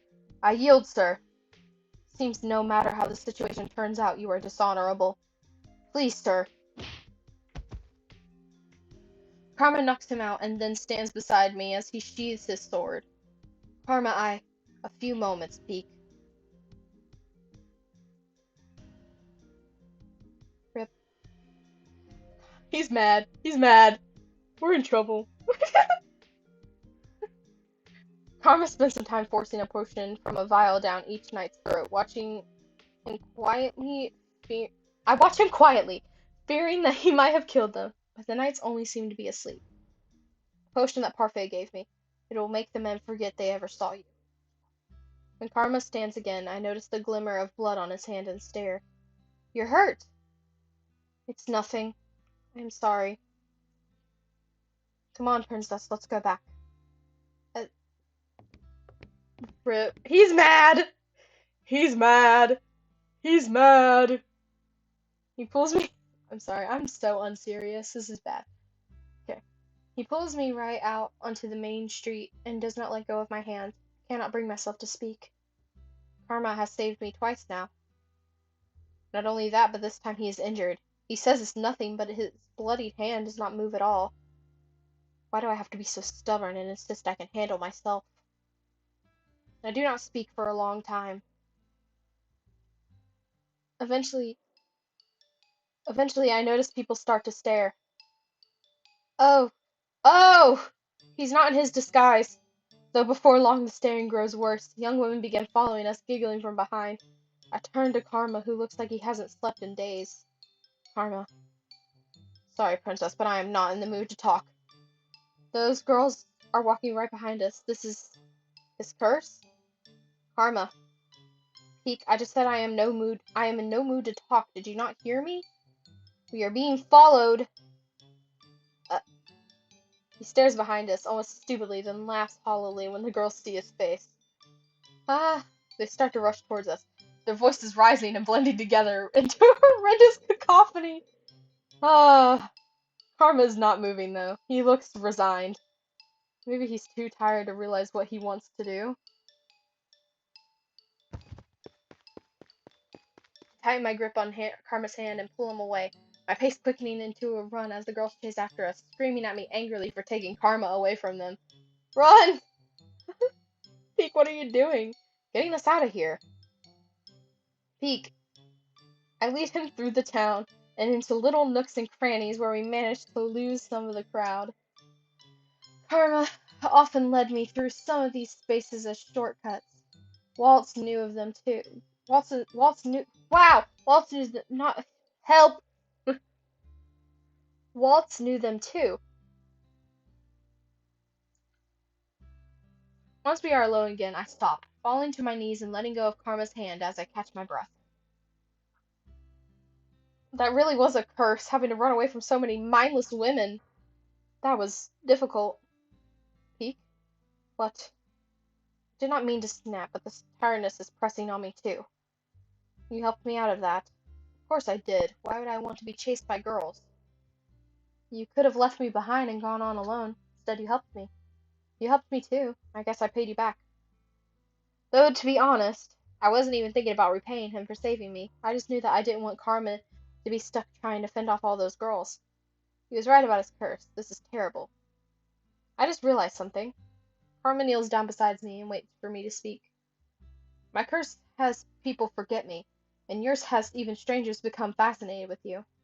It's almost like our curses are complete opposite of each other, and yet we seem so similar. My eyes widened when I realized what I just said.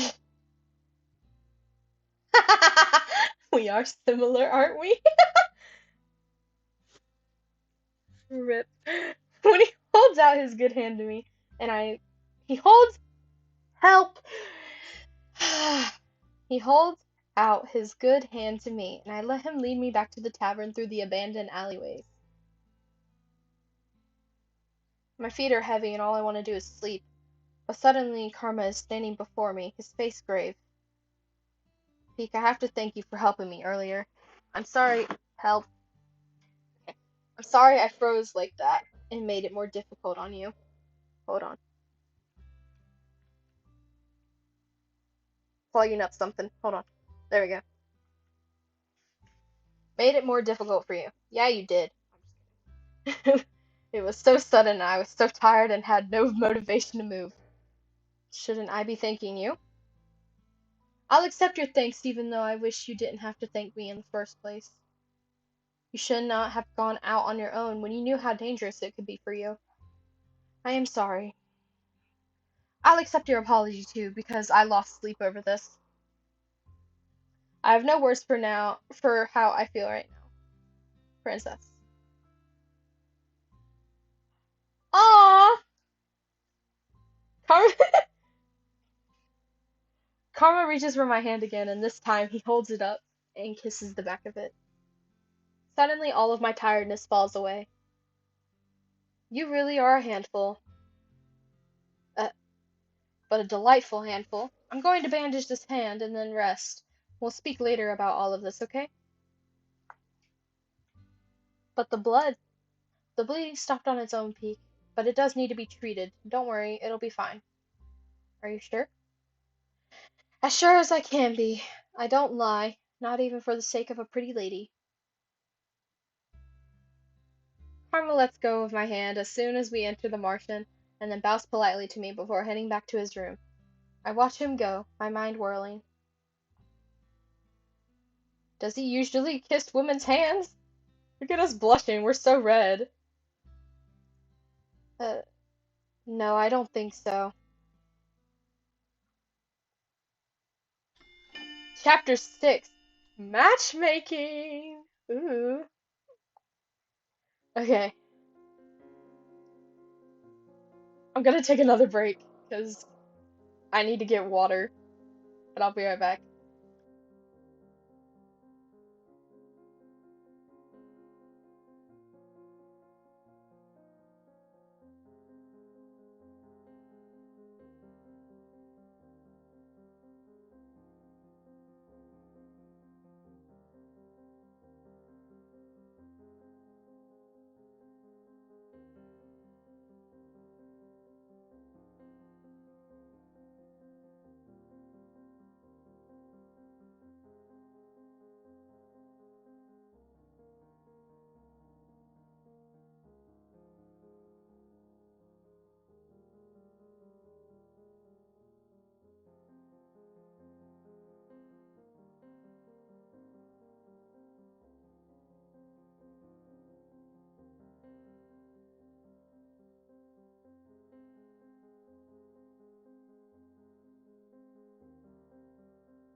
Alright. Okay, I'm back. You really are a handful, but a delightful handful. His words keep repeating in my head. I cannot stop hearing his voice and feeling his lips on my hand. Oop. My face feels warm, and every time I think about his words, my heartbeat feels unsteady. I really have to stop thinking about that. Karma is karma, and he puts on that overly polite act with everyone. But then I am pretty sure I've never seen him do something like that with another person. I'll just go downstairs and stop thinking about all of this. I need to tell Parfait and Delora what happened.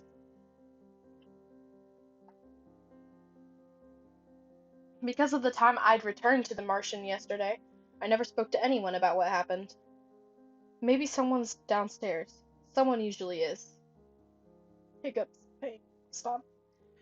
I leave my room and make my way downstairs to the reception. It is quiet when I enter, but not as silent as I thought it would be. Karma is sitting at one of the tables speaking quietly with Parfait and Delora. He's snitching! His injured hand is sitting on the table, bandaged. I cannot help but stare at it, my heart plummeting. He's snitching! His injury is my fault. I'm just kidding. So you have yet to hear the entire story? No, I am afraid I am not quite privy to the information Waltz has. Is that correct? Waltz has been directly involved in this far longer than you have. What about Waltz? Uh, Princess, you're up early. They all turn to look at me as I stand at the table. Karma still looks tired and is not in his dress. He looks somber, but still smiles at me. Karma, you should sleep. Peek, how nice of you to join us. When did he start saying my name without my title? Peek, you've run into a lot of different mishaps this week, haven't you? I'm in trouble. I thought you would be stubbornly avoiding work. Instead, you go out of your way to get yourself into trouble.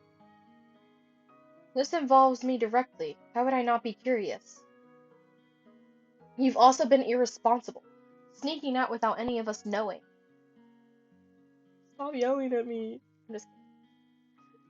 I have the freedom to do whatever I want to. I even wore a cloak to...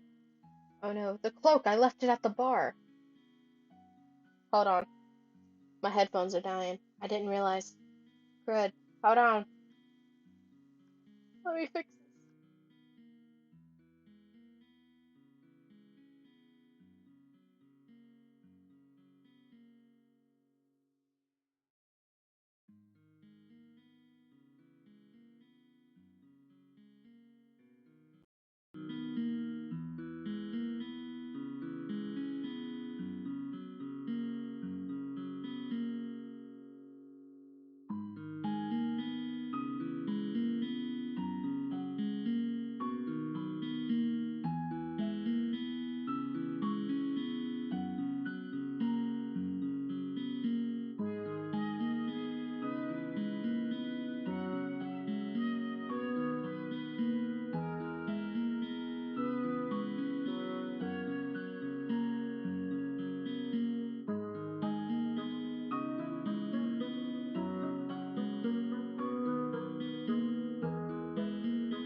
Okay.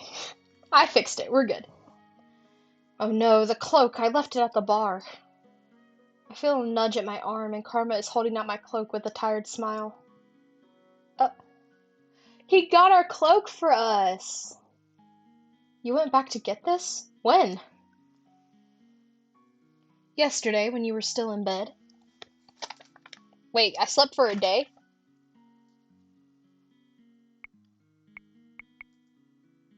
You've been running yourself dry these last few days, Karma. No, for real, you should go sleep. It's nothing. Thank you. Uh, what's this? Our ice princess is thanking someone? Yeah, Delora, you've missed the past, like, 500 thank yous.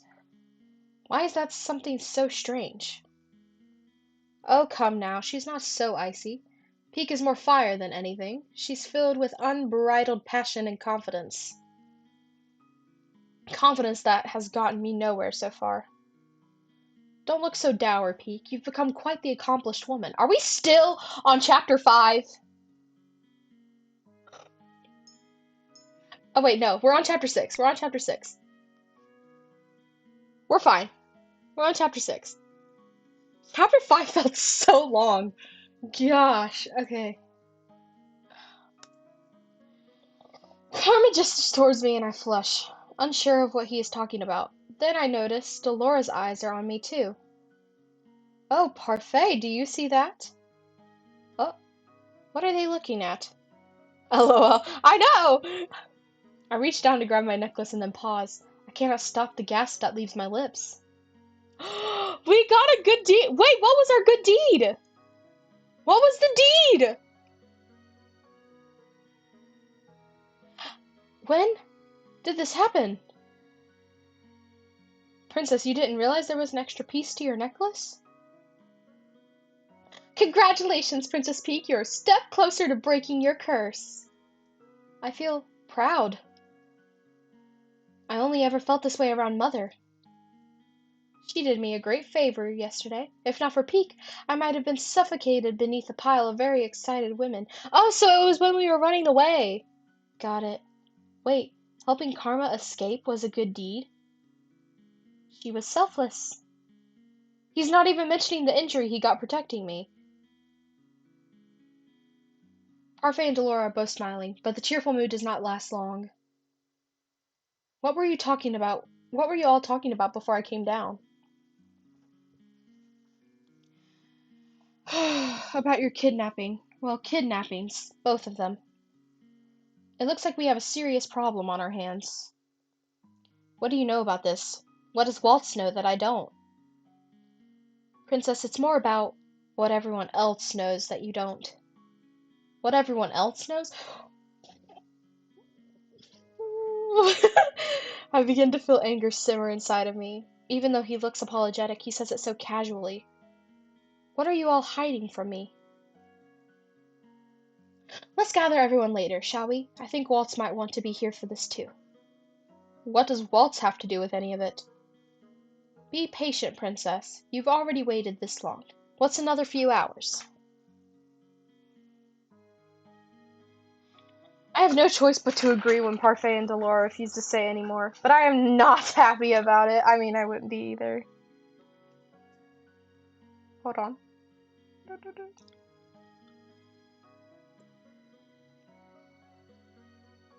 I spend the rest of my time doing idle chores around the tavern. I do a round of sweeping with Mr. Broom and mindlessly organize some of the bottles.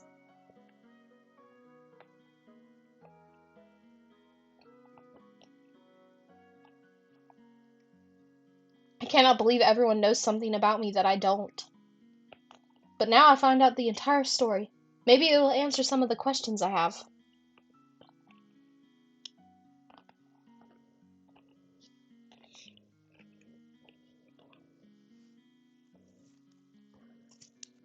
But why are they keeping things about me a secret to begin with?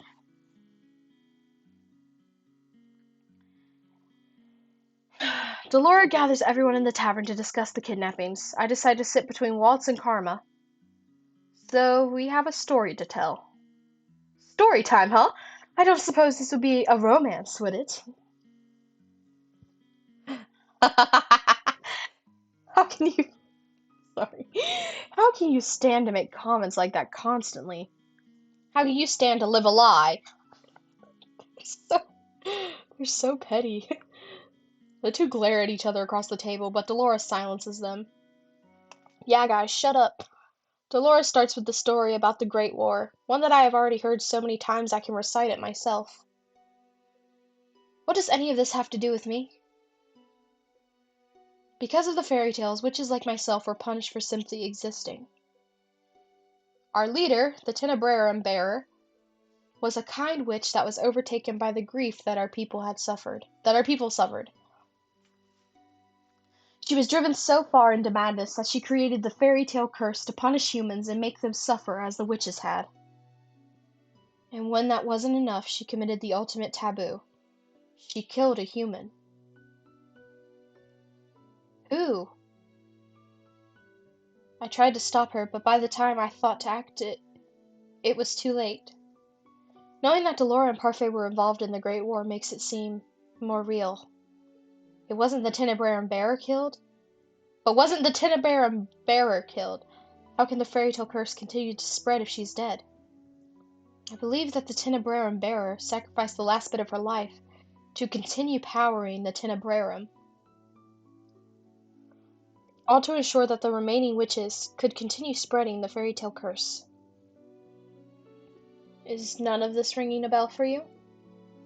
What are you talking about? She really did erase your memories. Erase? The witch who died, the Tenebrarum bearer, was your mother, Princess Peak. Dun dun dun. I'm sorry, I already knew this from Rod's route if you weren't here, but if you weren't here, this is new. But yeah. Oh! Wow. Okay. What? For some reason I turned to look at Karma, who's one of the only people who doesn't look away from me. I grew up outside of this kingdom, but even I knew of the terrible witch Hildur. You expect me to believe any of this? She wasn't a witch. I would remember that. Well, you would if you had memories of the war, and the years before that. Under Hildur's rule, the palace was a dark place. The king didn't have any real power until Hildur was defeated. The mother was a creepy doll witch, too. The mother was never a doll.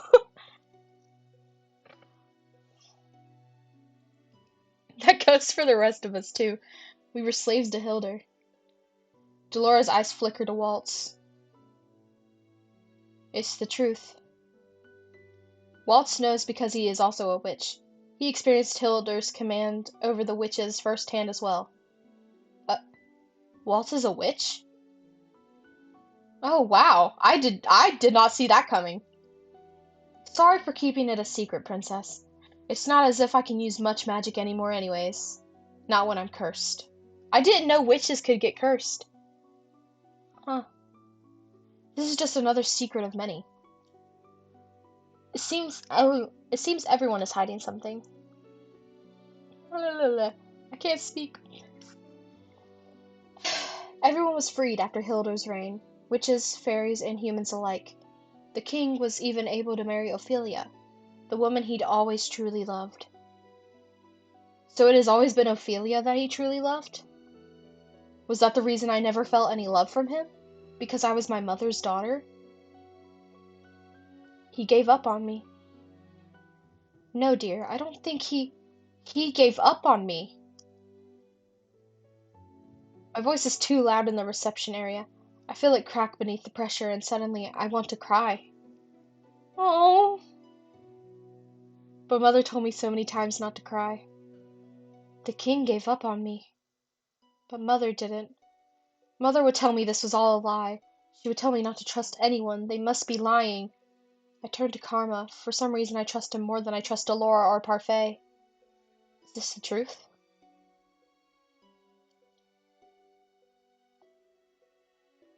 I was told the story of Hildur and her daughter Peak. They said you were the picture of elegance, but that you shared your mother's icy nature. But I don't think that's true at all. If Hildur was ice, then you most certainly are a warm fire. If my mother was a witch, then what does that make me? You're a witch as well, whether or not you were able to taught to use magic. On your upcoming birthday, you will become the Tenebrarum bearer. Do you realize how ridiculous this all sounds? Me, a witch? The king never said anything. And now I cannot even ask him if this is the truth because I am cursed. Why would you even curse me? We did not want a repeat. We did not want a repeat of the tragedy, Peak. I sat on your shelves for almost a year, Princess. There was ice in your heart, and if you had inherited the Tenebrarum in that state, who knows what would have happened? Then why didn't you just tell me all of this? Delora and Parfait look at each other. Looks at each other. Nope, that's incorrect grammar. Look at each other before dropping their gazes to the ground. If we had told you before, would you have even bothered to listen? The king must have tried to do the same thing, and look how that turned out. You shut everyone out who ever tried to tell you about Hilder's true nature. That is probably true. Even now I'm having trouble believing that they are telling the truth. The whole world feels as if it is collapsing around me. I need to escape. I need to go out and be somewhere else, but why are the witches looking for me? You are the heir to the Tenebrarum. No doubt the evil witches want you on their side so they can continue wreaking havoc on Angia with the fairy tale curse. The men that were looking for Peak were not witches, though. They were knights. Perhaps the witches and the knights are working together? This must be part of Alcaster's scheme to steal the throne. What are you talking about? The reason why Garland and I left the Order of Caldera was because the king did not believe us about Alcaster's coup. How would he know of the princess's identity, though? Anyone who isn't a witch fairy or isn't cursed shouldn't be able to remember her. But now we know that it isn't just the witches looking for the princess, but the Knights of the Order of Caldera as well. They definitely have a description of her from someone. Peek. Ah! It's Fritz! Karma reaches out, a hand to touch my shoulder, and I flinch back before standing up. I cannot speak about this now. I want to be alone. Let her go. She'll need a lot of time to think.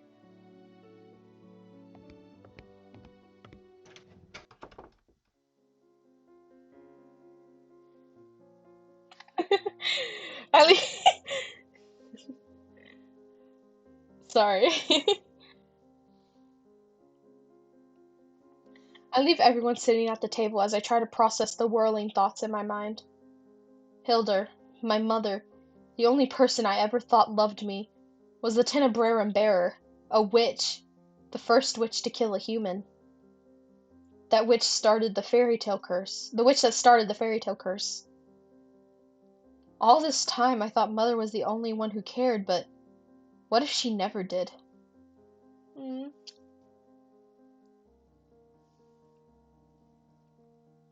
I stay in my room for a long time, trying to process everything I have been told.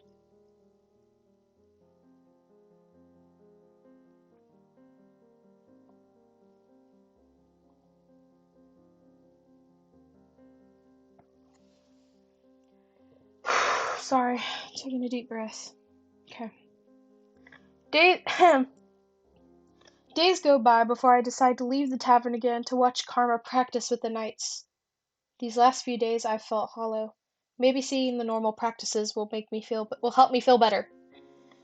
Maybe it will make things feel like nothing's changed.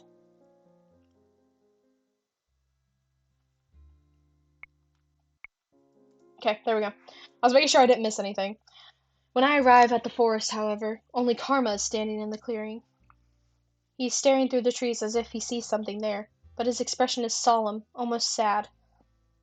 Eventually he sighs, shaking his head before turning in my direction. Peak. I prepare myself for a response, but I find that no words come to mind. I have not spoken to Carmen since the talk about Mother and witches, and any of the ease I felt with him before has slipped away. Still, I came here on my own, and I cannot just stand here being mute. I say the first thing that comes to mind. Where are Jurian and Help! Where are Jurian and Garland? I'll only train with Garland. Jurian is on patrol duty tonight. He'll be here later. I just came early. It seems you did too. Peek, are you okay? I'm sorry I haven't been by to see you. It's not as if you owe that to me. I don't owe it to you, but I truly wanted to. I've just been busy these last few days scouting the town for information. As much as I want you to come with me. Why would you ever have wanted to pair up with someone like me anyways? Ooh.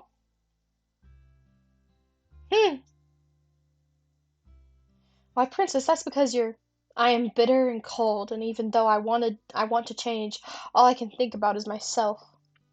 But now I want to change because I do not want to be the same as my mother. Isn't that selfish? Maybe so, but I believe you are being selfish for the right reasons.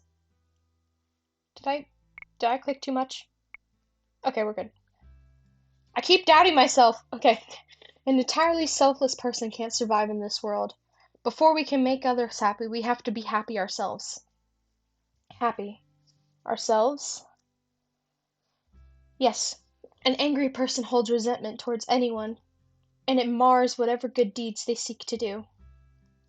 That is why I cannot complete my good deeds. Wrong. You've already got one done. Recognizing the need for change is always a good thing, Peek. Regardless of the motivation, you are trying to become a better person. That is what matters. He takes a step toward me, then puts his hands on my shoulders and leans down until I can look right into his eyes. Karma's serious expression startles me as much as his touch. It's never too late for anyone to change. You taught me that. What? How could I have taught Karma anything? Do you mind if I tell you a story, Peek? He's standing too close.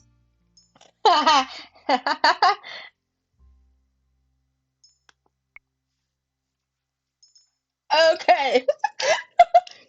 I'm not moving. With his face so close, all I can do is stare right into his eyes. Karma's hands tighten on my shoulders, and for a few moments I feel Karma's slight panic. I feel a slight panic rising in my chest. Then Karma steps away from me with a rough shake of his head. Karma? Next time I do that, Peek, feel free to push me away. What? It is better that way. What does he mean by that? What does he mean by that? You never answered. Will you listen to my story? Alright. Okay, that wasn't correct. Guess I have to push him away. This game makes no sense.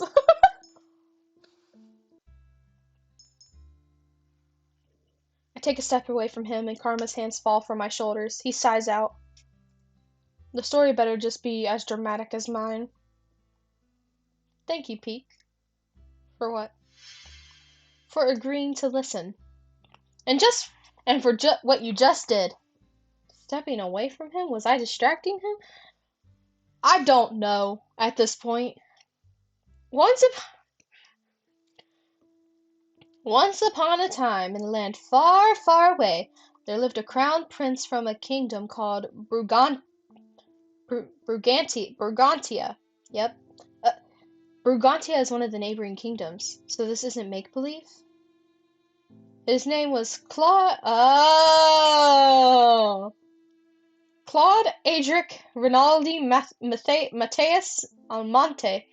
Because the name was such a mouthful, he settled for an acronym as a nickname, at least around the palace where it was acceptable. Karma. Claude Adric Karma? Prince Claude was Just say it's you. She already figured it out. Way back.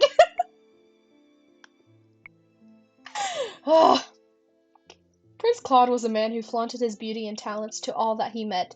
He often used his title to get what he wanted. Prince Claude was a selfish man who felt he was entitled to everything that he had. He was vain and often left his castle unattended so that he could avoid his responsibilities.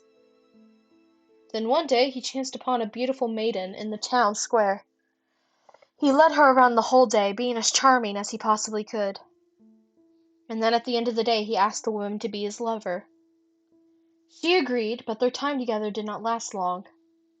Only weeks later, Prince Claude threw her away as one throws away an object, and broke the woman's heart. And she cursed him.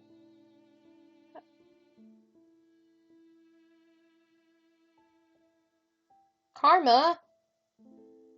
That beautiful maiden was a witch, but Prince Claude found out too late. The witch said she would make his beauty, his vanity, a curse. To make even beauty a curse. Ashamed of being cursed, Prince Claude donned a disguise and left his kingdom behind. He has been gone for nearly a year now, and most probably assume he is dead.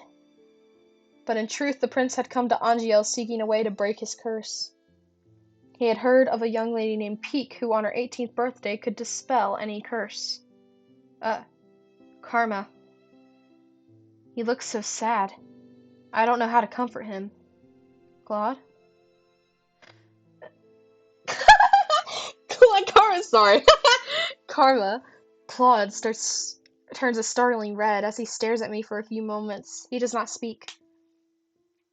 But then he burst out laughing. I stare at him in shock, not understanding his reaction. I feel myself flush. Isn't that your real name?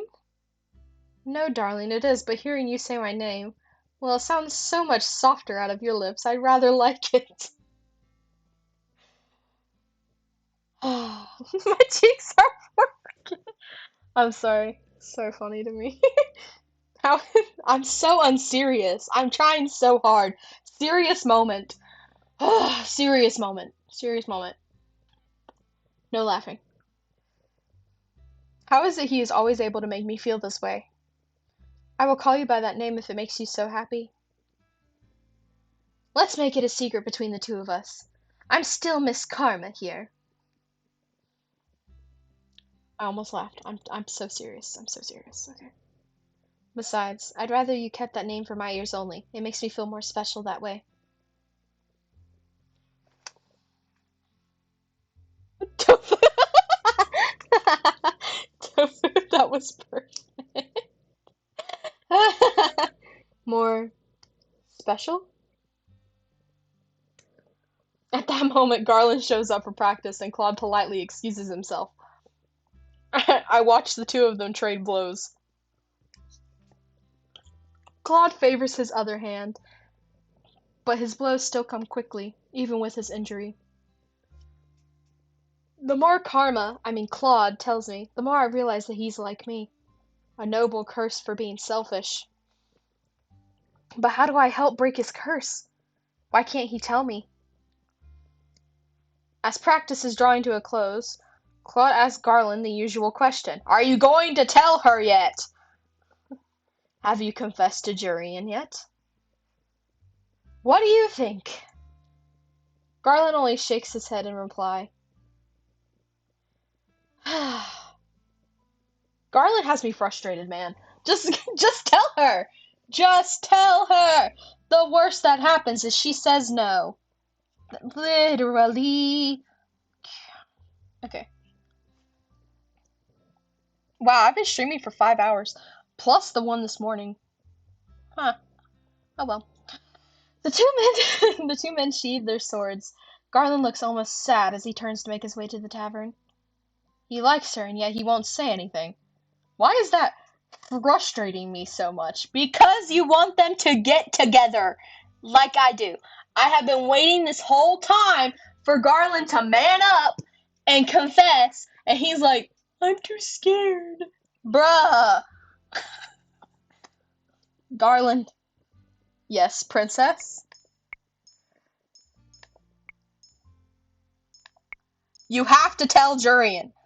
Claude told me before that confessing is hard, but what Garland is going through looks even harder. Princess, you know I'm incapable. No, I think you're capable, but if you never say anything to her, you'll never know.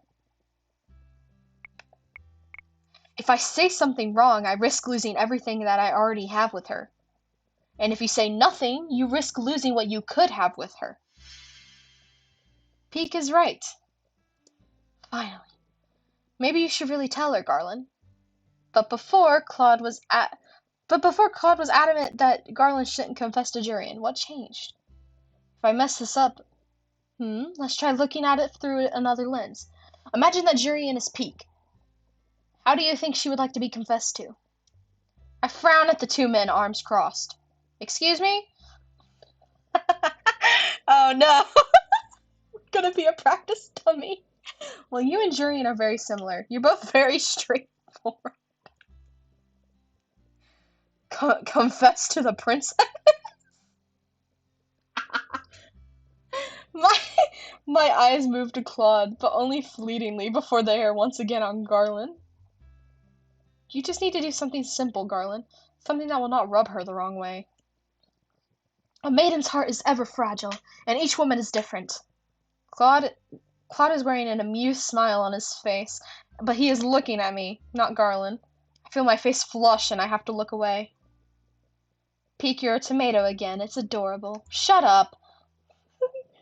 Cringe. I cross my arms over my rapid beating heart again and force a scowl on my face. No, I was just thinking about what Garland could do.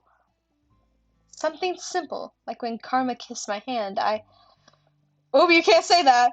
Garland kissing Jurian's hand is probably not a good idea. Maybe he could do what Claude and I did that one day in town. He can buy her some food and they can just talk. Garland, have you ever just asked Jurian out for food? Not alone. Jurian is practical and she always eats at the tavern. She's also always on duty when she's available. If I take her patrol shift 2 nights from now, then and tomorrow, you can ask her out for a meal. We can make your invite a grand affair. We can drape banners on the walls, or I can give you a rose. That sounds like a terrible idea. Yeah, that sounds a little much. I am offended. I feel like if I did something like that for Jurian, she would get embarrassed and punch me. Probably.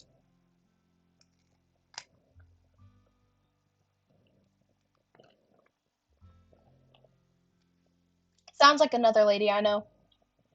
Claude grins at me, but I just roll my eyes. Garland, just ask her normally. And then when you are out and alone together, you can confess. Literally.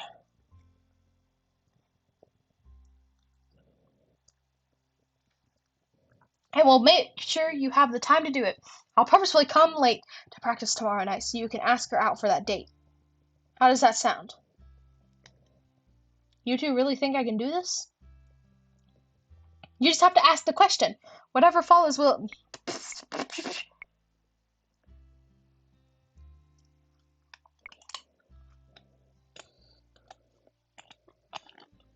Whatever follows will at least be an answer. Tomorrow night, then. Man up, do it! Good man, I'm sure it will go swimmingly. Or I could drown. Stop being a chicken! You won't drown, Garland. Garland excuses himself with a nervous smile before Claude turns to me expectantly with a mischievous grin. Now, Peek, we'll come here early tomorrow and spy on them. We need to scope out a good spot. Yes! Yes! Spy on them. Spy on them? Of course! We need to make sure that our efforts pay off. Yeah. Yes, we do. Yeah. I don't think we should. Shut up! We are. We're doing it. You don't want to see how it plays out? I immediately shake my head, unable to put my emotions into words. For some reason, I am imagining myself in Jurian's position. It feels too personal. I don't care. I'm nosy. Claude's likeliness suddenly springs to mind, and I feel my face grow hot again. Peek, you've been oddly out of it today. Claude reaches out a hand toward me, then abruptly pulls away. I stare as he smiles at me, almost sheepishly. The conversations between us dies, and we return to the mansion. Martian. I said mansion. Martian. Days passed, and though I did not spy on the conversation between Jurian and Garland, I noticed that Garland has been smiling from ear to ear during his practice with Claude recently. Yay! I can only assume that his confession went well. I hope. Claude took the Claude took the patrol shift tonight, and as I lie in bed, I am restless. Every time I watch Claude practice with Jurian and Garland, I'm reminded of the palace, of Fritz. I wonder how Fritz is doing. Is he still practicing with the other knights? My thoughts darken as I recall the kidnappings. Claude had to save me every single time. He got injured saving me. Unable to sleep, I slip out of bed and make my way to the reception room. The night air is cool, and no one stops me from standing just outside the Martian. I cannot just sit back and do nothing anymore. I have to act. I do not want Claude to get hurt because of me again. Eventually, I see Claude approach. He looks tired and is moving more slowly than usual. But when he sees me, his lips quirk into a smile. Peek, what are you doing out here tonight, love? Oh? New nickname! Love instead of darling? That's new. Hello, Claude. Oh? His face is dark red again. Ooh. I like this story a lot better than Rod's. No offense to Rod, but this is so better. So much better. If you're using my real name, I suppose you've come to ask for something serious? How could he know that? I do need to ask something of you. Well, if you need a shoulder to cry on, I'm right here, love. What? Oh, is this not about... Never mind. I'm asking if you will be my instructor. For some reason, I have caught Claude off guard. He stares at me for a few moments.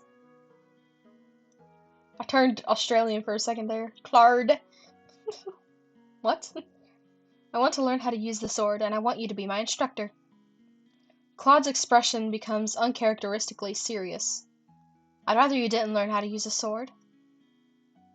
I do not want you to have to keep protecting me.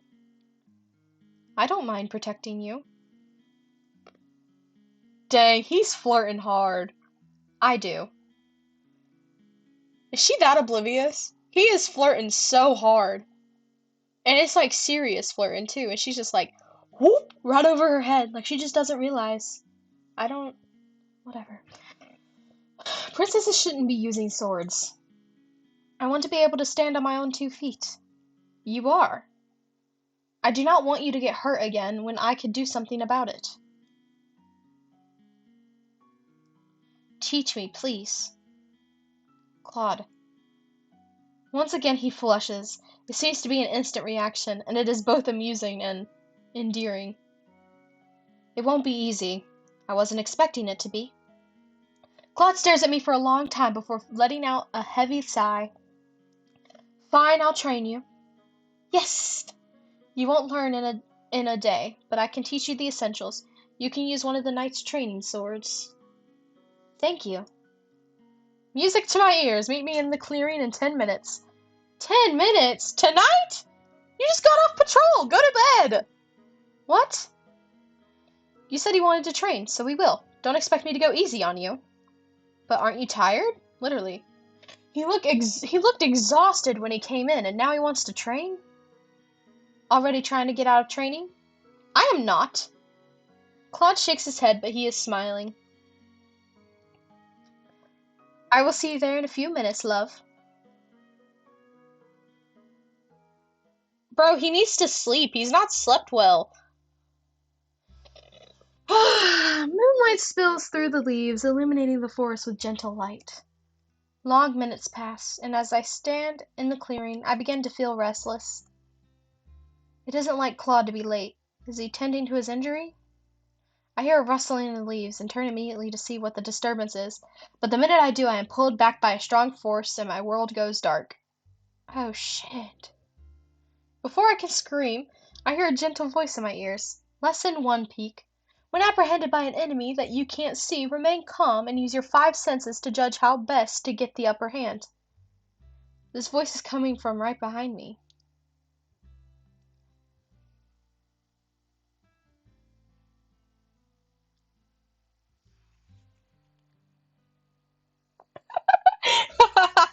Sorry. The artwork is so good. Like, what the heck? Tofu, Tofu, stop. I'm dying. Claude? I'm sorry. I'm so serious. I'm so serious. I can't take anything seriously. Okay, okay, okay. I've I've become aware that this is the closest he's ever been to me, with my back pressed to his chest like this. Panicking disorients the mind. That is why you must remain cool under any circumstance. How could I not panic? Any normal person would panic. Literally. Still, I try to force myself to be calm. Lesson 2. Enemies will often let down their guards when they think they have the upper hand. Catch your opponent off guard by remaining calm and locating this weakness with your senses. I know where a weak spot is. Right elbow, right in the groin. He down. There you go. We win. Run away. I try to calm myself as Claude instructs, but I feel it is a bit easier, but only because I know it is Claude. An opening. I move as quickly as I can, stepping forward so that I can swing an elbow back in at Claude's stomach. Step on his toes! Do a little tap dance on his toe. Tofu passed out. Step on his toe. Do a little tap dance on his toes. Elbow back into Claude's stomach. Before that happens, Claude has pulled me back to him, closing whatever distance I had put between us. In the process, he moves his hands from my eyes to my mouth. I can once again see the forest, but my words are muffled beneath his hand. Another thing to remember, you won't always be able to catch your enemy off guard by throwing punches or hits at him, hits at them. Your opponents will usually always be stronger than you, Peak. Remember what I said about a weakness. Enemies will often let their guards down when they believe they are winning. Just like I have. An opening? A thought occurs to me as I glance around me, then down at Karma's bandaged hand. No! Where is Rod to save us? Shut up, Kron! No! We are not going back! Karma's bandaged hand is over my mouth. Is this an opportunity or a trick? What will you do, princess? What kind of tactic will remove you from my grasp? I don't want to hurt him! I don't want to hurt him! Wait, also, what chapter is this? Is this still 6? This is still chapter 6. Help. Okay. I'm gonna have to bite his hand, but I don't want to bite his hand. I'm going to feel terrible about this, but I have to try. Literally. I try to shift my head to get enough space to bite down, and even Claude cannot hold me completely still as I squirm. Eventually, the hand over my mouth moves just enough for me to open my mouth, but I falter.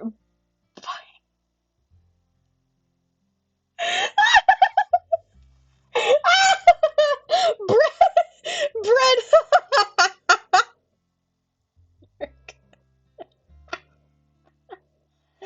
Oh, man. That was so funny. LOL. Sorry. That wasn't funny, but it was. Oh, man. Bread!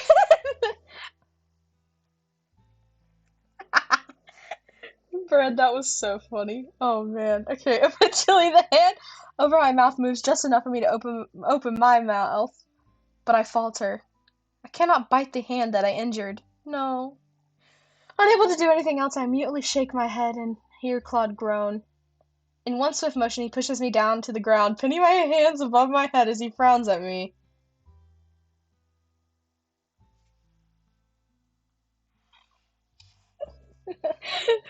You're not even going to try to find an opening? I glare at him. I'm not going to bite your hand. Uh, bite my hand? I didn't even think of that. But you made it obvious. You put your hand over my mouth. I didn't mean for you to try moving my hand. Pushing back a person's thumb usually causes their grip to loosen. How was I supposed to know that? Experience is the best means of practice, as they say. I don't want to bite. I have a complaint about the particular lesson, but I withhold it. Oh man, that was way back.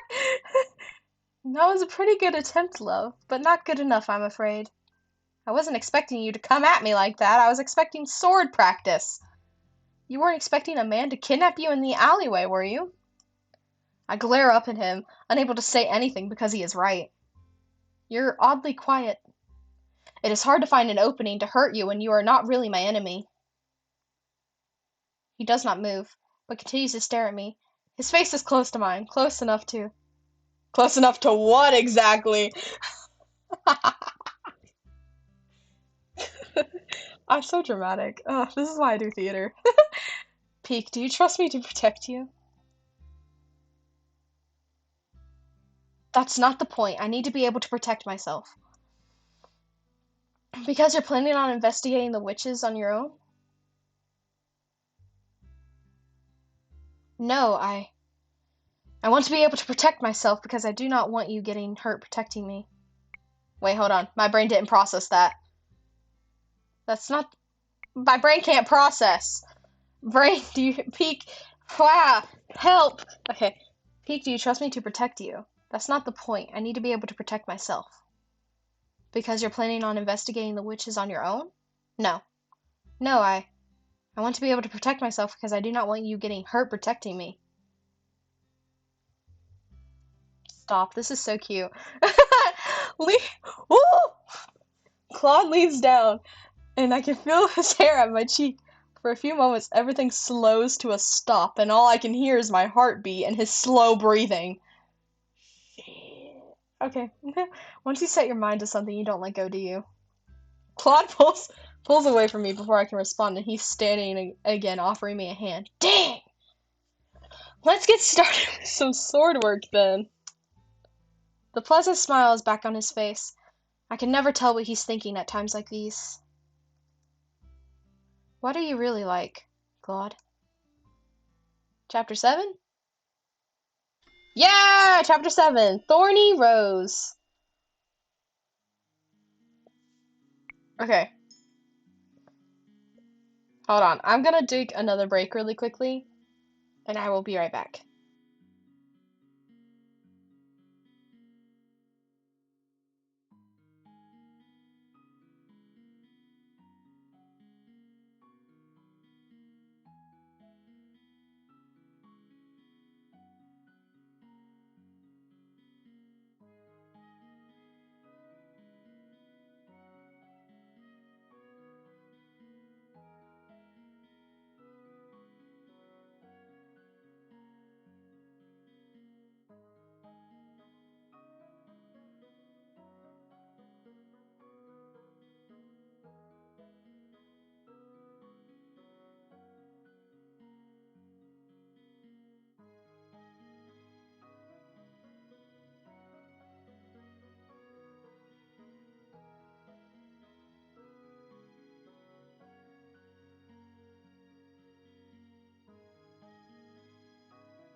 Okay, I am back.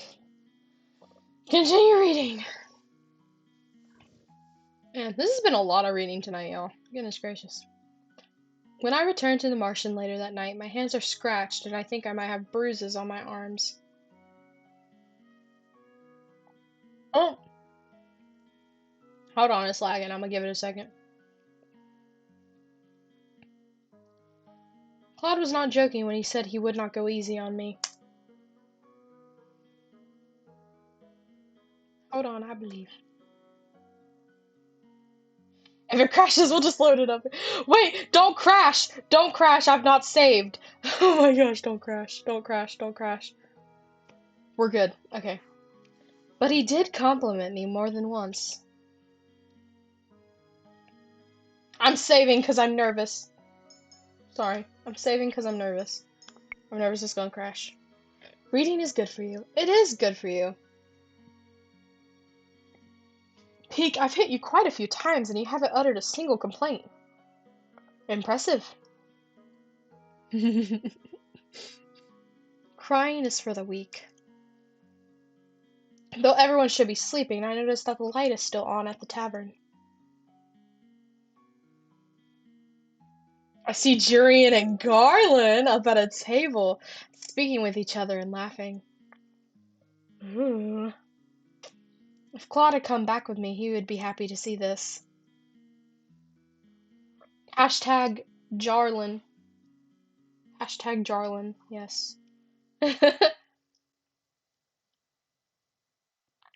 Don't crash! Okay. You two are still up? They're not even surprised when they turn to face me. Good days like this are even better when stretched. I haven't been off duty in a long time. Did you both have a good time tonight? It was great. Garland knows these little places in town that I've never heard of before. I noticed that Jurian is more energetic as usual, her smile a little wider than normal. I wonder if she's drunk. I'm going to get another drink. Another drink? Garland leads in towards me, his voice hushed. We already bought a replacement bottle when we were out today. We would never take anything from the Martian without money. Right. Is Jurian drunk? Oh no, Princess. Tipsy. It's like a buzz. Fades a lot quicker. True. Oh. Garland and I watch Jurian as she refills her glass at the bar. I have to thank you, Princess. I would never have asked her out if you and Karma hadn't insisted on it. So you told her? Garland looks at me with a pleased smile. I'll take that as a yes. She didn't really realize until much later. I just asked her out for food and she thought that's all it was. Maybe Jurian really did need to be told bluntly. What happened? I told her and we talked and remembered old times. You sound like an old man. And I held her hand. Aww.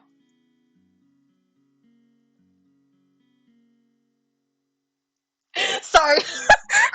Their relationship is reminding me of so many of these girls that go to my college who've never had a boyfriend before. And their friends are freaking out because they go, we held hands for the first time! And then all their friends are like screaming in the common room, and you're like, that's it? And they're like, yeah! And I'm like, great! That's what it reminds me of. Oh. I noticed Garland flinch ever so slightly, but he is smiling. He looks pleased with himself. And the night's not over yet, so... He trails off with a hopeful smile before he raises his eyebrows at me. What about you and Karma? What about us? I've asked him to train me. Train? Princess, you've asked him to teach you how to use a sword? What's this? Our princess is going to pick up a sword?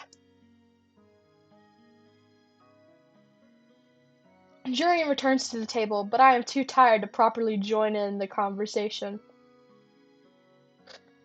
I should leave them to their conversation and head to bed. I need to get some rest if I want to start practicing at night. I excuse myself to head upstairs.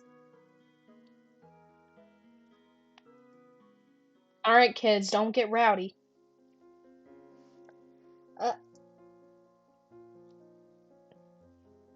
I am startled awake by an excruciatingly bright light. It is momentary, and when it is over, I am sitting on my bed, dazed and confused. My eyes burn. My hand flies to the pendant around my neck, where I see the second glass slipper with another piece. Yay! Wait, was our second good deed getting Garland to confess? That's so cute. There's another good deed. Wait, sorry, there's another piece. But when did I do another good deed? I grasp the necklace tightly in my hand as I make my way to the tavern. Everyone is doing their pre-morning chores when I get to the tavern area. I notice Karma glaring off into space, and then, not far from him, the two knights. They haven't been up all night, have they?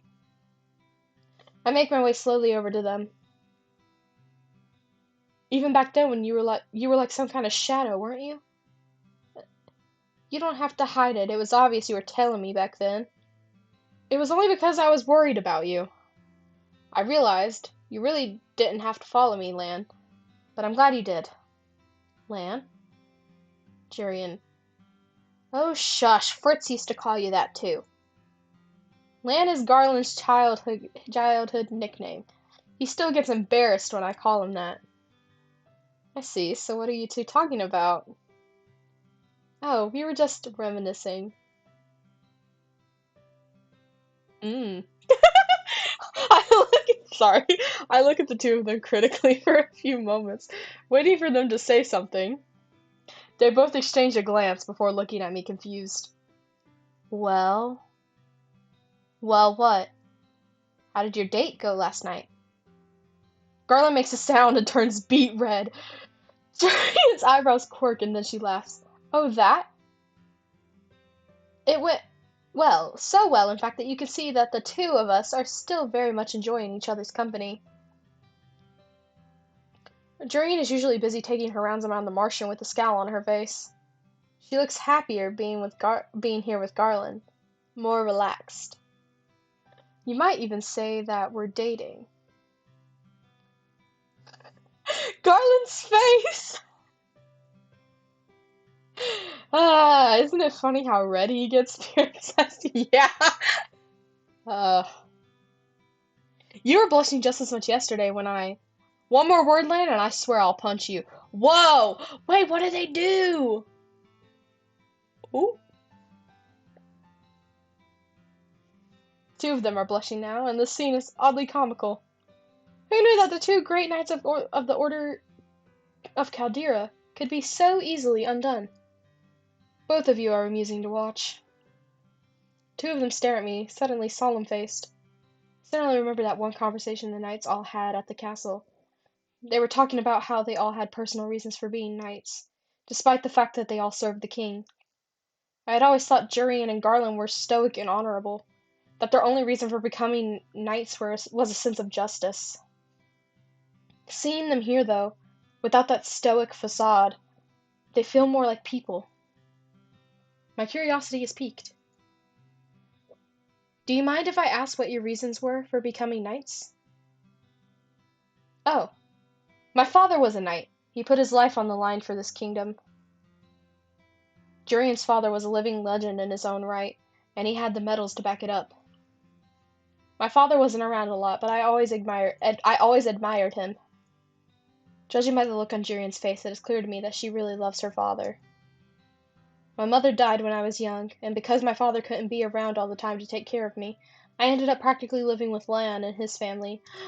Wait, they're childhood best friends! That's even cuter! Aww.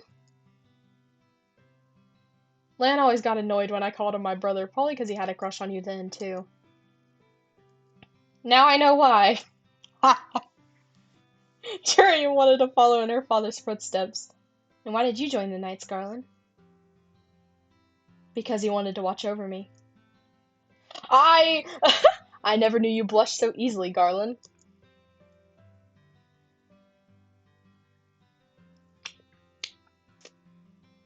This is so cute. Oh my gosh, they're so cute. Honestly, this is all I care about. This is this is all I care about in the whole thing. Like we barely got to see them in Rod's route because we never were at the Martian, except for like 3 times. And so like it's kind of nice that we have like different side stories as well now because this is cute.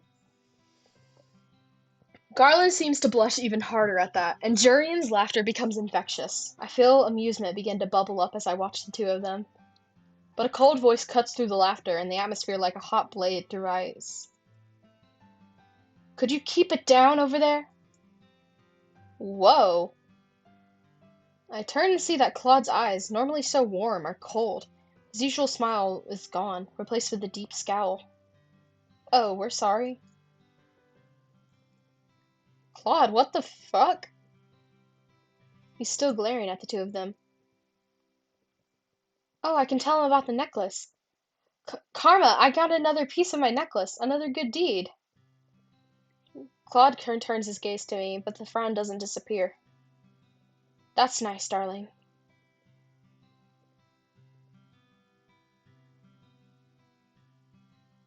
Well, damn! Okay. Rude. I hate it! I hate it when people do that to me. Hate it when people do that to me. When I'm excited about something and I come to you with the thing I'm excited about and I'm like, guys, look at this!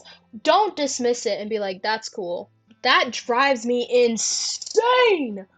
More than anything. I'm like, match my energy. It takes 2 seconds to match my energy. I don't care if you're matching my energy fakely. Like, I don't care if you're fake while matching my energy. Match my energy. Please. Yeah, that's the worst. Literally. Like, it takes 2 seconds to match my energy. And if you don't feel like matching my energy, well, that's too damn bad. Do it. Drives me insane. I can't do it. His voice is calm, but flat and lacks any enthusiasm. That felt lackluster and oddly disappointing. A good deed? Congratulations, princess. You're close to breaking your curse. What'd you get the good deed for? I am not sure, actually. Maybe it was for helping Lan confess? I hear you and Karma went out of your way to help make that happen. That happened yesterday, though. Maybe the magic was waiting to see what became of Garland and I?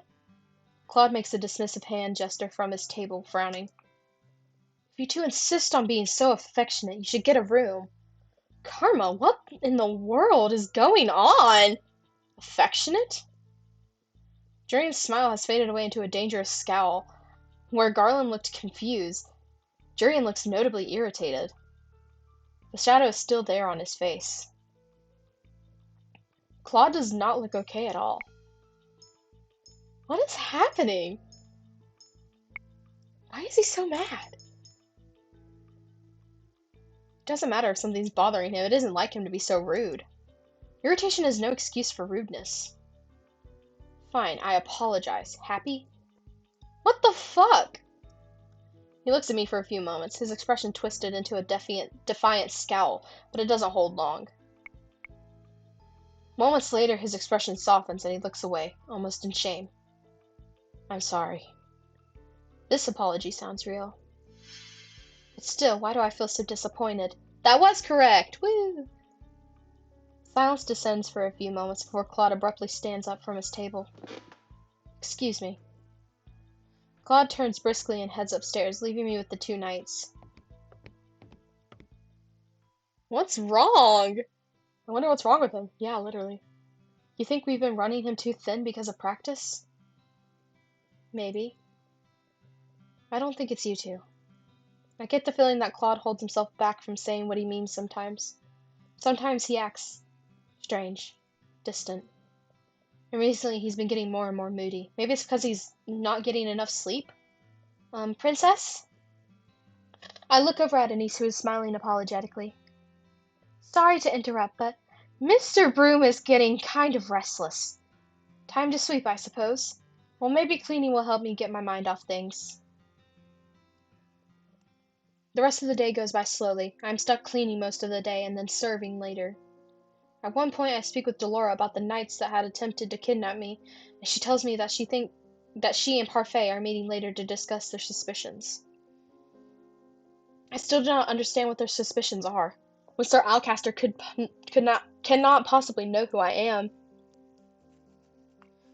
My hands are sore by the end of the night, and I still feel like I can practice with a sword. But I still feel like I can practice with a sword. I notice that both Jurian and Garland look restless too. Garland eventually leaves for patrol, while Jurian remains at a table looking deep in thought. I do not want to bother her, so I decide to try and find Claude. I go to his room, but I find that the door is locked. Claude? Karma? Are we training tonight? No answer. My heart sinks. Is he not speaking to me? Did I do something wrong?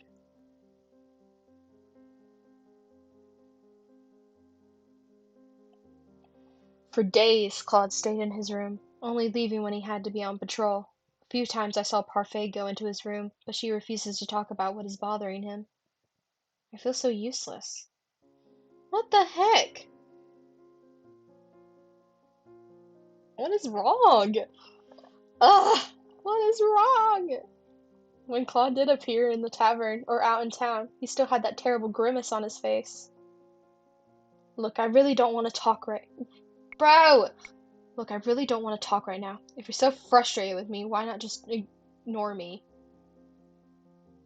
No, I'm not going to trade into tonight. I'm not in the right state of mind. I don't want to talk about it. Just leave me alone. Please.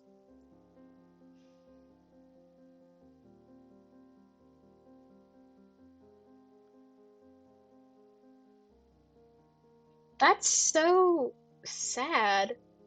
Like, you think, that's so sad. I don't know.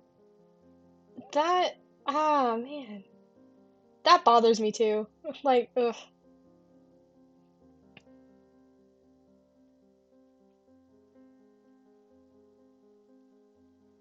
Okay. Uh, Damn, feels bad, literally. I am really beginning to worry about him.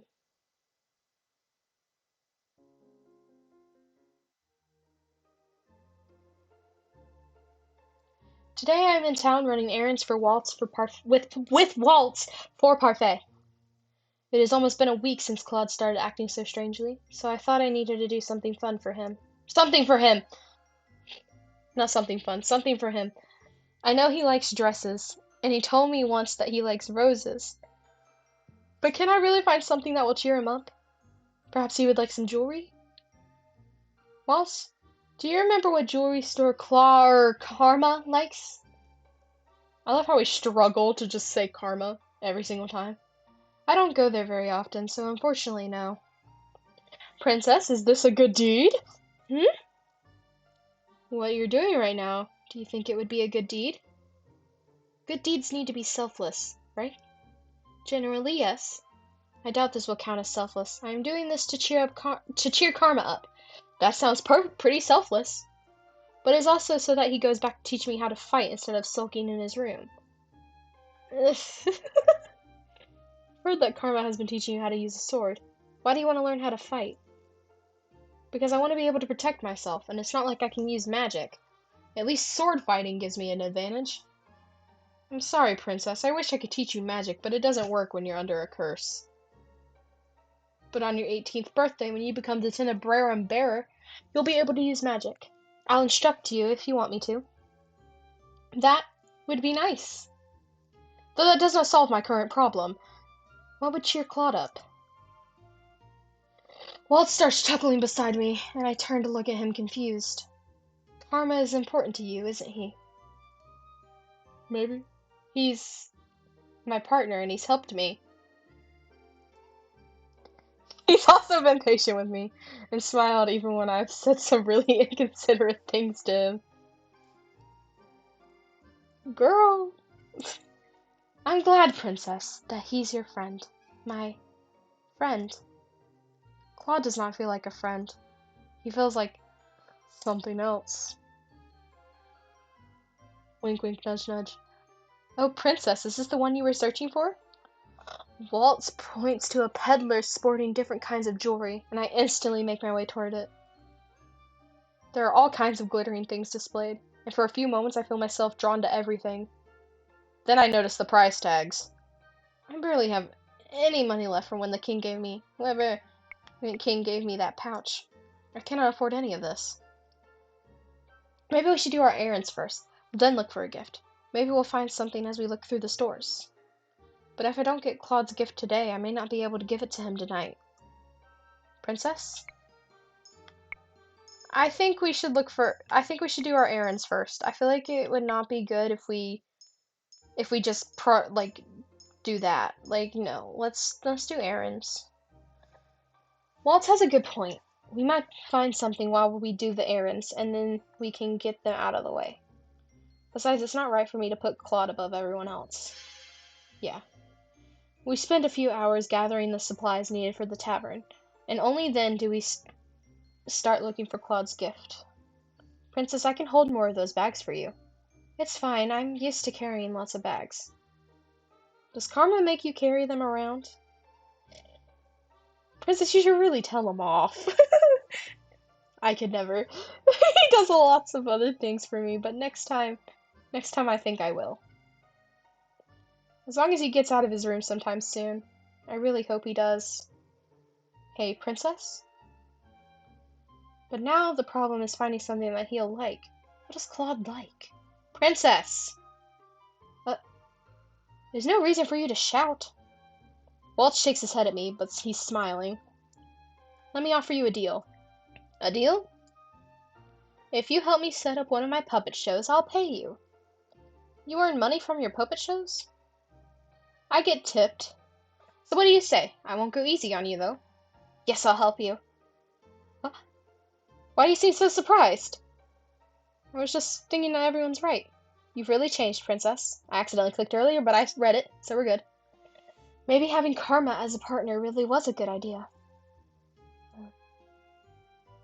Being partners with Claude may have changed me for the better, but I doubt I have done the same for him. I'm sure Karma would be very happy that you were buying him a gift. Receiving gifts from admirers isn't the same thing as you getting him something. He receives gifts from admirers? For a few moments, I think about the women who chased us in town a few weeks ago, but I still feel a little unpleasant stab in my heart.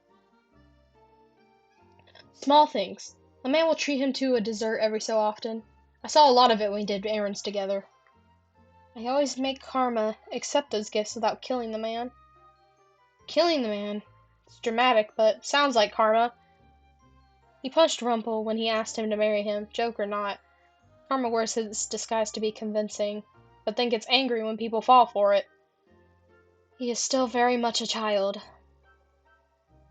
You know how he is. He doesn't like being flirted with. Too bad. What? Do you know anything else about Karma's curse? His curse? He never really talks about it.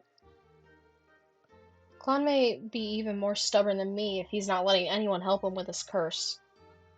Waltz and I continue our search for a gift. Waltz tells me that I can look for something a bit more expensive, and that he'll just put me to work on another day by helping him with his puppets.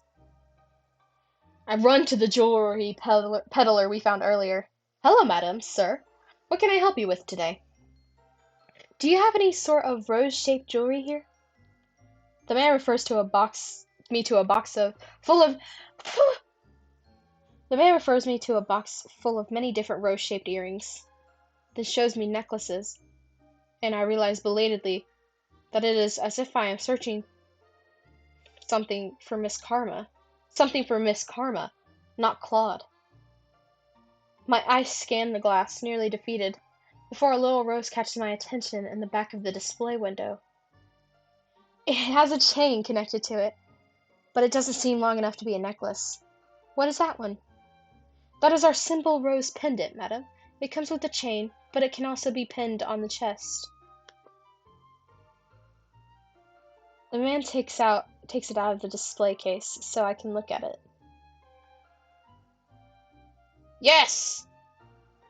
This is fancy, but not completely flashy. I feel a little click as I press my fingers to the pendant, and I realize that it can also open. Oh yes, you can put something small inside of it. This is perfect. I look at the price tag after making sure after making sure that it is not too expensive. I pay the shopkeeper. Waltz pays him the additional fee, and then we walk back towards the Martian together. When we return to the Martian, I go to my room to tuck the locket into a drawer before I head to the tavern to finish the rest of my chores. Just as expected, Claude is not downstairs today either. Hold on, I am getting a call. I will be.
Okay.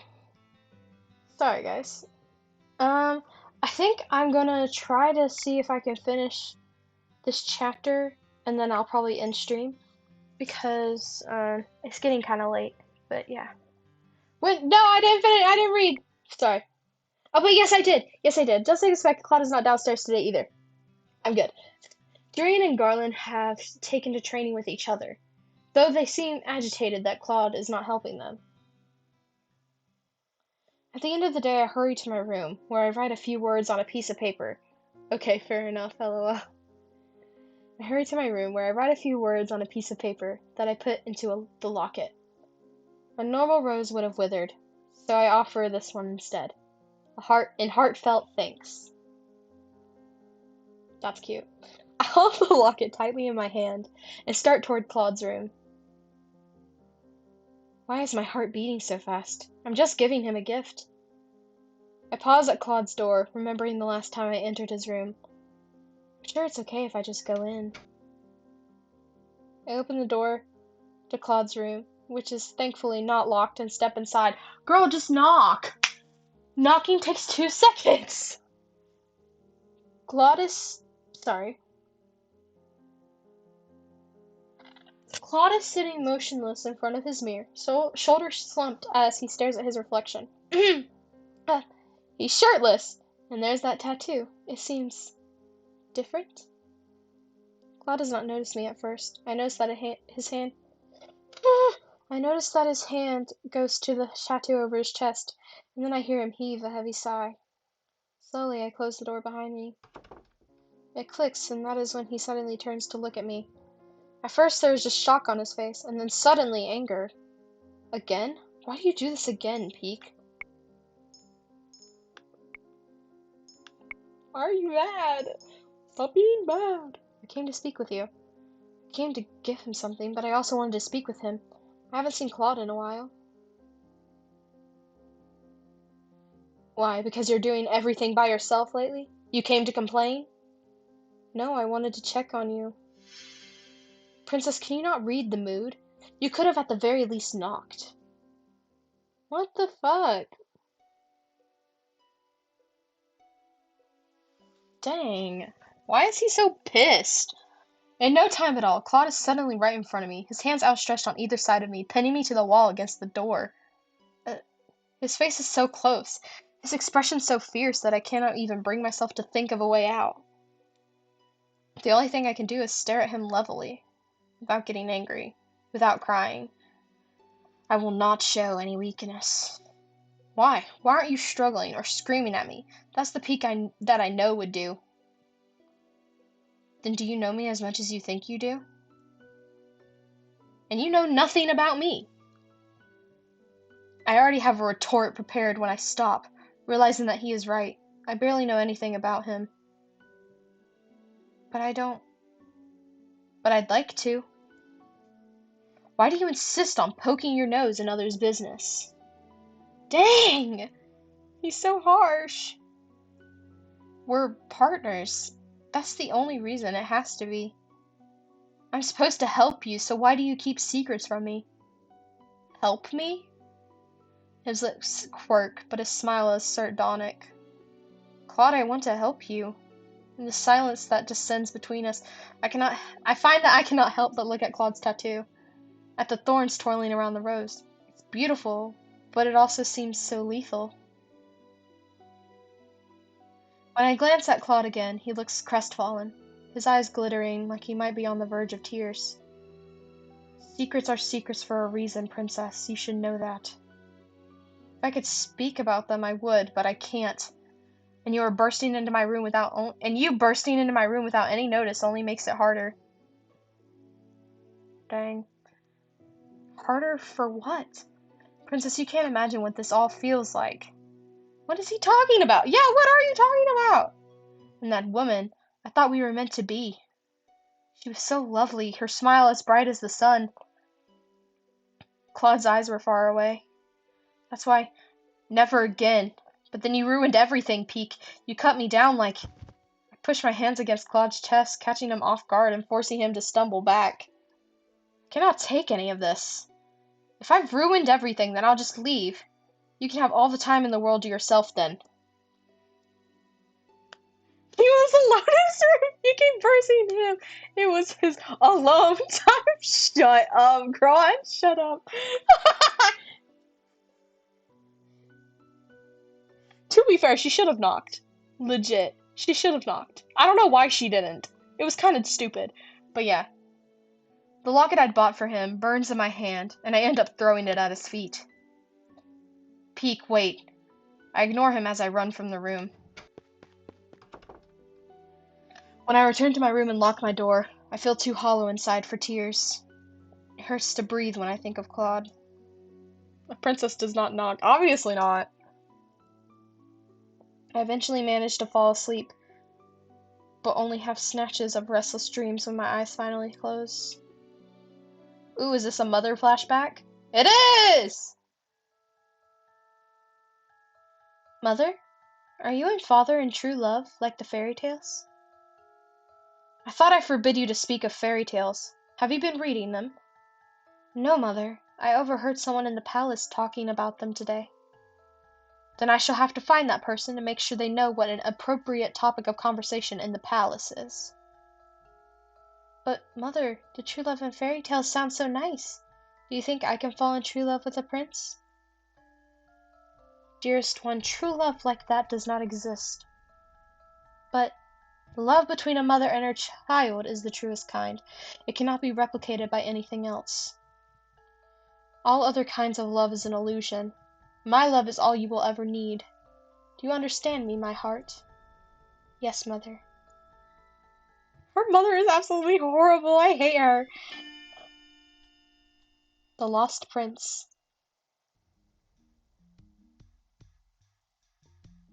Alright. Wow. I think I'm going to leave that there. That was crazy. Alright, that was a crazy last couple of minutes. I'm still processing. Hold on. I'm still needing to process my thoughts. That was insane. I don't even...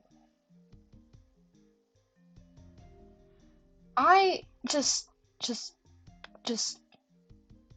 Wow. I don't...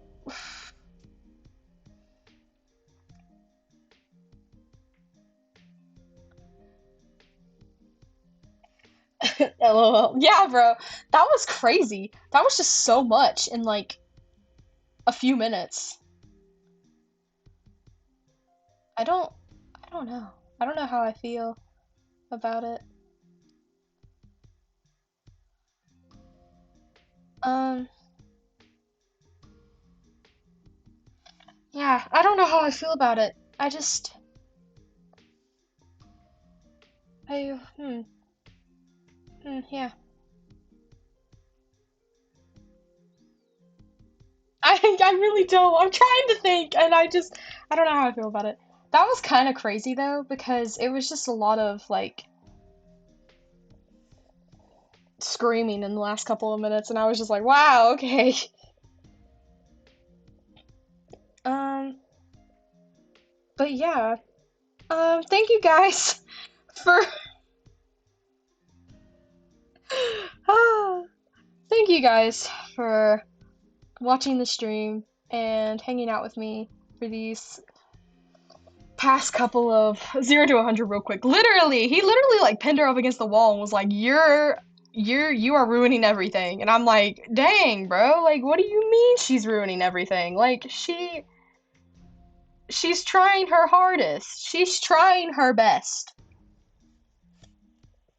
But yeah, and so thank you guys for going on that journey with me. I am hoping to stream again tomorrow morning. And yeah.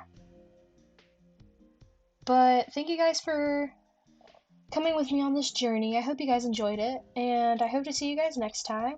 And if you're new and haven't dropped a follow, feel free to drop a follow. And no, Kron, shut up. No, no, no, no. No, we do not. No, we do not. Um, was fun. I'll try to join the next stream. Great, I would love to see you there. And then if you are new today and you aren't in the Discord, feel free to join the Discord. And I'm and also if you missed Rod's route, feel free to watch Rod's route on my VODs. They will be on my channel. But yeah, see you guys next time. Bye!